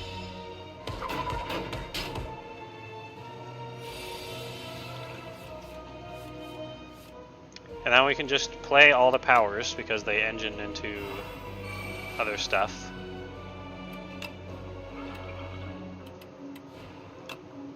I guess we have sows for our own attacks as well. There's no way we can deliberately cheese the squeeze. We just have to get lucky.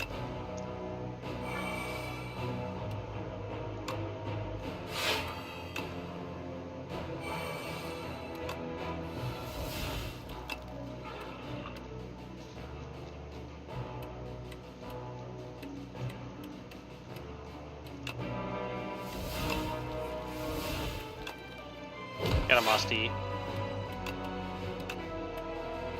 He almost dies to thorns. He's 1 HP away from dying to thorns. Come on.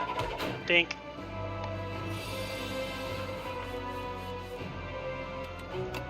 Punch.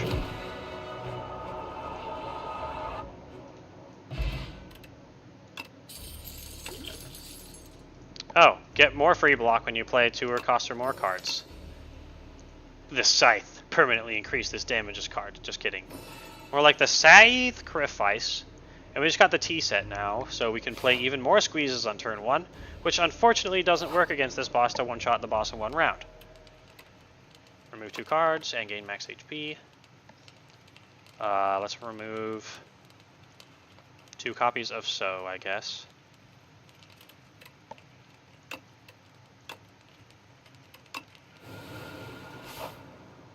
Gulp.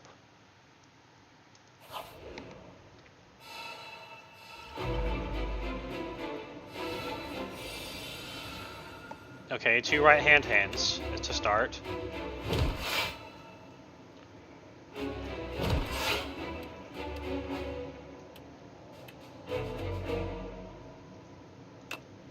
Let's exhaust a card before we draw.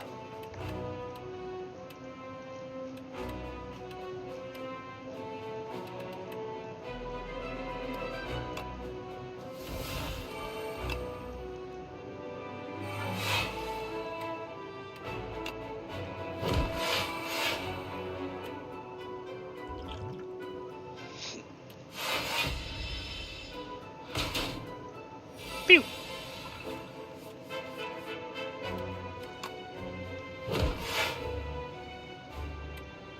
Ooh, this ain't looking good.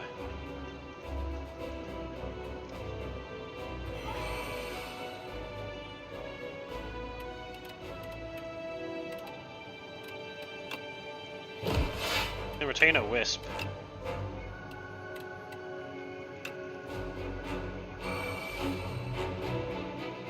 Oh, there's the squeeze. Look, I think we have 2 wisps. His strength gain doesn't carry over between forms, so one-shotting him now is perfect. And we get all these hands back and can't play them. Because he's untargetable. I do like this little guy, though. He's a nice guy. He's just a little misunderstood. What? He's just a little 3-headed guy. With a... stuff. Hostie deals 247 damage. But can we cheese it for free? Kind of, yes.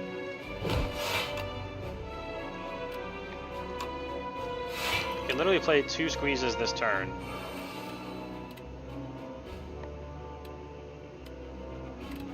Oh yeah, the spur was in the way. That's fine. Now we can't squeeze twice in a turn, but who cares?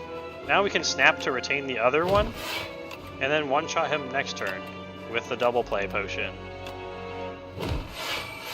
Oh, he survived. He survived. Why survive? If we use the explosive ampule, he dies to thorns. Problem solved.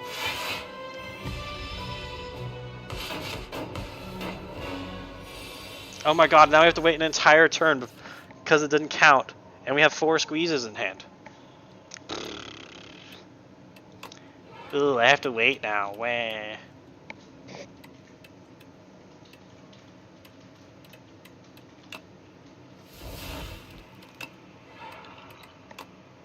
Waiting a turn. Dan's game. Yeah. And of course our one attack that was remaining just to look cool is now gone forever.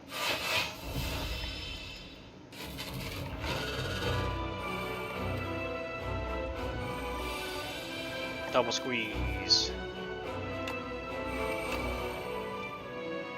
He's intangible. I forgot about that. Oops. It's fine. We're gonna sick him, boys. Check this out. How many summons can we get now? Lol.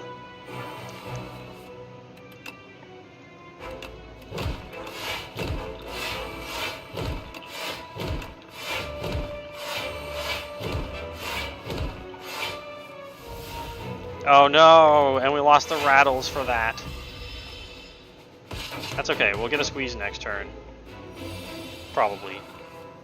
Yeah, there's a squeeze. And another squeeze. And a third squeeze.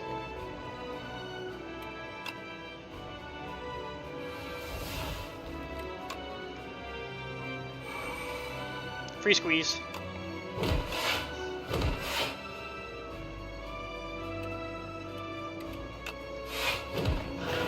Okay.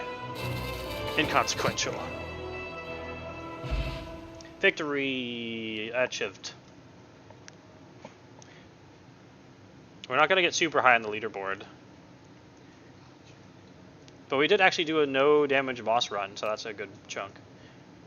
Architect, you killed my parents, you killed my friend, you killed my... You cannot change the past with anger. You need a time machine for that, bruh. Squeeze God for the squeeze through. We did 1364.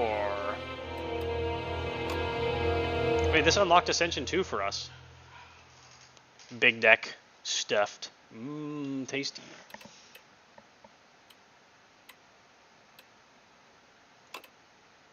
Oh wow, we didn't get past to the 9,909,999 peoples.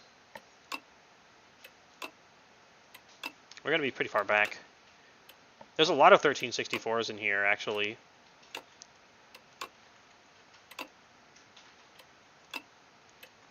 It's like an effective maximum without doing specific tasks. I think I think they're hackers, legitimately. I don't know any other way you can get such a score.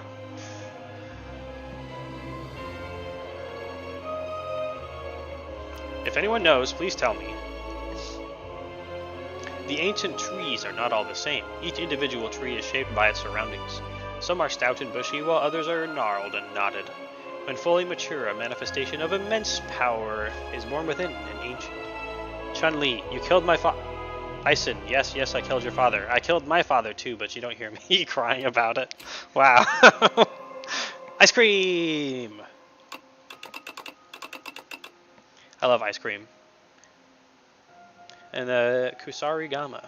Every time you play 3 attacks in a single turn, deal 6 damage to a random enemy. Book of 5 Rings. Every 5 cards you add, heal 15. Crap. Incredible. Mostly the ice cream. It's funny that the ice cream is about conservation when it is an ice cream and it's going to melt. The Necrobinder. Today marks a fantastic discovery. A benevolent giant has agreed to guide us to the top of the spire to meet his brother. We believe this brother of his has the solution to stop the monsters which have been pouring out of the spire. This will be the greatest accomplishment of our time.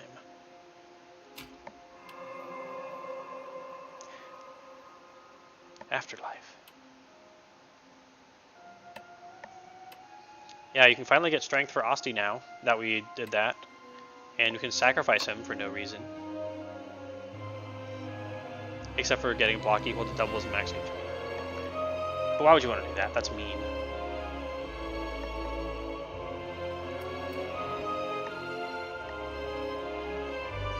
It's Pale, see?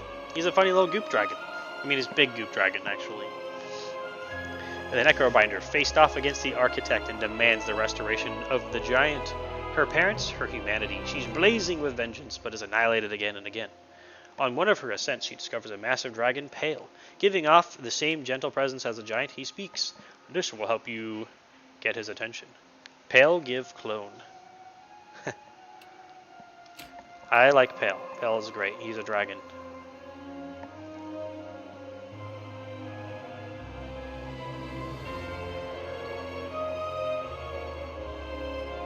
Veil Piercer. Next ethereal card costs 0.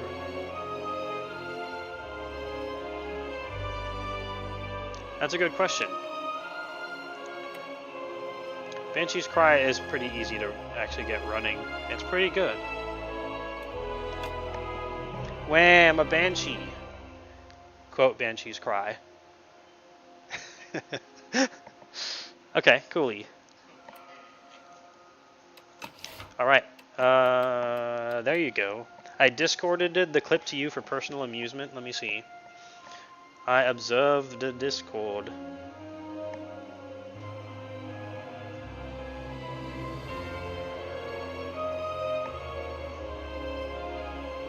It's in the memes category, so I know it's good.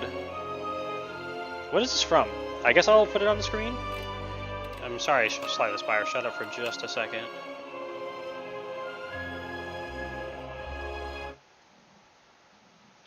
I'm pretty sure I have Discord open. Because I used it earlier, lol.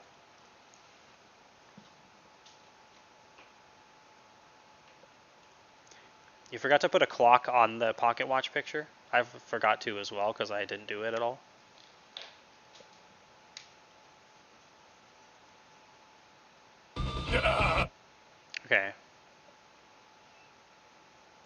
watch on YouTube. And then I can drag it over here.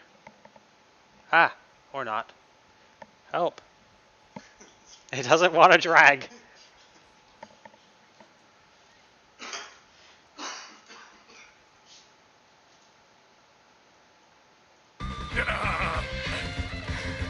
You killed them. You killed my parents. And you drugged me. You brainwashed me. Well, yes. After all, business is business. Monster! You killed my... Yes, I killed your father. What is it with you women anyway? I killed my father too, and you don't hear me whining about it. That only justifies it.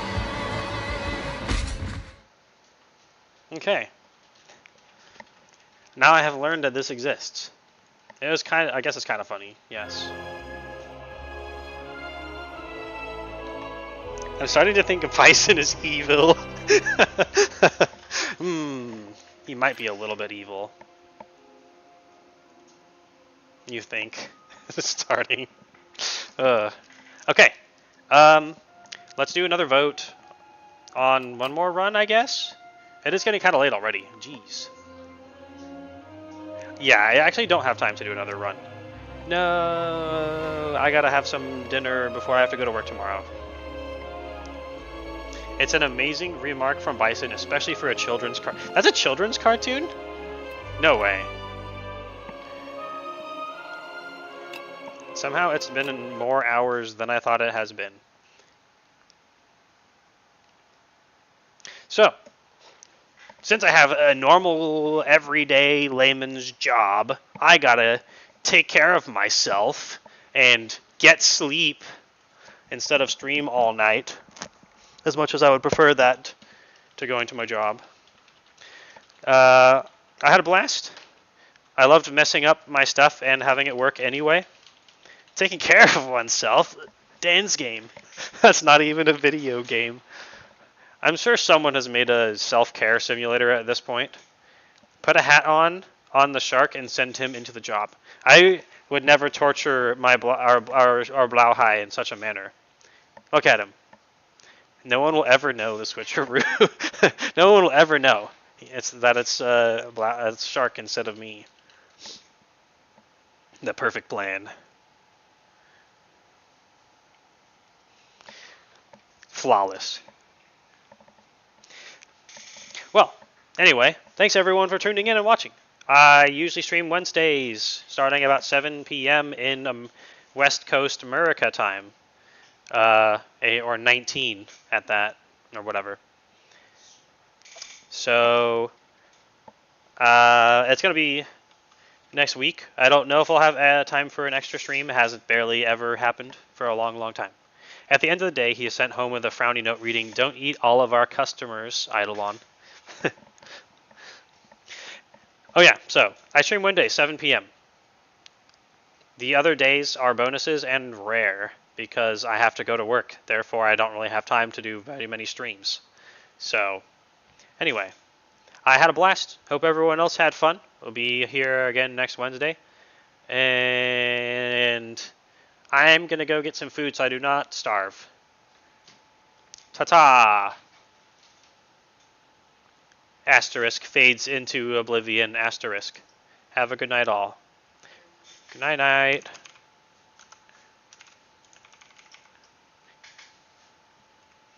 Cheese wave.